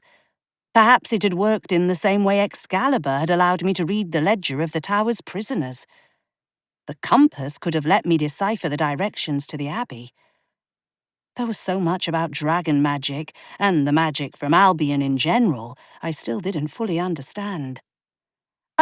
Morgan, I think we should get out of here. We've got company," Jules called, just as a violent gust of wind ripped through the ruins and sent me flying sideways into the other wall. The collision knocked the air from my lungs, and grey spots popped in my vision. I was getting really fucking tired of people throwing me into walls. Just as I tried to get to my feet, another blast slammed into me, temporarily turning the world and everything around me black, as I fell unconscious. Chapter 14. Shouts roused me back to consciousness. When I opened my eyes, I saw two large blokes bearing down on Jules and Gethin, while a third matched Emrys blow for blow at the far end of the ruins. Maybe it was the throbbing at the base of my skull, but I could swear at least one of them looked like the men Uther had sent to murder me and Nim. My ears rang with a painful high-pitched keening as I sat up. With it came a wave of nausea that was the farthest thing from regal and heroic. I felt momentarily helpless as I sat watching my friends take on these assailants. I tried a second time to sit up, and the disorientation faded some. I raised my hand to brush hair from my face, and felt paper crumple against my palm. Somehow, I'd managed to keep hold of the photo and slip of paper. I shoved them down into my boot, discarding the envelope. At least this way they should be safe, even if one of the men came for me. The third time I tried to get to my feet succeeded, and I balanced against the wall behind me until my vision cleared again. "Get the fuck away from my friends!" I shouted, drawing a momentary glance from the man attacking Jules. I reached toward my left wrist. Power had already wrapped around me like armor, and maybe that was enough to trigger Excalibur's transformation. By the time I reached the melee, I brandished a sword in my right hand. I swung at the nearest thug, and, to my surprise, he spun, brandishing a blade of his own. The blades clashed, and I went staggering backward, my left hand flailing to keep me upright. "How'd they find us?" Gethin shouted as he barely dodged a fireball whizzing by his head. "Fight now, questions later," Jules retorted as she made an effort to leap on the attacker's back. As I regained my balance and thrust the blade toward my own assailant, I got a better look at him. It was indeed the man who'd tried to choke the life out of me the night Nim died. "Getting your ass handed to you once wasn't enough? Figured you'd come back for round 2? I quipped. He snarled, his lips curling up over his teeth. "Fixing a mistake I made. I will not be denied again." "Newsflash, dickwad. I've got a lot more power now," I taunted. "I see no proof of that." I realized the orb I'd created to light our way still hung in the air. I reached up with my free hand, willed it to burn white-hot, and directed it at his torso. The greenish ambience turned a blinding orange as it hurtled toward his chest. He held up his sword to block the flames, but some slipped past, singeing his clothes to reveal a metal breastplate beneath. "Children's magic tricks," he scoffed. Was he trying to piss me off on purpose? I flashed back to the assault at the flat. He'd been almost resigned to the fact he had to kill me. This man was far more brazen, callous even.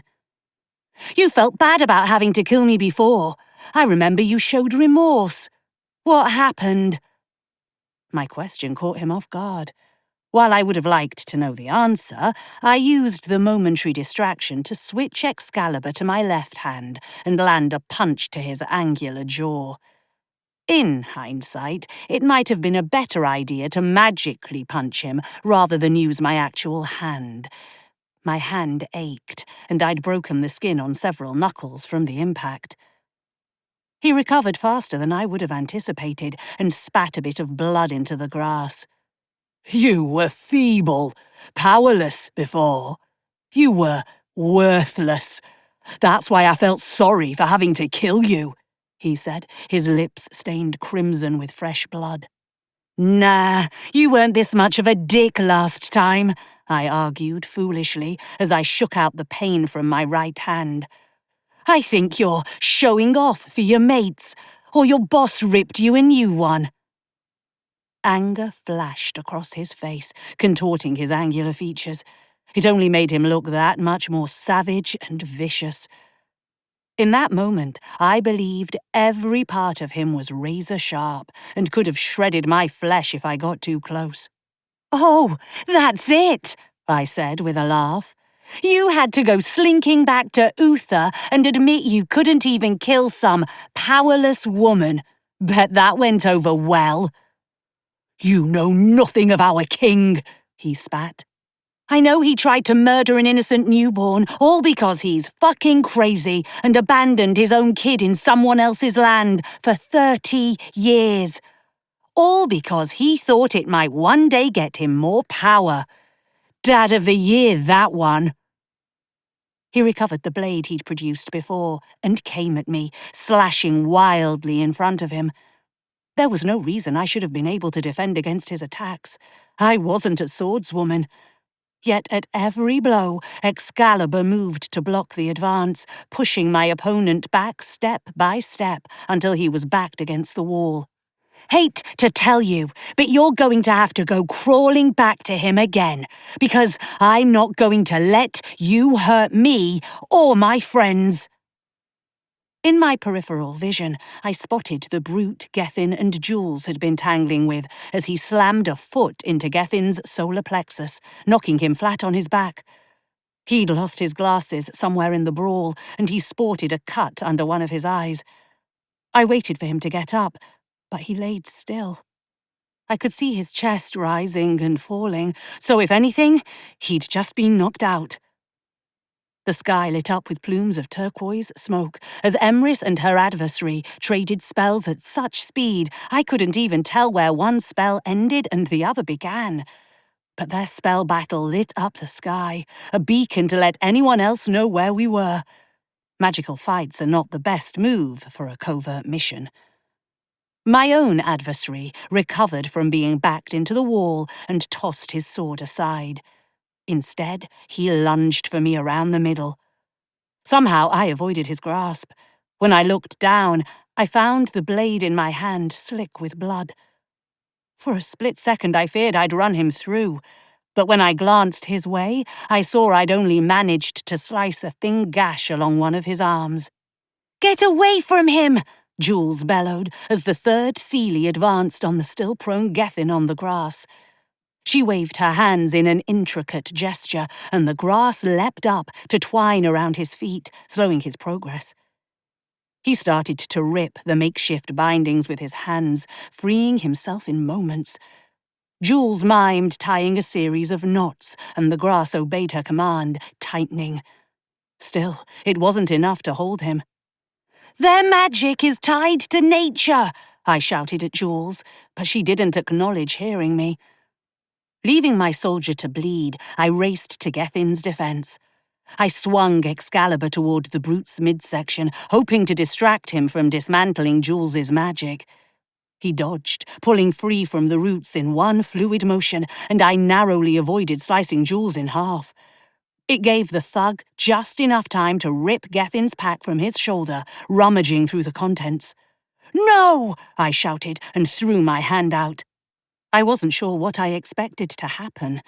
In my head, I envisioned him still as a statue. In reality, his limbs appeared to grow stiff, but a violet streak of energy from Emrys's fight interrupted the spell. It threw him backward, pack still in hand, as he landed on the grass. The thug recovered his wits far too quickly, returning to his task. I could only stand frozen as he tossed the pack aside, having found whatever he was looking for. He secreted it away before I got a good look at what he'd taken, but there were only a few things of value to this quest in Gethin's possession.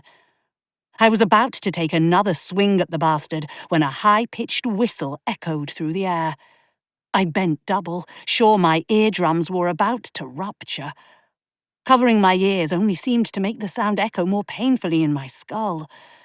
Jules suffered a similar reaction, gritting her teeth in pain as she spun wildly in search of its source. I could make out a hazy green aura around Emrys that appeared to protect her from the sound. Too late, she began to send it cascading our way. All 3 Sealies stopped mid-motion. The one who'd been facing off with Emrys looked annoyed. "What's going on there?" a male voice called out from beyond the ruins. It was only thanks to Emrys's barrier I was able to make out the man's words. The Seelie soldiers vanished with audible pops, leaving the 4 of us in the centre of the ruins, in various states of disarray. I did my best to hastily wipe the blood off Excalibur's blade in the grass before it returned to bracelet form. "Morgan, it's the police," Jules said, her voice barely above a whisper as she pressed herself just below the bottom of the nearby window. We couldn't get caught. "Bobby's, really? Help me get him up," I said, not caring whether Emrys or Jules came to my aid. Gethin was still unconscious. I didn't have any definitive proof that going through a portal while not fully aware of one's surroundings would do any lasting damage. However, I wasn't keen to find out while trying to evade the law. "Sorry about this, mate," I said, and slapped him across the face. It did nothing to rouse him. My heart dropped into my stomach. I leaned in close, holding my breath until I was absolutely certain I'd heard and felt his heartbeat. Hitting him again wasn't the answer, and shaking him felt unwise too. I did the only other thing that came to mind. I kissed him hard on the mouth. His steady breathing turned into a gasp of surprise, and his eyes flew open. Our gazes met, and the world stopped for a beat. I pulled away after a moment more and straightened. "Had to be done," I announced. Right," Gethin mumbled as he went in search of his glasses. I peered through the closest opening to me. I could just make out uniforms and badges as the sweeping beams of police torches moved from side to side. 2 officers approached based on the bouncing lights. From the shouting earlier, I knew one was male. Since I'd extinguished the orb of light, I could only guess his partner's gender. "We need to go," Jules reminded me. Not that I'd forgotten. I turned to Emrys, extending my hand. But even in the moonlight, I could see her skin had gone pale, and her shoulders drooped with exhaustion. Fighting off the 3rd Seelie had taken more out of her than I would have expected. It was up to me to get us back to the flat before they found us.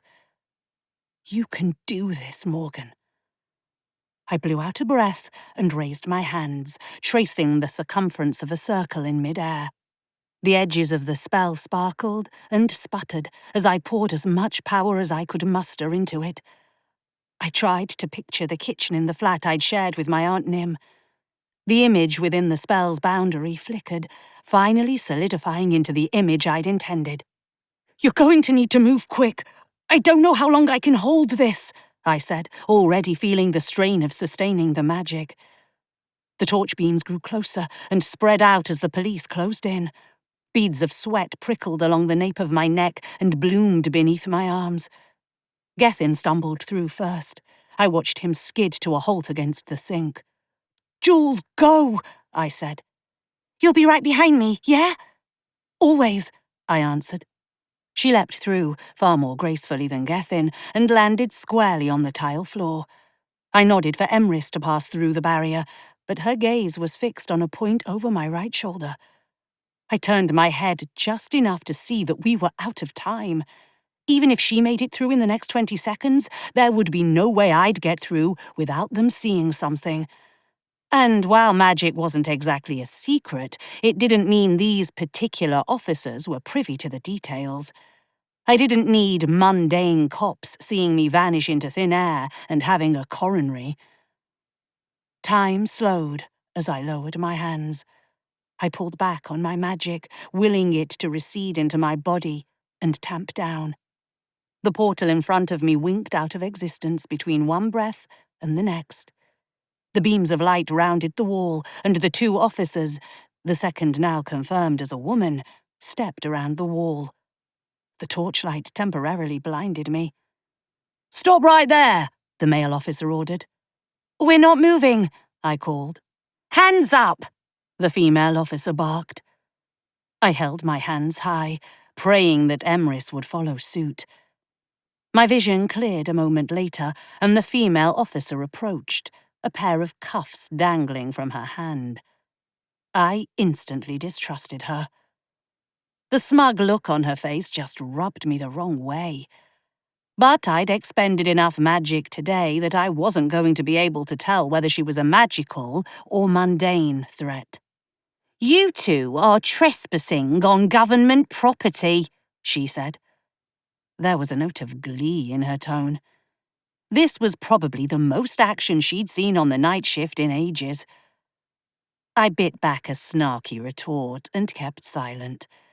She was rougher than she needed to be as she yanked my hands behind me and secured the cuffs around my wrists.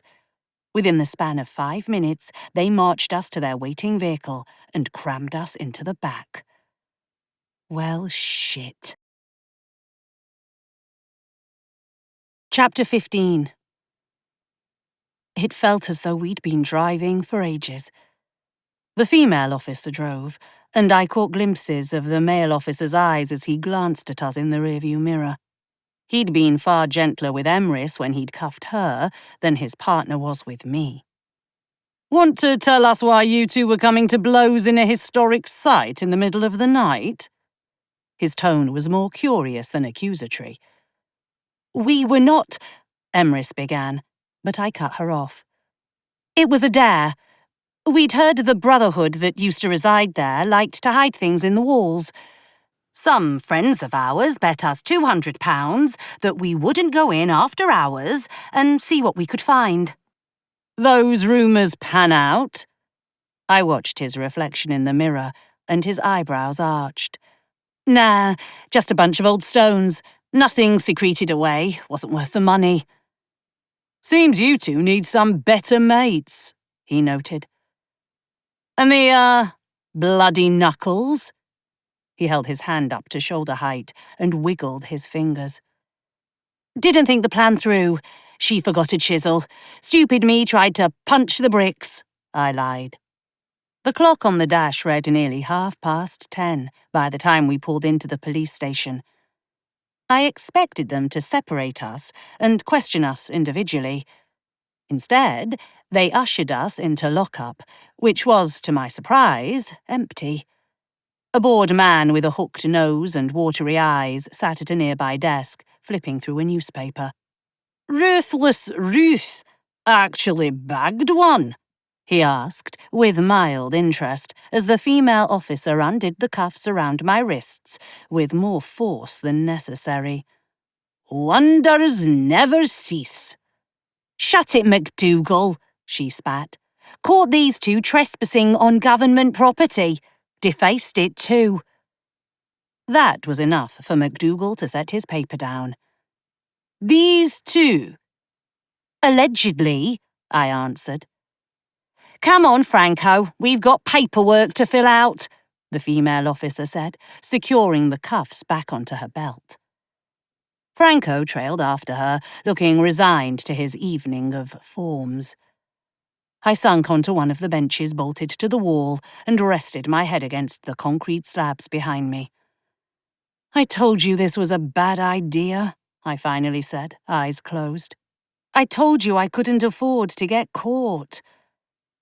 It was not my intention to be waylaid by assailants, nor that their magic would draw the local law.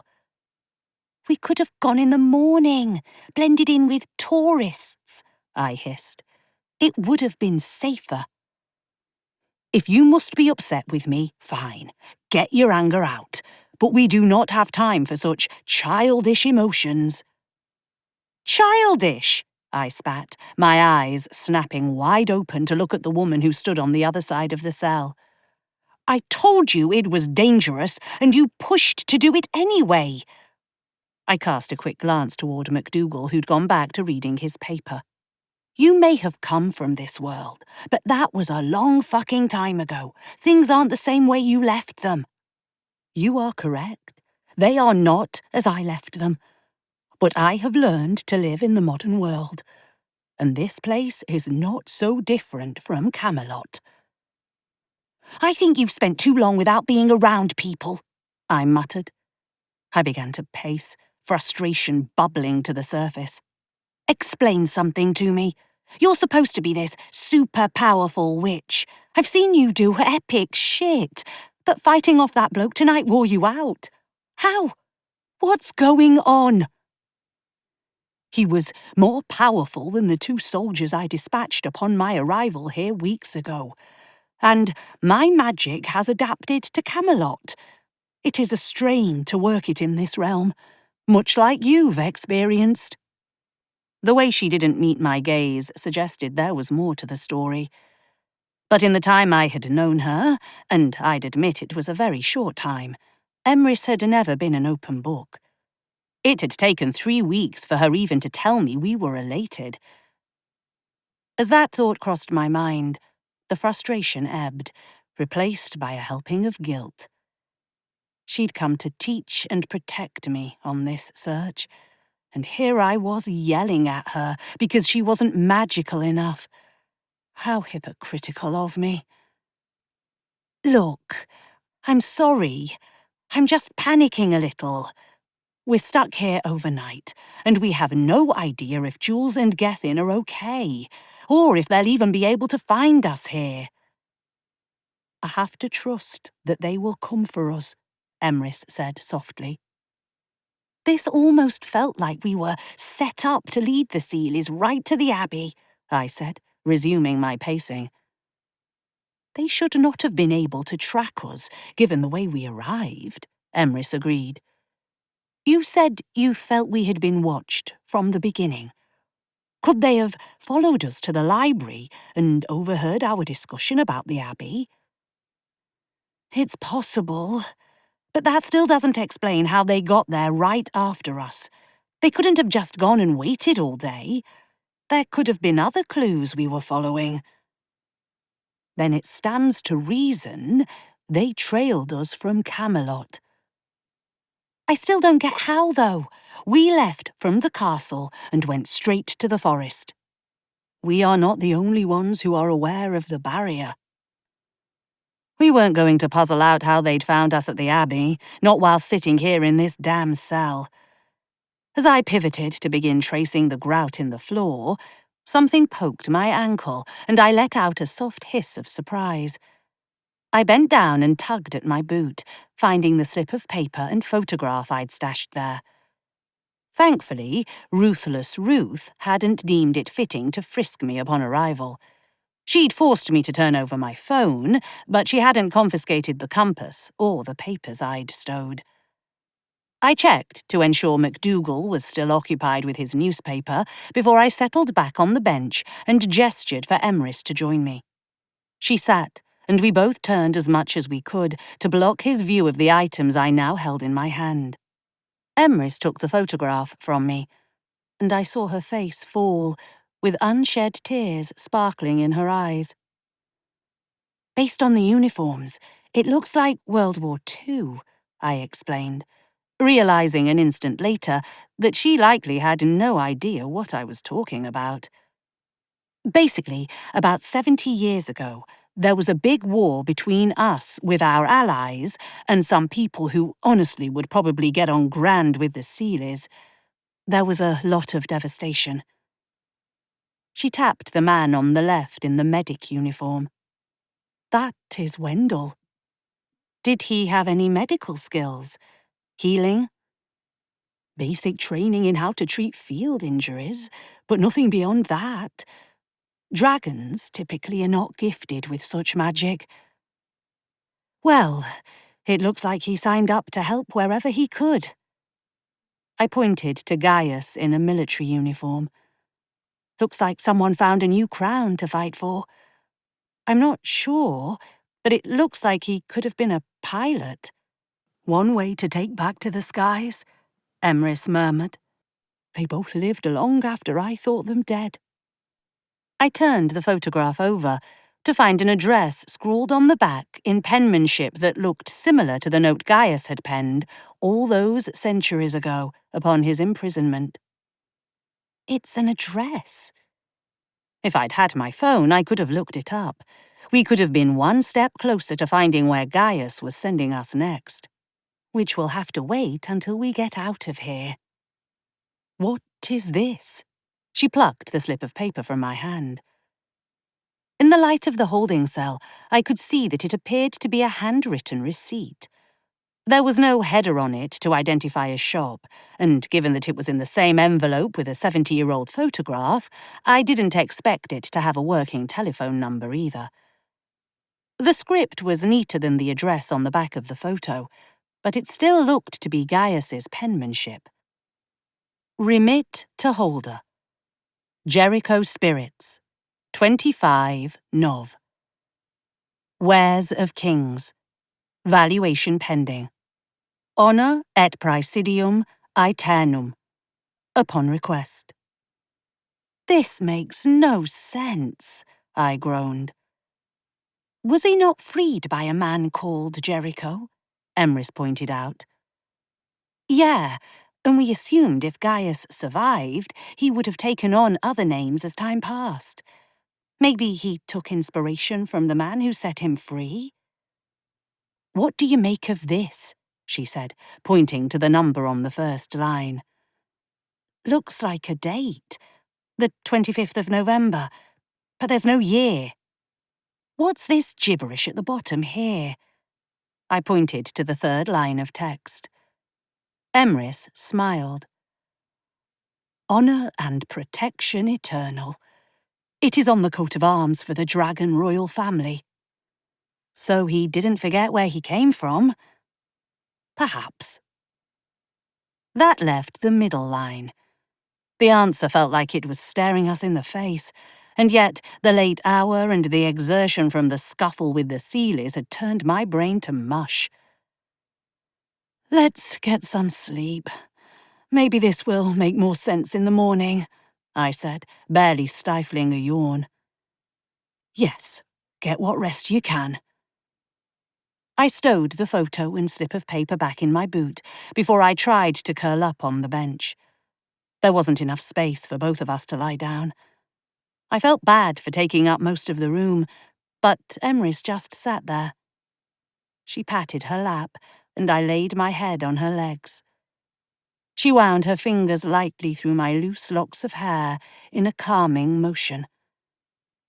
It has been so long since I did this, Emrys whispered. I can still recall nights spent with my dear Matilda in my lap as a little girl, before Malachi's passing.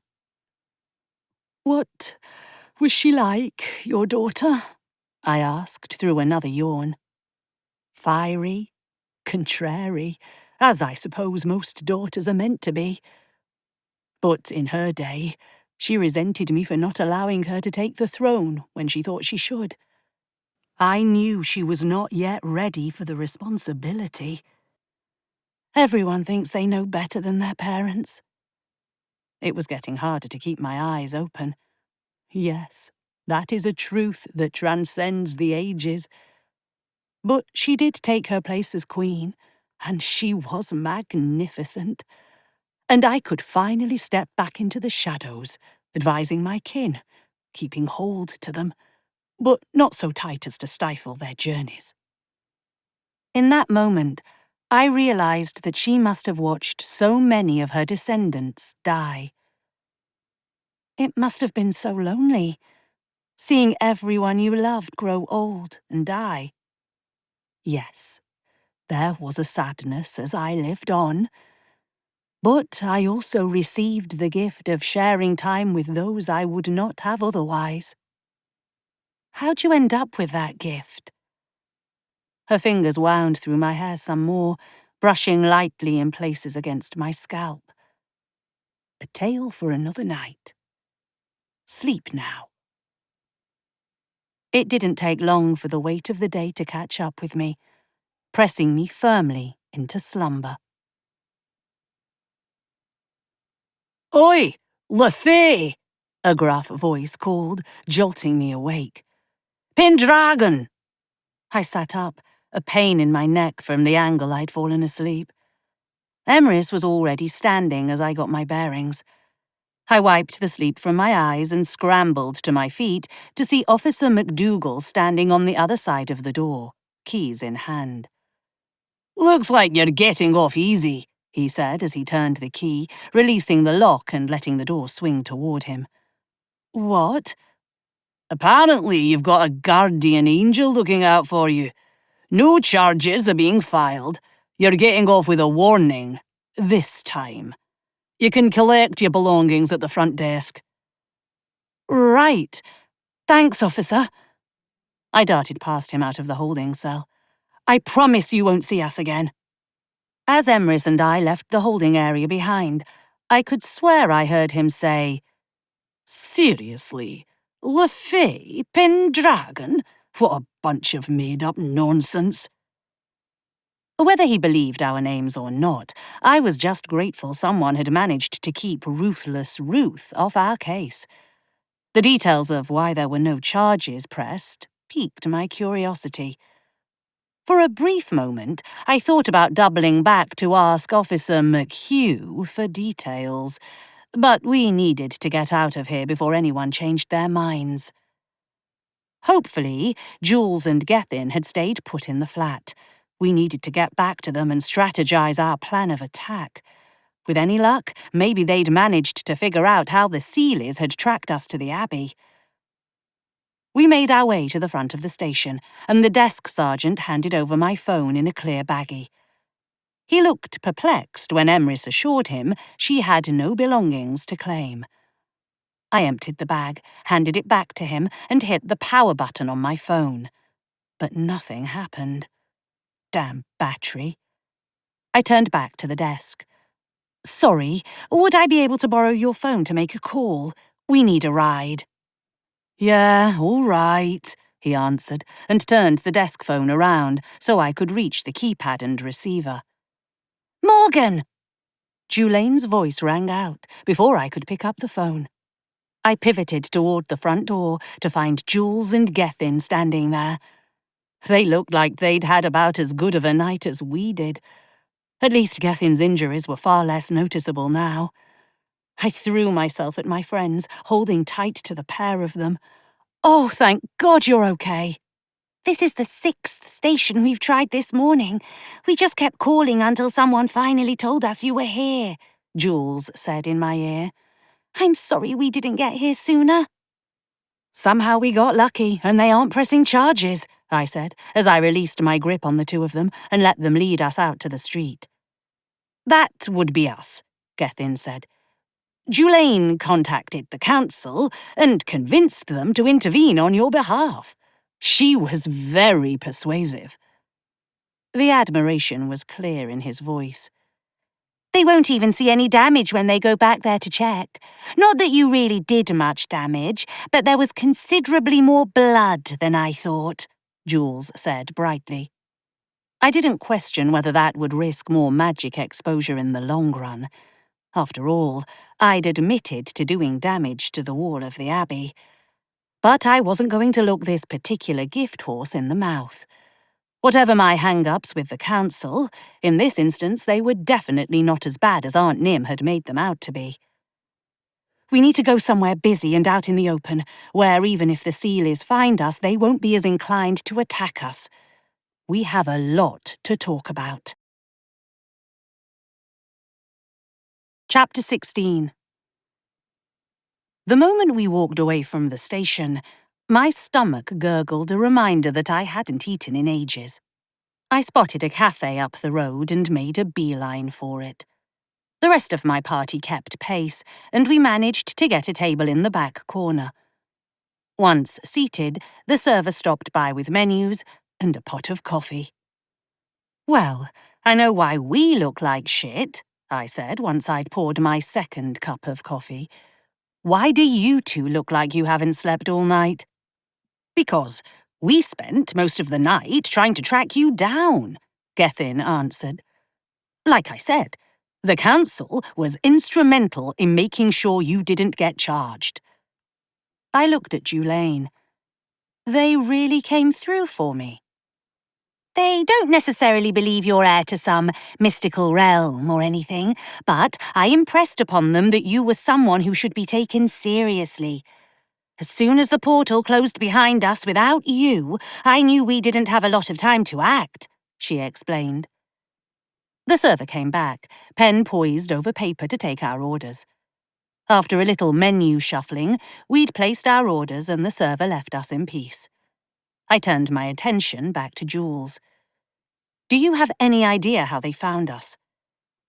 They were tracking me, Gethin said, head hung low. I should have realized something was off, but I didn't. He glanced over to Emrys, who to this point had remained silent, save for ordering her meal. I failed in my training. It is I who owe you an apology, Emrys replied. I knew this journey would excite you. I spent much of our time together preparing you to work beside Morgan, but I did not take into consideration how much leaving Camelot behind would impact you. How did they track you? I interjected. He rummaged in his pack and pulled out a tiny pebble. It could have come from a million places. He set it on the table between us, glaring at the perfectly round object. I never would have noticed that, Julaine said, giving Gethin's shoulders a firm, supportive squeeze before continuing.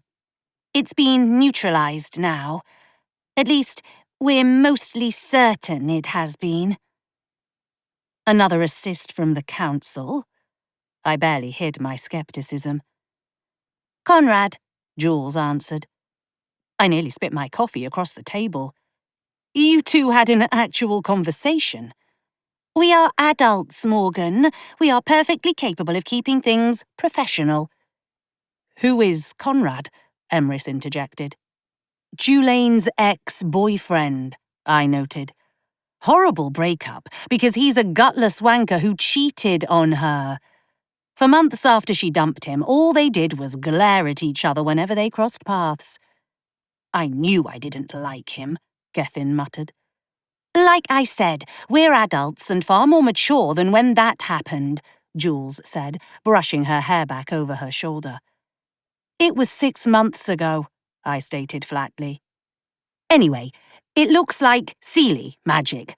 I've read about tracking stones like this, but the information we had in the archives in Camelot was a bit sparse on details. Gethin redirected the conversation. Can we use it to see where they are?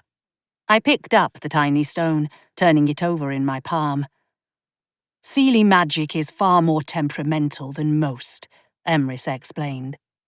As you know, magic is shaped by intent.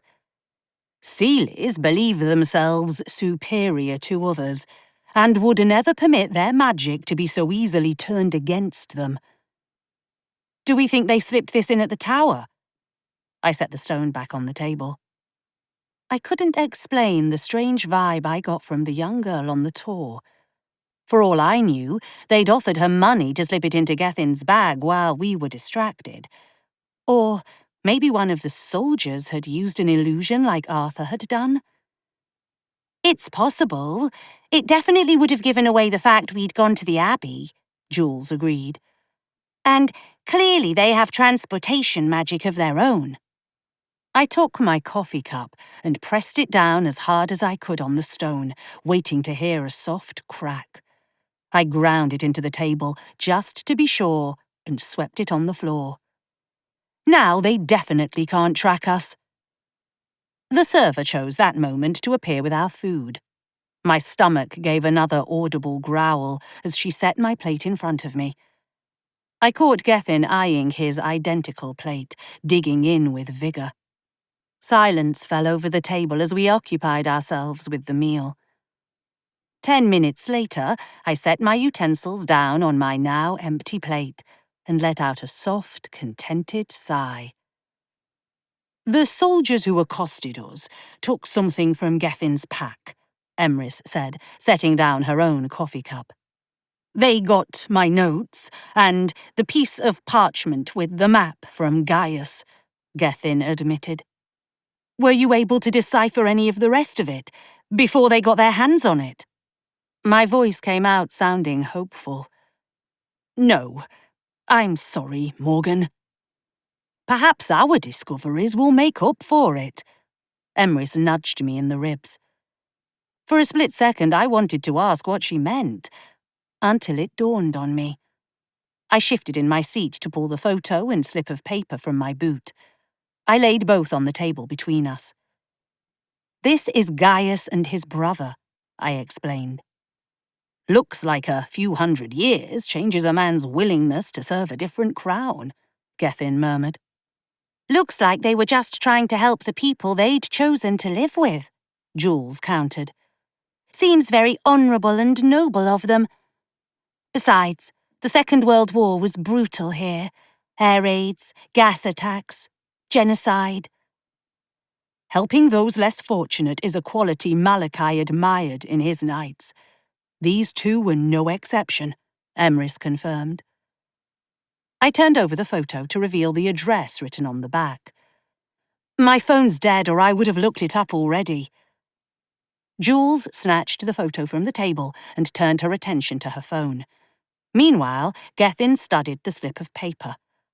I watched his brow furrow as he mouthed the final line.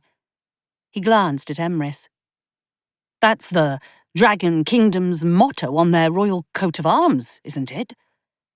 It appears I did not entirely fail in your training after all, she replied with a smile. Dragons aren't exactly known to speak in riddles, he said, and this just looks like nonsense. I mean, it's possible he's telling us to find an antique bottle of wine, I said. I mean, spirits are alcohol. Gaius knew, even when I found him in the tower, that people were after the Grail. He was distrustful of me, too. I wouldn't blame him for writing this in some sort of code to ensure the right person found it and could decipher it, I said. Not that I had any idea what the other pieces of the puzzle meant. A date with no year, a reference to a king's wares and its value pending. What the hell did that even mean? And did he just assume I knew what was on the royal coat of arms from a kingdom I'd technically visited one time? And unless he was psychic, which given our interaction I doubted, he would have no way of knowing that. Not to rain on anyone's parade, but I don't think you're going to like what I found, Jules interrupted. She passed me her phone and the photo. I checked the address she'd entered against the writing on the photo before I scrolled down to show that the location was for a cemetery. My stomach dropped, and I regretted packing away an entire plate of food so quickly. A tinny ring filled my ears, and my vision tunneled. All I could see was the image the internet search had revealed of a lone, decrepit tombstone. This can't be right, I finally managed, pushing the phone back across the table to Julaine. You can see for yourself. I put it in exactly like it was written. Maybe he just hid another clue there, Gethin offered. Emrys leaned forward, studying the back of the photograph. There is a sequence of numbers that I do not see there. I'm guessing we aren't going to figure it out just sitting here, Jules said, tossing a few bills on the table. None of the rest of us moved. For all we know, this same information was in what the Sealies stole from Gethin, and they've got dragon translation guides to help them figure it out. We can't assume they're a step behind now that we've cut off their ability to find us at will. She was right. No matter how much I didn't want to face what awaited us at the cemetery, we didn't have a choice. Besides, that was where Gaius wanted us to go next. It was strange, but I'd never been to a cemetery before. It had always just been my Aunt Nim and me, and it wasn't like we'd lost anyone else close to us. I knew some people found them peaceful, but I couldn't shake the unsettled feeling that wrapped itself around me as we approached the wrought iron gates. Are you all right? Gethin asked, falling into step beside me. Yeah, I'm fine. Just trying not to imagine what we're going to find among a bunch of corpses. He nodded and then said, You're not angry with me for letting them track us. Why would I be mad? It wasn't your fault. We had a lot going on with the tournament and the announcement about who I was. It's understandable you might not have picked up on someone slipping that into your bag. I spent most of last night beating myself up for it. Well, not that you need it, but I give you permission to forgive yourself, mate. You didn't do anything wrong. Thanks. After a beat, he added, I know it's not the best timing, but I just wanted to say that kiss was... A lump formed in my throat as he trailed off. It had felt like the right thing to do in the moment, and it had in fact jolted him awake. But as I replayed the scene in my mind, a realization struck me. Upon first meeting Gethin, I'd noticed his charm. He was definitely attractive, sweet and funny. Yet, when I'd kissed him, there hadn't been anything romantic in the gesture. I didn't know how else to get you conscious, I blurted. Oh. His cheeks turned pink in embarrassment, and he averted his gaze. I was going to say it was nice, but felt sort of like kissing a relative. Relief washed over me. Exactly how I felt. I let out a laugh. I was a little worried this conversation was going to be awkward. Don't get me wrong. I think you're beautiful and amazing. But I also have seen the way you are when you're around Taran. He's definitely more your type. Is he a bad boy? Jules piped up. No, I scoffed with a laugh. He's just... eccentric. Also gorgeous. And talented.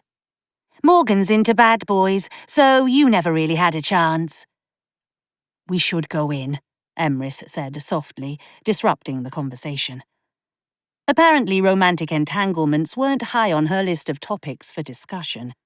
Still, clearing that particular hurdle with Gethin left me feeling freer as we pushed open the gates and stepped onto hallowed ground. The unease that had hit me before lingered, although less pronounced. Most of the headstones in the first few rows were in good order. I could see that someone had tended the grounds, clearing away old flowers and bits of detritus left behind by people paying their respects. I checked the dates on the nearest grave. Lucy Vincent had died at age 46 2 years ago. This was still a functioning cemetery. As I looked out at the rows of graves, I noticed the grid-like pattern of the layout. Each row had only 10 plots in it. Let me see that photo again. Emrys passed it to me, and I studied the 2 numbers at the bottom of the address. 17, E5. He's given us coordinates. I looked up at the sky, trying to get a sense of the position of the sun and determine east and west. It was still low in the sky overhead. This way. I headed to the far end of the first row and counted back 5 stones. Then, careful as I could, I walked forward 17 rows. The headstone in front of me was for a Marjorie LeBlanc, who died in 1985. But that didn't feel right. He probably wrote this down around when this photo was taken, so what if we're starting at the wrong end?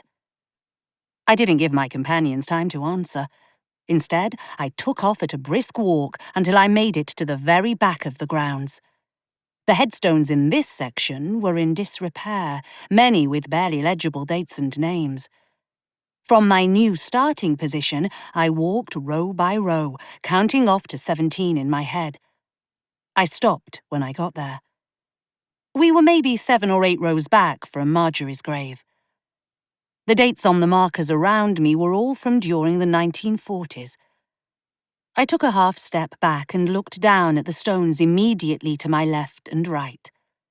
The one on the right was for someone named Franklin Shaw, but the one to my left was for Wendell D. Byrne. The epitaph read, "Beloved brother. On the road to Jericho, he sacrificed for king and country. Honor et praesidium aeternum." He'd died in 1944. It seemed Wendell hadn't survived the Blitz after all. But why would Gaius have brought us to his brother's grave? Surely he wouldn't have buried the Grail with him. Would he? Beside me, Emrys tried and failed to hide the tears trickling down her cheeks as she took in the headstone before us.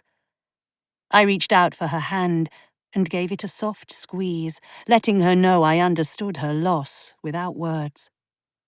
The longer I looked at the epitaph, the more something felt out of place. The phrase, "road to Jericho," tickled the back of my mind. "Jules, I've seen this before." "Yeah, it's from the Bible. That's where the story of the Good Samaritan took place," she answered immediately. She'd grown up attending regular Sunday services.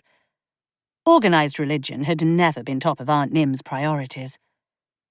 That's right. But there was more to it. I crouched down, trailing my finger along each word. The metal on my left wrist grew warm, and my fingertip left pale blue smudges on the gravestone, illuminating the words, "Brother" and "Jericho." Fuck, I'm an idiot! It's right here in front of us! Gaius hadn't gained the attention of some generous missionary who'd graciously reunited him with his brother. No, Wendell was Brother Jericho. He'd left this confirmation for us to find. He must have left the motto from the royal crest as a reminder too. But it still didn't explain why he brought us here. I closed my eyes, trying not to let the frustration building in the back of my mind overwhelm me. An image of a swatch of bright colours flashed through my mind, followed by shelves of books. I'd seen them in the Crystal Cave when we'd first started this journey, and I'd nearly forgotten all about them. But what did they mean? Come on, magic. Give me a sign. Seek me, where things ancient find new life, where darker magic dwells. Gaius's voice echoed in my head, and the image in my mind's eye grew sharper for the briefest of moments. The swirl of colours coalesced into a sign with a silver dragon logo. Where things ancient find new life, where darker magic dwells, I muttered under my breath. What was that? Gethin asked. Ancient things that find new life, Jules repeated. Sounds like antiques. Where darker magic dwells. Well, shit. There was only one magical antiques market I knew of, and it was owned by my ex-boyfriend. Chapter 17. No way, Jules protested once I'd explained my suspicion of where we were meant to go.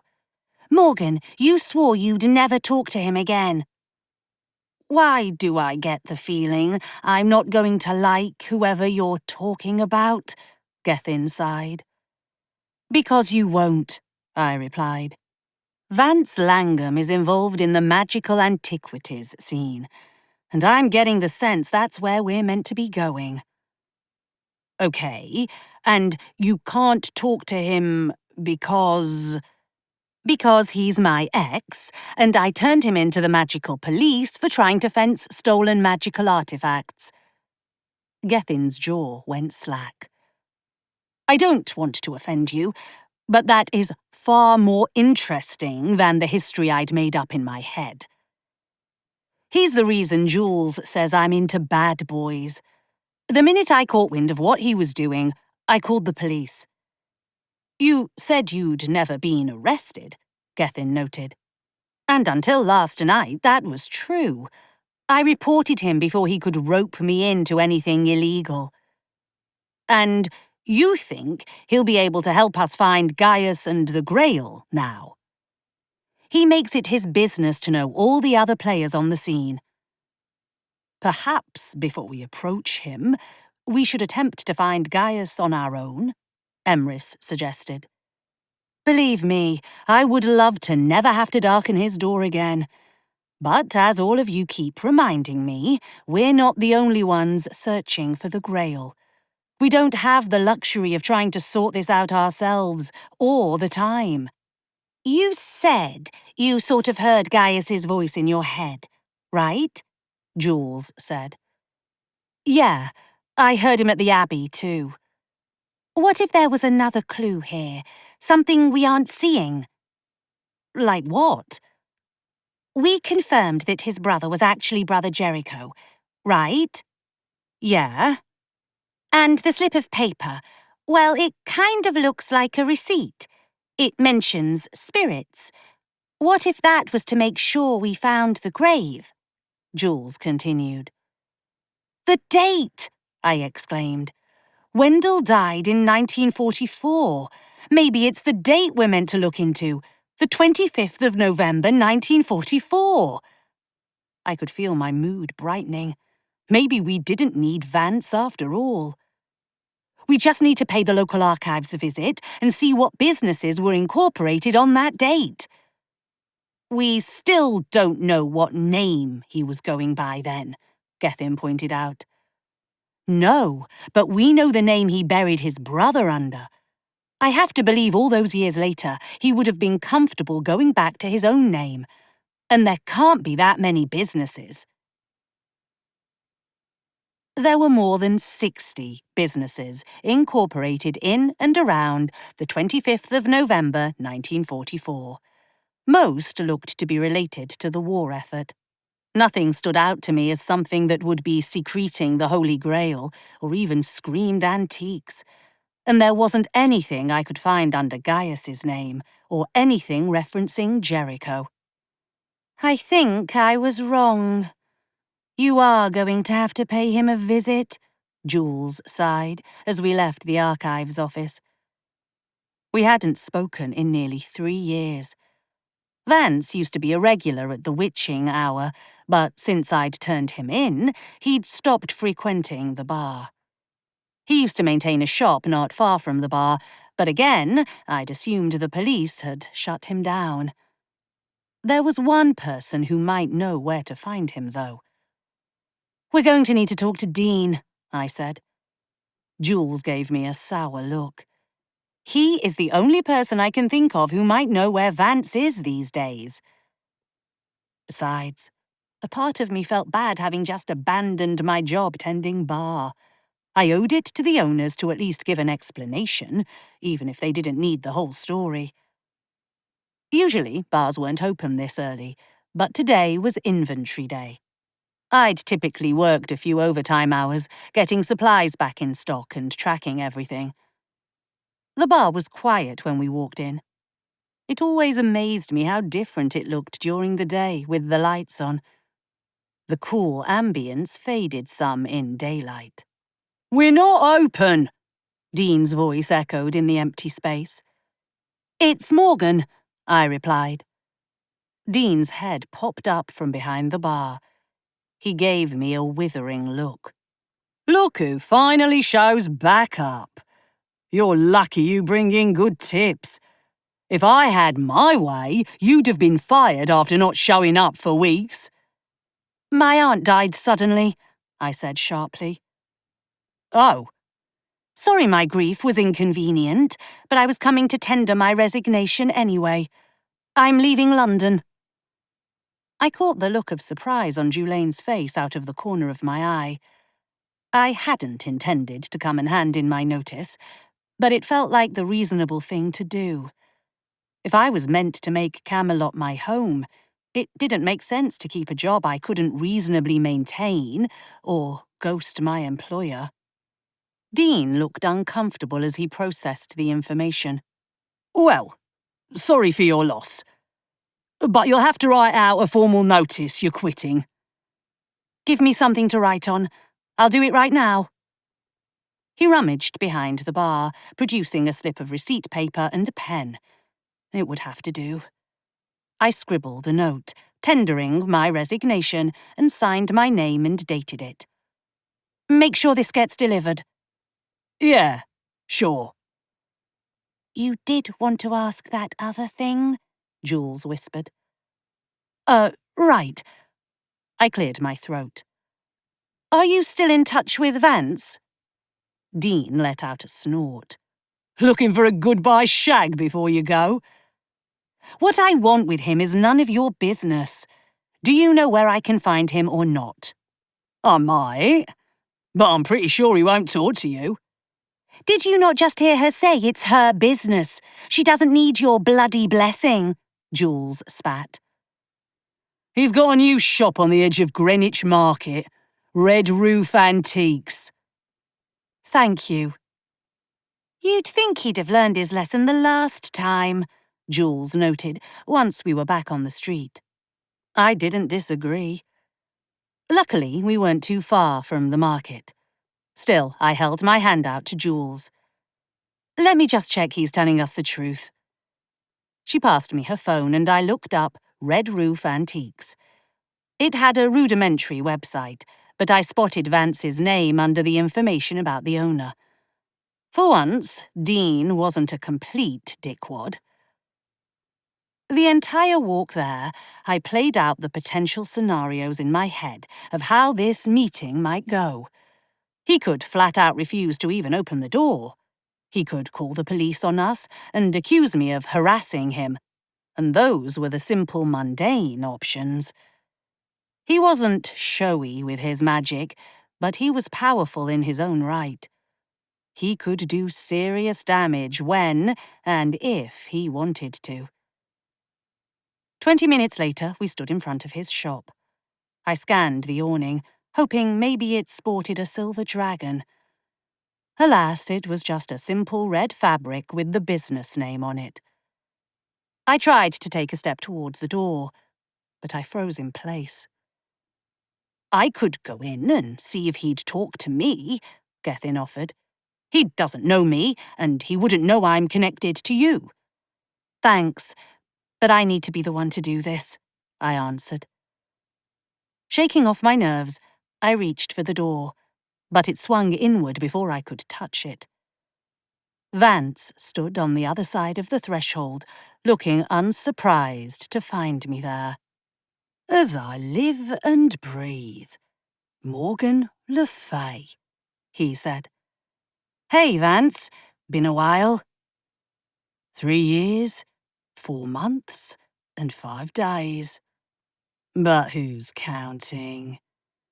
Him, apparently, Jules grumbled. I know you have no reason to even talk to me after everything between us, but we need help, and you're the only person I could think of who might be able to find what we're after. And what are you after? The Holy Grail, I replied. I'll buy it. Come on in. The shop was small, but not cramped. The items were clearly displayed to lead browsers deeper inside. I was no antiques expert, but even I could see the items closest to the window were far less expensive. He'd always had a good eye for design.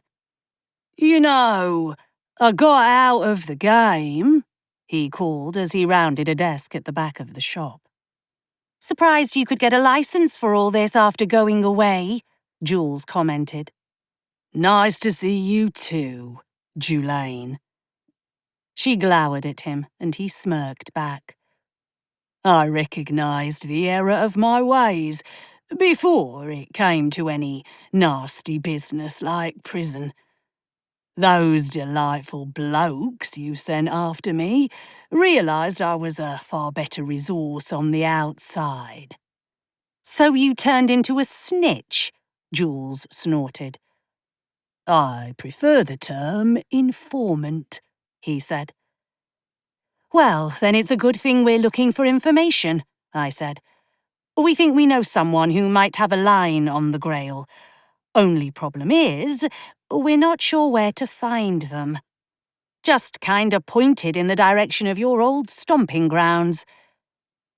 He gestured to Gethin and Emrys.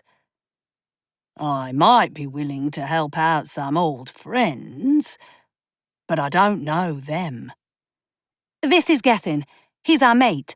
This is Emrys. She's a long-lost relative of mine. I'm going to need more than that, Vance replied. You need nothing more than Morgan's word, Emrys said sternly. I could feel power crackle around her.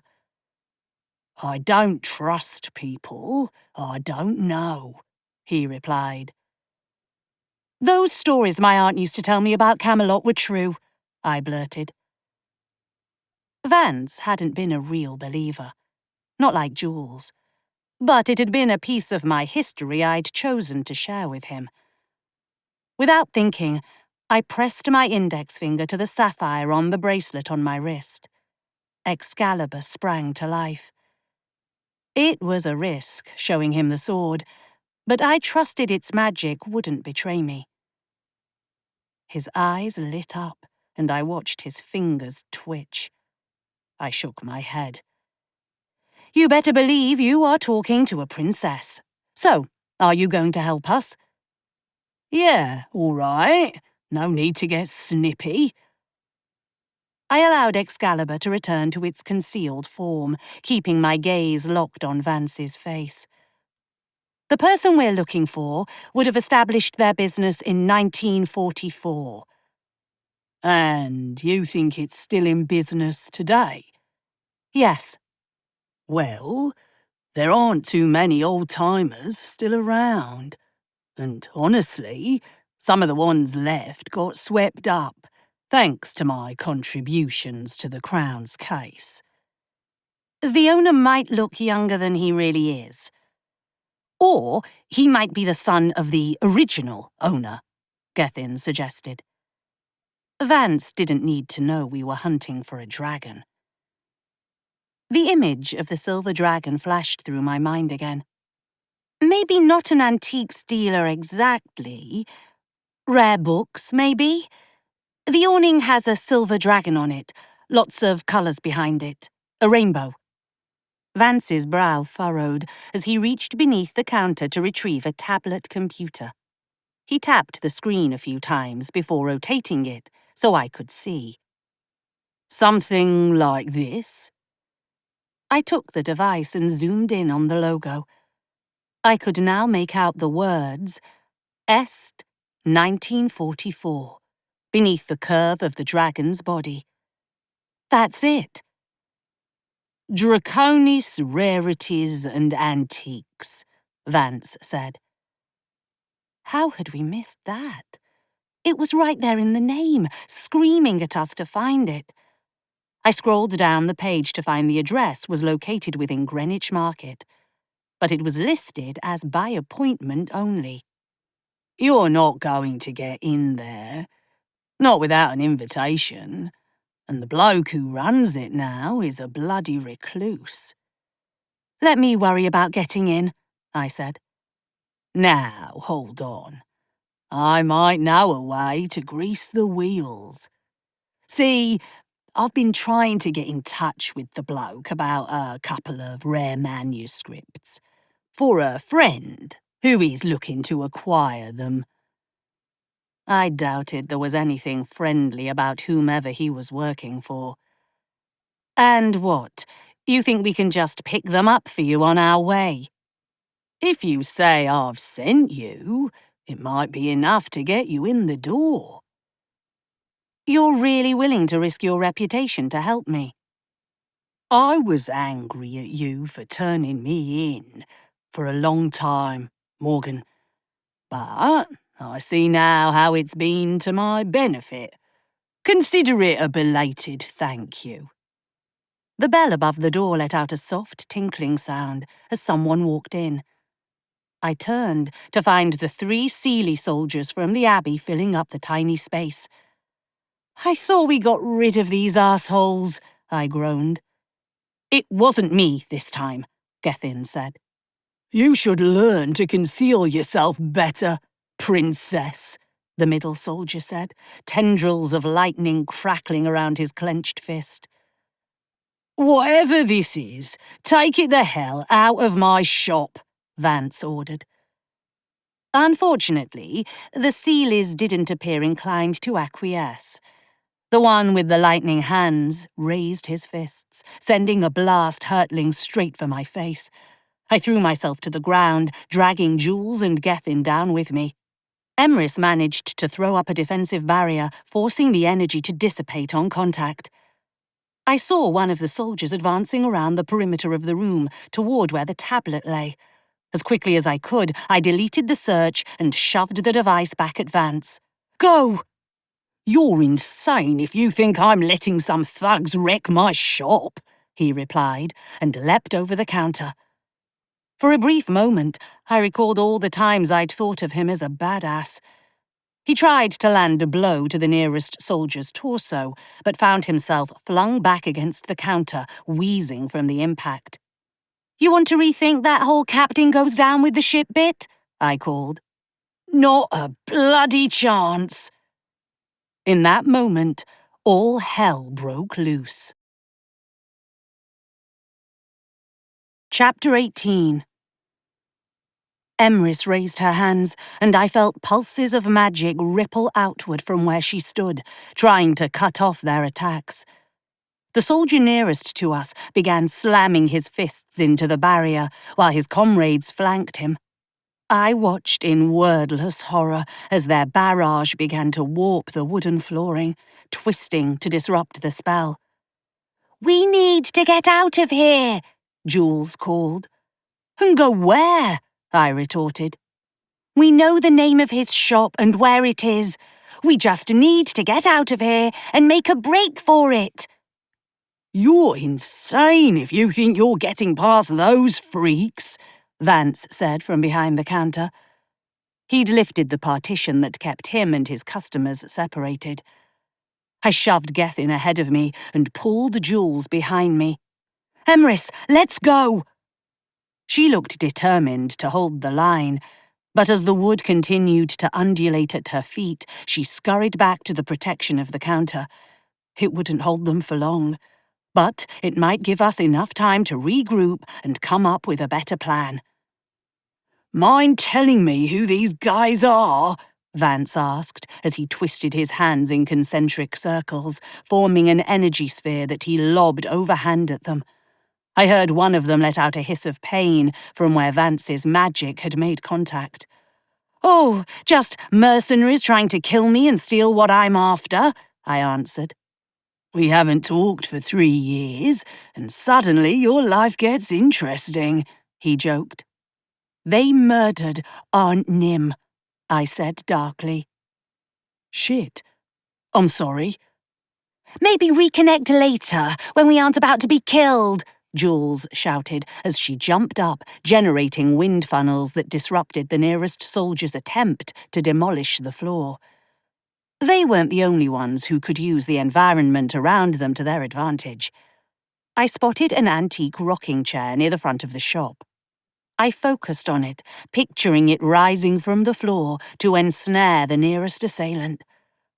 I felt Excalibur lending its magic to mine as I poured out my intent in the world. To my surprise, the chair rose off its rockers and did as I intended. It squeezed tight around the man's thick biceps and torso. Turn it back on them, I called to Emrys and pointed to the floor. She flashed me a mischievous grin. With a wave of her hand, the floorboards that had already been warped shot up into the air, forming into a vertical barrier that replicated itself whenever one of the Sealies touched it. We're still not leaving that way, Gethin pointed out as he rolled a few tiny balls out from beneath the counter. I watched as they erupted into little vines, rooting themselves in the exposed subflooring before trying to climb vigorously up the central Sealie's legs.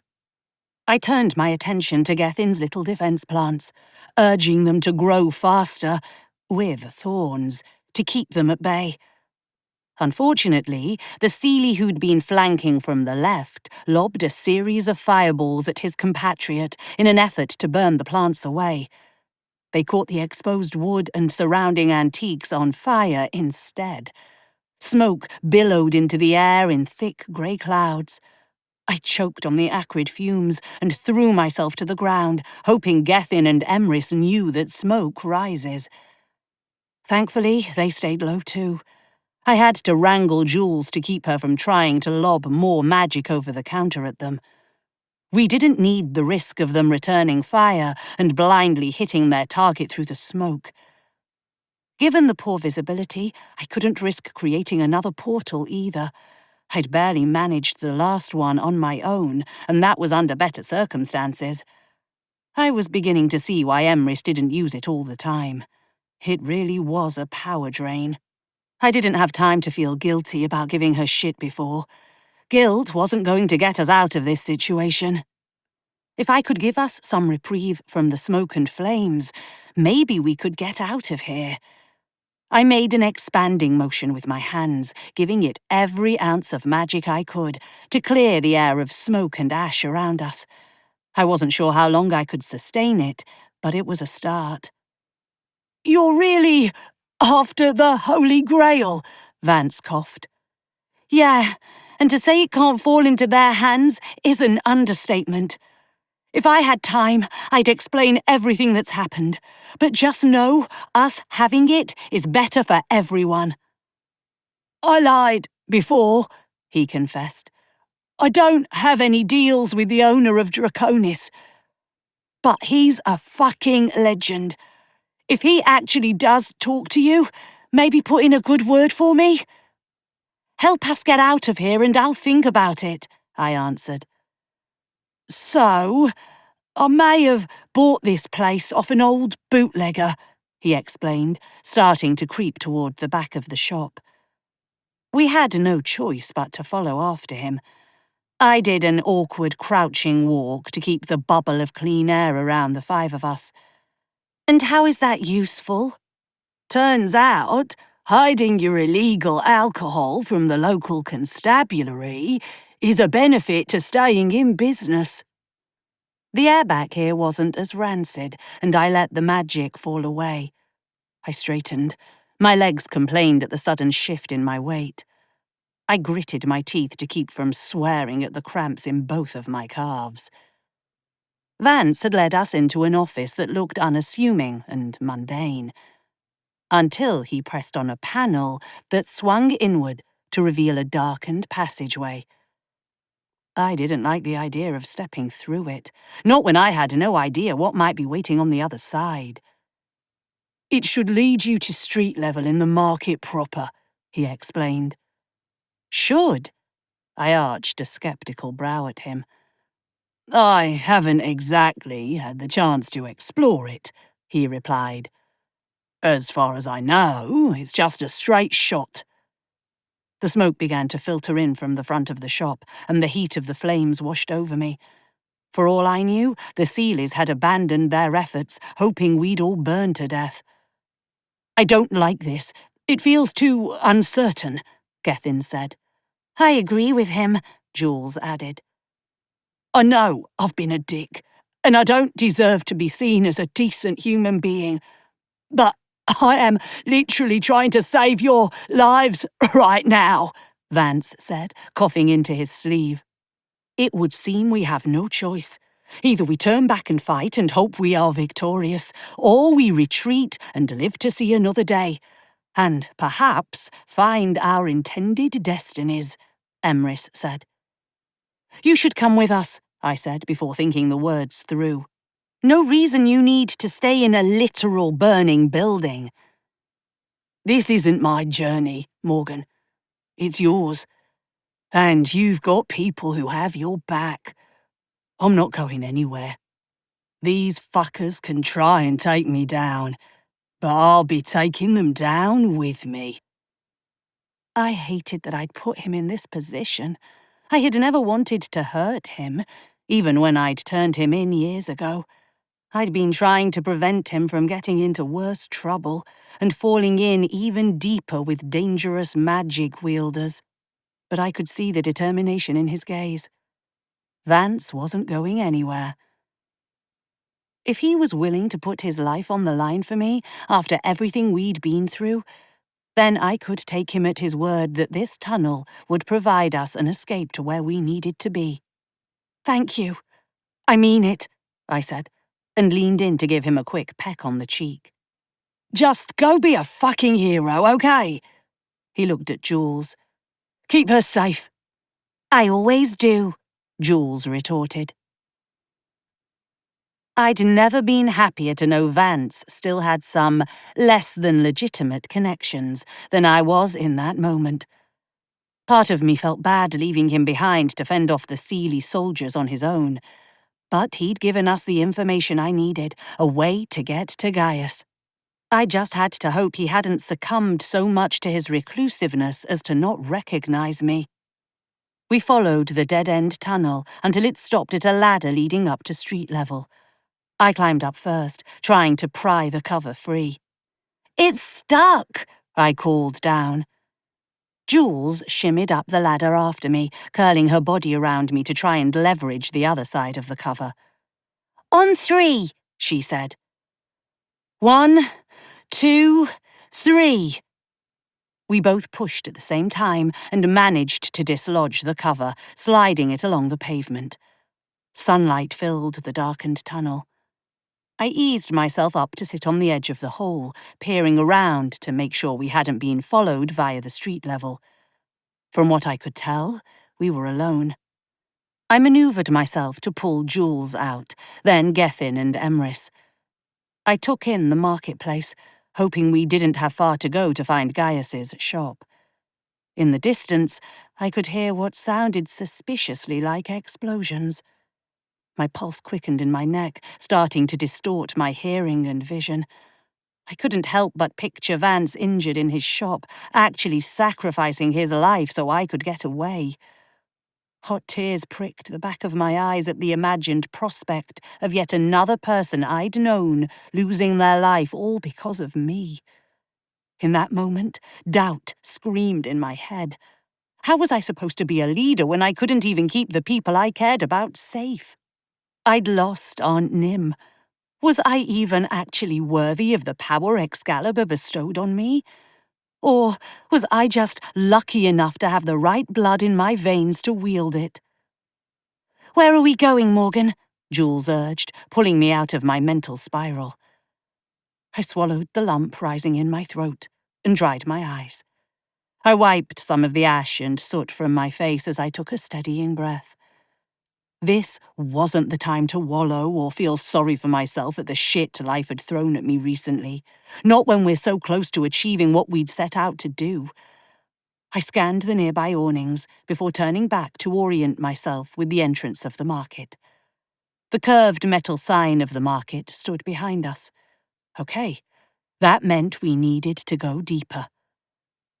The compass beneath my shirt grew warm, and I pulled the chain free. It cast ethereal footprints on the ground, leading away from where we stood. It had gotten me this far. Maybe it would take us all the way. I took off at a brisk jog until we'd passed half a dozen shops and stalls. There, at the far end of the market, stood a little shop with a multicolored banner featuring a silver dragon. There! I took off at a sprint now, skidding to a halt at the front door. I couldn't see much through the window, but I thought I heard movement from within. Maybe my mind was playing tricks on me. Either way, I was going inside. I turned the handle on the door to find it locked. Apparently, Gaius was serious about his no walk-ins policy. I'd have to brute force my way in. I closed my eyes, picturing the lock releasing, the tumblers falling into place to undo the bolt, and I heard a soft click. When I tried the handle again, it twisted in my grip, and I eased it inward. A bell above the door announced my entry. I gestured for the others to hang back. There was no need for all of us to get into a scuffle if this somehow went sideways. I had to believe he could be rather annoyed I'd just broken into his shop, even if he had led me there via his trail of clues. Besides, Gaius had only met me once before. I didn't need to make him uneasy with unfamiliar faces or unexpected blasts from the past. "Hello?" I called. "Gaius?" I could definitely hear movement from the back of the shop, but no one responded. I glanced over my shoulder, hoping my friends had a suggestion. Jules mimed taking something from my pocket and mouthed, "Paper." Of course, the paper that had been written out like some kind of receipt. I understood now why it said remit to holder. He needed to know I was the right person to give the Grail to. Even if someone had found the receipt and photograph at the Abbey, if they didn't know our history, the clues might not have made sense. "Hello? I'm looking for the proprietor," I tried again. "I have a receipt for an item that I need to pick up. It's rather urgent." "I don't have any appointments today," a tired voice answered. It sounded like Gaius, if a bit older. He stared at me, as if he was waiting to see what I would do next. "I think we made an appointment a long time ago," I finally answered.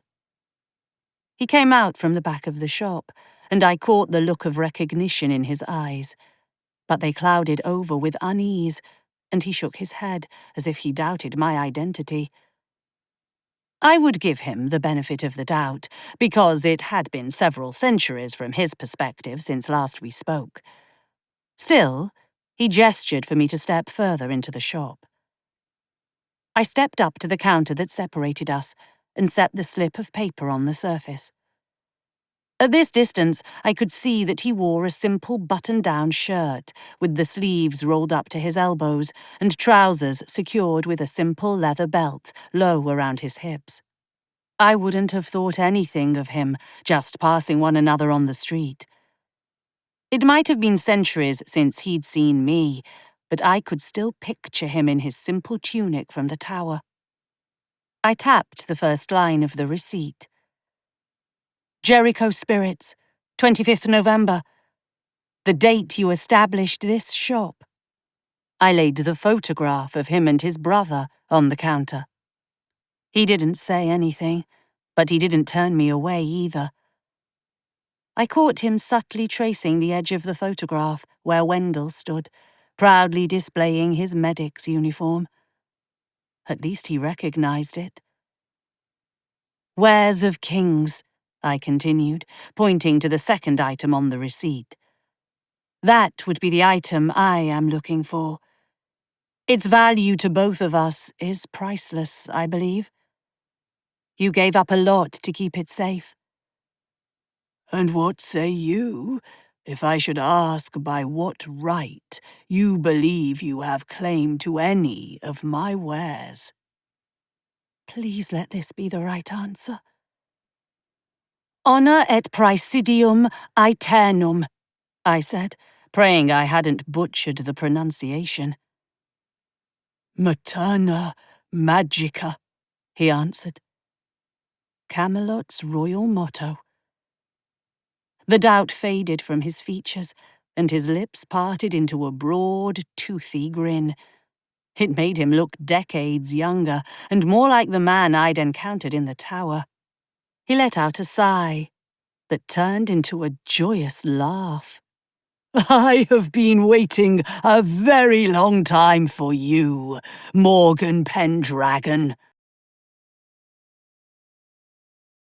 Chapter 19. I stared at the man behind the counter in the cramped bookshop as he continued to shake with laughter. His hair had greyed some, only it was more a salt and pepper look than anything betraying his age. At the very least, hundreds of years old. "You remember me?" Gethin, Emrys and Jules crowded into the shop behind me. It is difficult to forget the young woman who walked into my prison cell all those centuries ago, brandishing my liege's family blade." He turned and gave Emrys a deep bow. "Your Highness." "I have not gone by that title in a very long time, old friend," she said, and approached him. "You may no longer be Camelot's queen, but you will always be mine." He stepped out from behind the counter and allowed her to embrace him in a firm hug. I watched as they held tight to one another. "We mourned you," she finally said. "Wendell and I knew we would never return to the halls of Camelot. It was better we give those we left behind some closure." "It nearly broke him to leave you both behind." "It was not such an easy thing for us, either, to stay in a realm so unfamiliar. But it was made easier knowing you hailed from these lands." He gave her a soft smile. "He told us of your visits. For a time, I had hoped we might cross paths, but it was not to be. Not until now."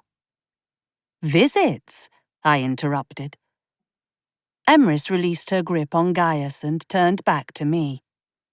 "In the years after I left this realm, I would venture back through the barrier, just far enough to feel this world's magic again. For a time, I reconnected with my kin here, too." She glanced back at Gaius. "If I had known the truth, I would have sought you out." "We were sorry to hear about your brother's death," I added. "Dragons may be long-lived, but we are not invincible. He died doing what he loved. He was trying to protect a group of children when bombs fell." "Not to rush the reunion," Jules said, "but we still have Seelie thugs after us and the Grail." "Do not worry, young lady. I may be an old dragon, but even I remember what Seelie magic feels like. I have wards in place to keep them out." "These blokes are relentless," I said. "They murdered my aunt and have been trying to kill me ever since." "That you are standing here, relatively unharmed, shows that you carry Malachai's determination in your veins." "That she does," Emrys agreed. Without warning, the walls of the shop shook. Waves of energy cascaded from the ceiling to the floorboards. I didn't need to ask to know those were the anti-Seelie wards he'd mentioned a few moments ago. They'd found us. While I didn't disbelieve him that his magic was strong enough to keep them out, I didn't want to test the ward's limits. "Jules is right. We came for the Grail. It's time for it to return home to Camelot." He looked from me to Jules and back again. "Yes, I believe it is. Both of you, come with me." "We'll try to hold them off if they get through," Gethin said, turning to face the front door. Jules and I followed Gaius back into the depths of the shop. The shelves of neatly organized books gave way to a workroom of sorts. I could see old books laid out with materials for restoring the bindings and ensuring that the leather covers didn't crack. It appeared, after all these years, he'd found something that suited him.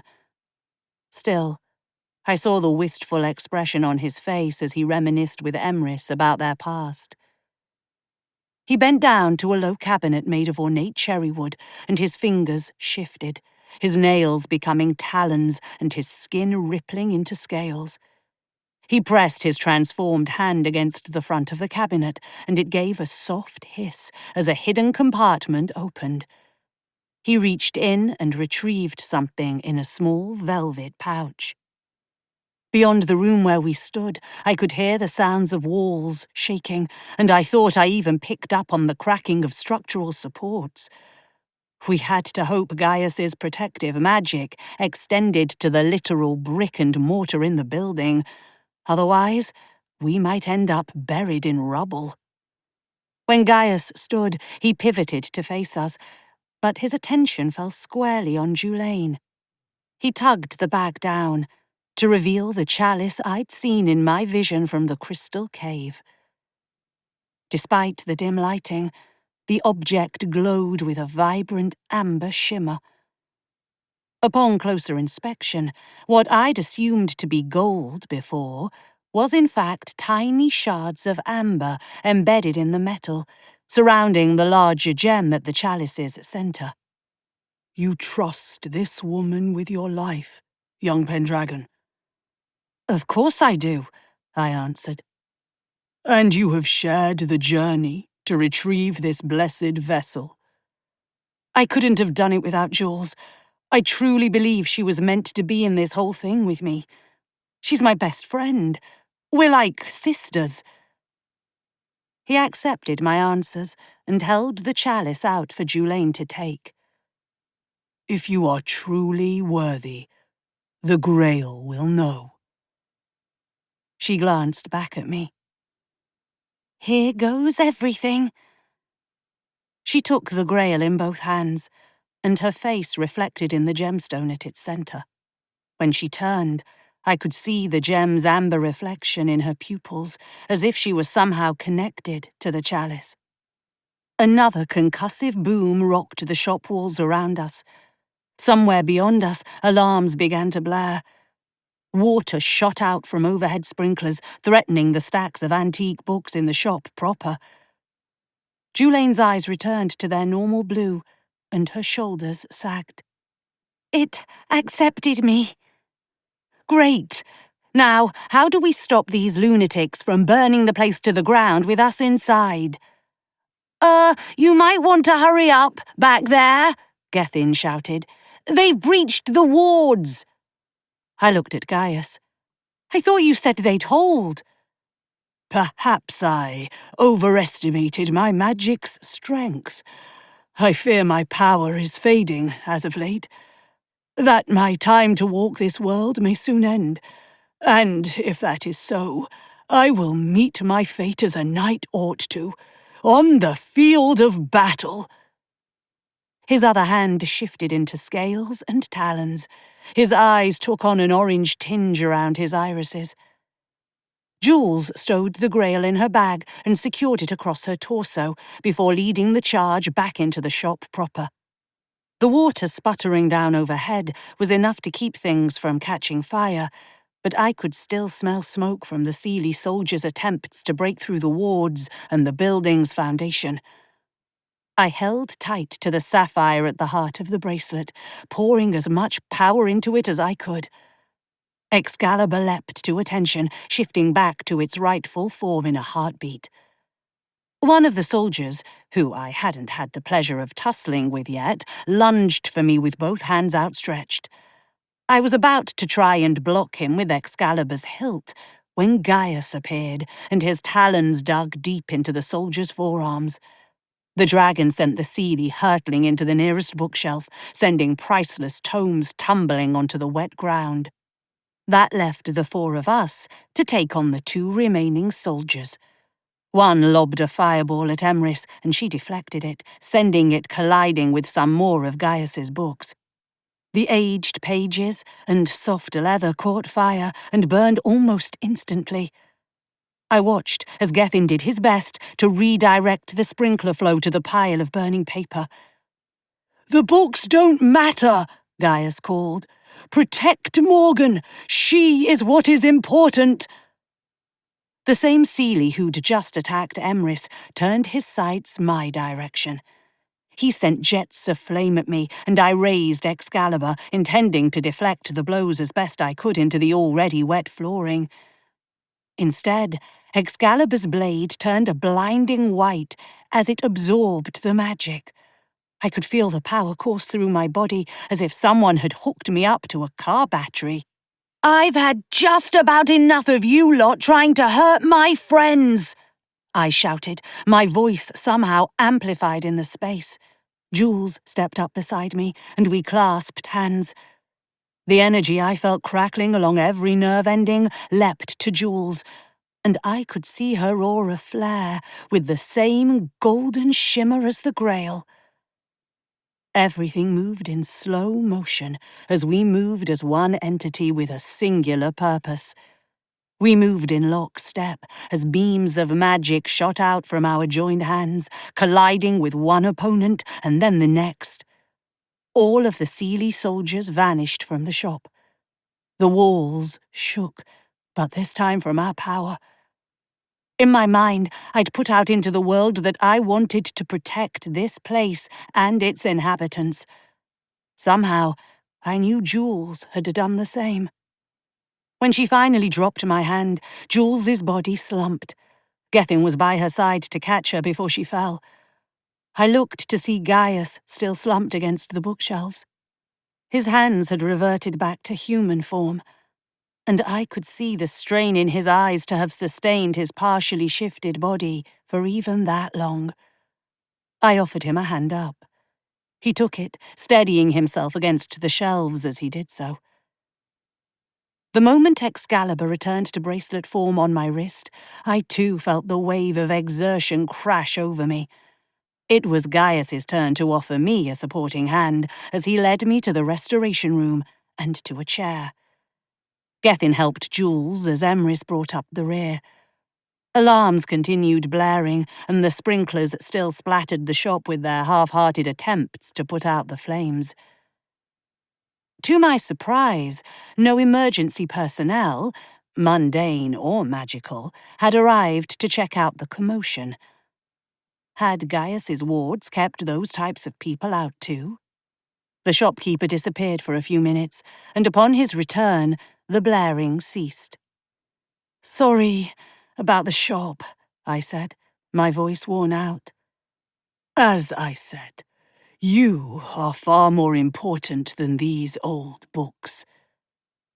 "But they're your treasures," I said, gesturing to the ones that had remained unharmed in here. "It's obvious you take great pride in your work. I don't have money, but I'll find a way to repay you somehow." He waved away my offer. "Consider it this old knight's last duty to his crown. It was an honor to defend a Pendragon once more." "Are you sure you won't come back with us?" I said, sitting up. "It surprises me to admit, but this place, these people, have become my home." He gave a soft, contemplative laugh. "Those were words I never thought I would ever speak." "You would be welcomed home a hero," Emrys added. "I did what was asked of me, because it was the honourable and noble thing to do." "Well, then perhaps we will cross paths again one day, old friend," she said. "I do hope so." "Morgan, you here?" Vance's voice came from the front of the shop. "What's he doing here?" I heard the note of irritation in Julane's voice. I pushed myself to my feet and wound my way again to the front. He looked around at the state of the shop.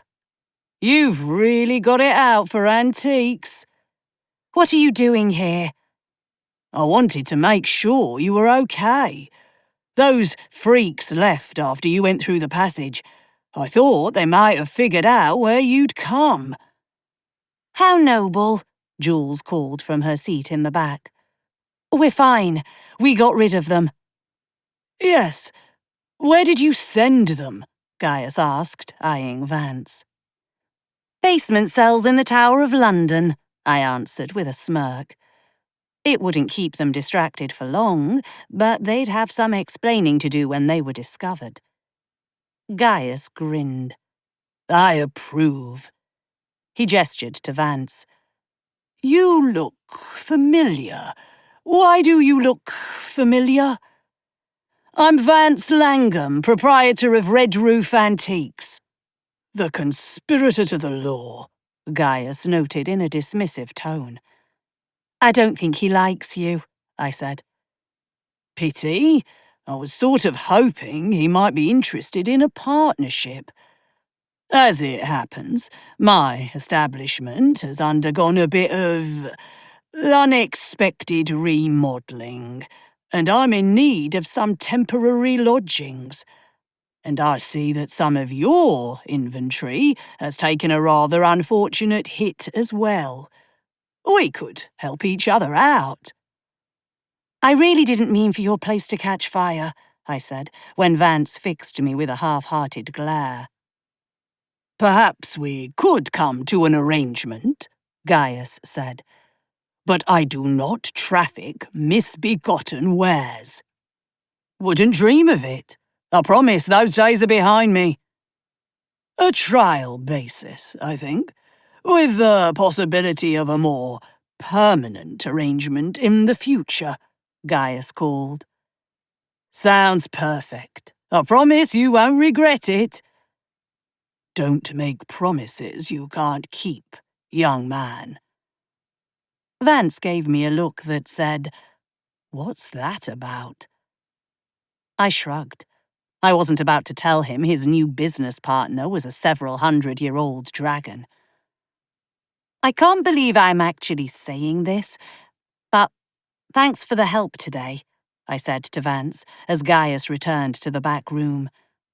You actually came through, and honestly, I had my doubts. I haven't exactly given you reasons to think I'd be there for you, he said. Look, I know we've had our differences, Morgan, but I want you to know I'm around if you ever need help. I really have changed. Part of me wanted to believe him, but the part that had seen what he was capable of wasn't ready to make that leap. I'll keep it in mind.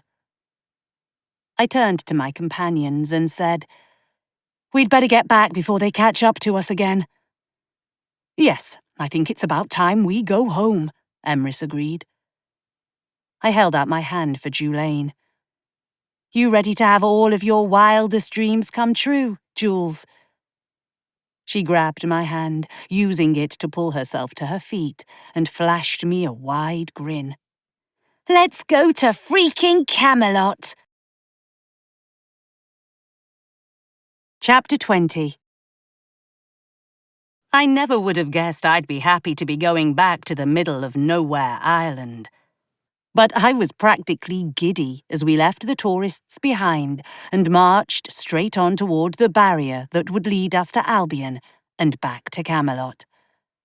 I looked over my shoulder at my travel companions and couldn't hide the sense of contentment that filled me from head to toe. I had thought I'd lost all of my family the day my Aunt Nim died. But I was wrong.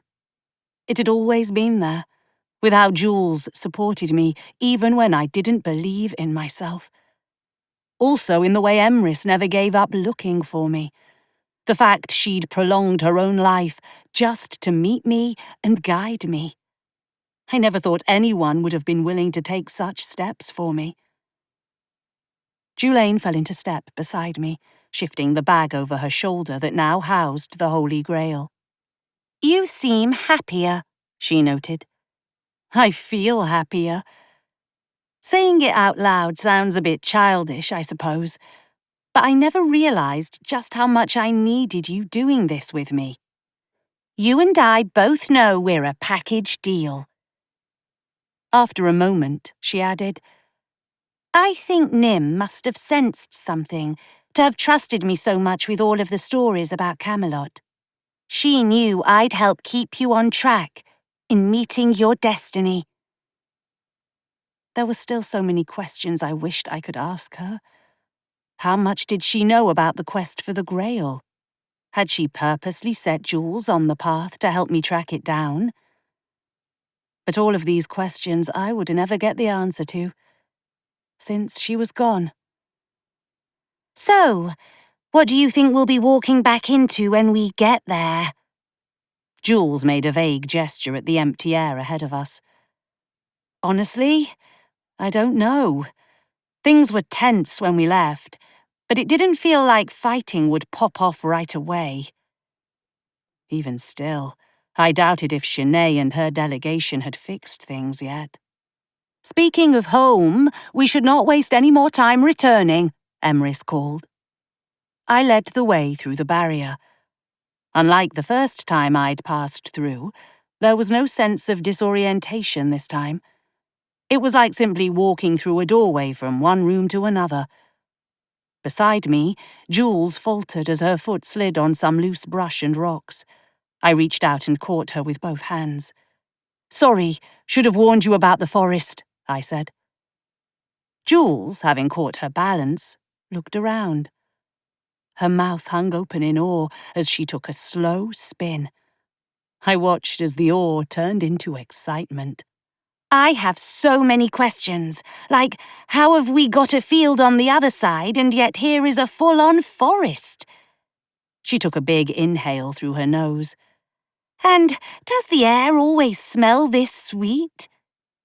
"We will have time enough to marvel over the many differences between this world and yours, but we must return to the castle post-haste. The Queen needs to know her heir has returned home safe," Emrys interjected. "I'll give you the quick tour," Gethin told Jules, offering his arm. She flashed me a grin before taking it and allowing him to lead her off ahead of us. I fell into step beside Emrys as we made our way toward the lake and her cabin. We'd have to portal back into the castle, since we were meant to not have left it in the first place. "I'm sorry you couldn't convince Gaius to return with us." "This is not the world, nor the life he left behind any longer," she said softly. "I could not ask him to abandon the ties he had made in your world." "His magic was fading, though. Wouldn't returning to Albion have strengthened him?" "Perhaps. But he has grown old, Morgan. He is ready to let his power fade and join his kin." "Would you ever want to go back to where you came from?" I pressed. "I have no living descendants any longer in that world. My lineage is here with your mother and with you. Any connection I held there passed centuries ago." I glanced back over my shoulder at the woods as they receded. I couldn't imagine not wanting to go back, even just for a visit. Maybe that would change one day, when this place felt more like my home than London. But that day wasn't today. We'd made it about halfway to the cabin when my head erupted in pain. I stumbled over my own feet, falling to my knees as I pressed my hands to my temples and squeezed my eyes shut. Images of the crystal cave flashed across my vision, somehow shining so vibrantly I feared I would go blind if I tried to open my eyes. I felt hands on my back and leaned into their supportive touch. Another pair of hands wrapped tight around my wrist and tugged my hands away from my face. I was still too hesitant to open my eyes, though. "Morgan, talk to me." Julane's voice was comforting, but firm. "My head," I managed, as the cave's interior continued to flash in my mind. Coolness danced along my skin and up to my temples where the pain eased. I recognized Julane's magic at work and instantly relaxed. I cracked one eyelid, and when I could still make out her facial features above me, I opened the other eye. The worry lines around her mouth were a bit fuzzy as my eyes adjusted to my surroundings again. "I think I'm supposed to go back to the cave," I said, once the pain fully subsided. "Has this ever happened before?" Jules eased me to my feet, keeping a firm grip on my wrist. "No, but it feels like the cave is calling to me," I answered.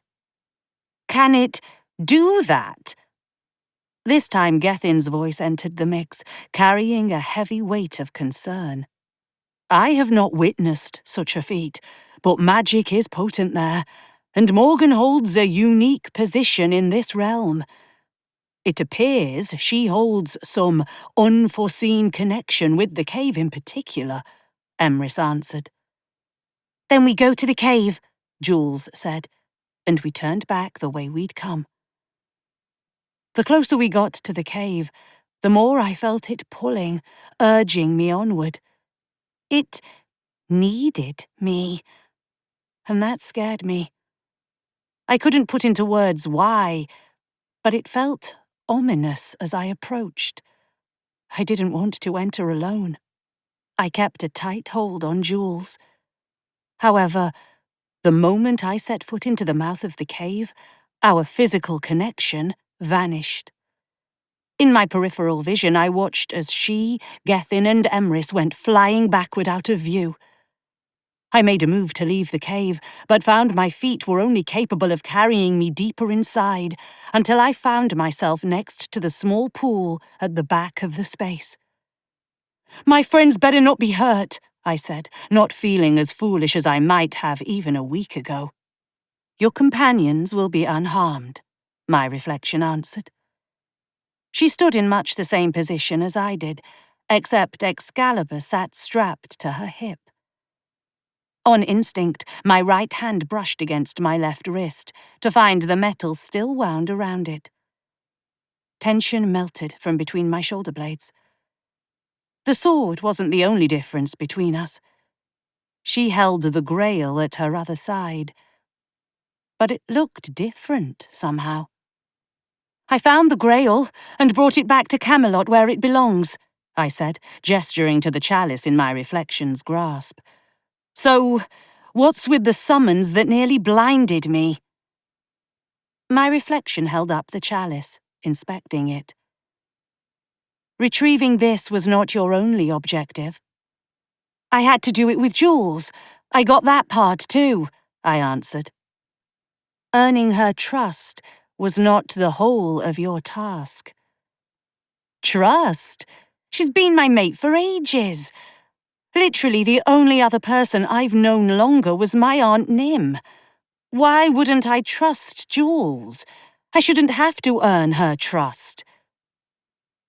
"She had to prove herself worthy of pledging to your cause," my reflection noted.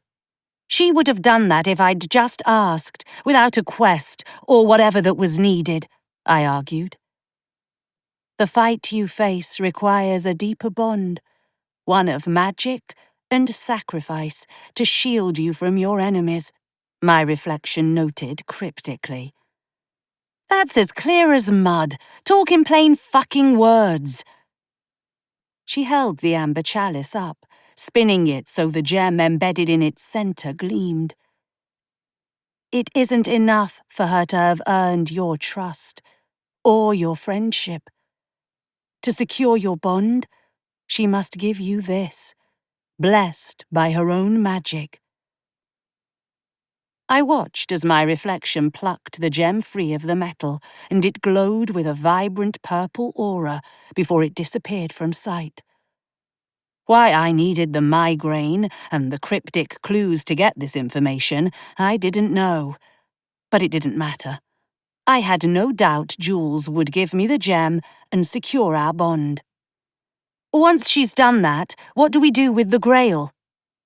"If you ever have need of healing from a mortal wound, it will grant you reprieve from death. But only once." "No eternal life or youth," I quipped. "We aren't meant to live forever," my reflection answered, as the sword at her side and the chalice vanished. Whatever magic resided in the cave had passed on its message. I stayed rooted to the rocky ground for a moment, half expecting something else to happen. Nothing did.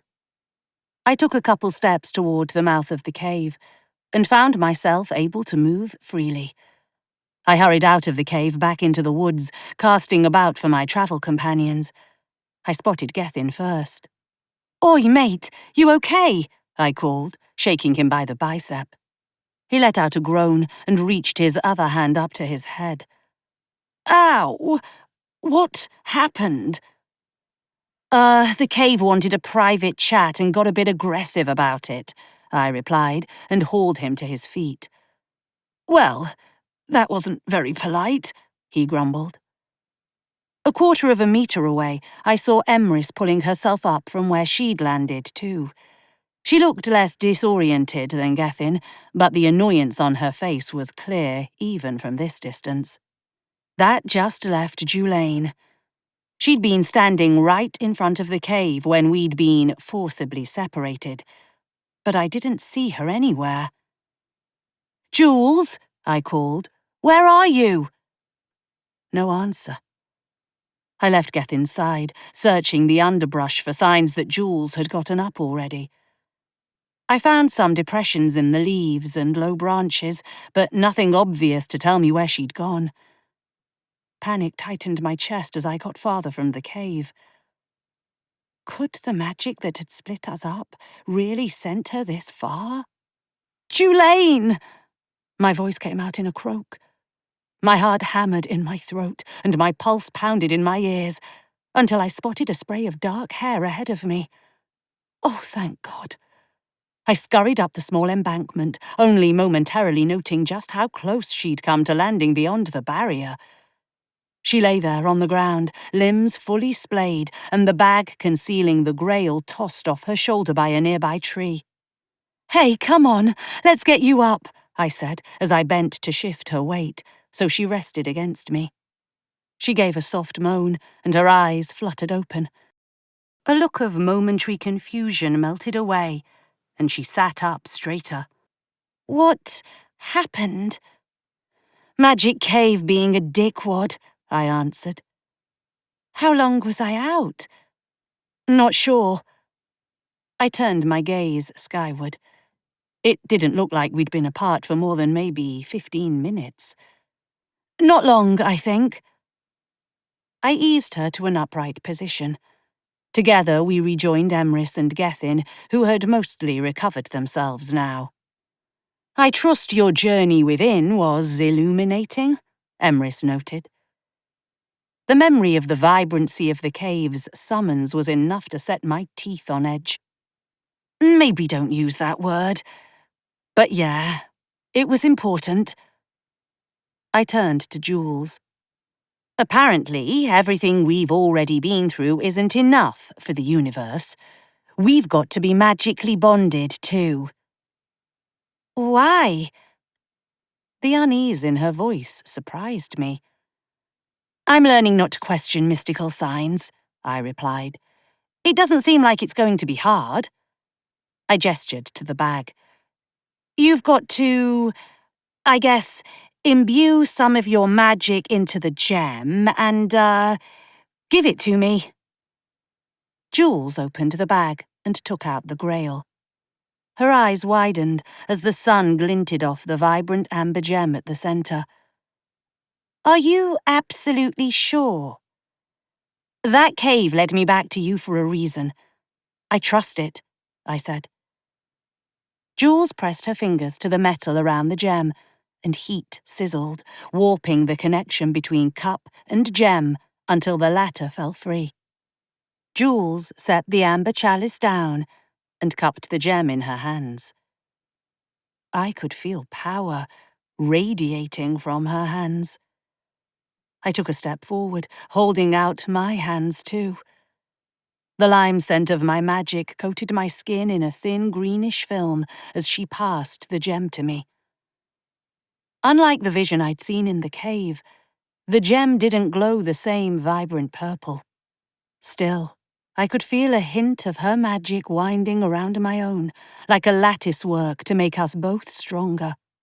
The gem turned liquid, pouring over my skin and forming into a thin band around my left middle finger. I pulled her into a tight hug, grateful that this journey was done, for now. We left the forest behind and regrouped. "Come on, let's get back to the castle. I've got so much to show you," I said, and looped my arm through Jules's. We filed through Emrys's portal to Camelot. As we turned to head down the hall, I saw a figure move just beyond the closing portal. The worry that washed over me faded, along with the portal. Whoever or whatever it was, they were far from the castle, and for now, not a threat. I didn't know how long we had to enjoy just being together again in this new land, living out our childhood fantasy, but I would take it. War still loomed on the horizon if Camelot's delegation couldn't convince the Sealies to back down. But for the moment, I could almost forget about that danger. This has been Her Amber Chalice, a Guardians of Camelot portal fantasy novel. Written by Sarah Biglow. Narrated by Danielle Cohen. Copyright 2024 by Sarah Biglow. Production copyright by Sarah Biglow.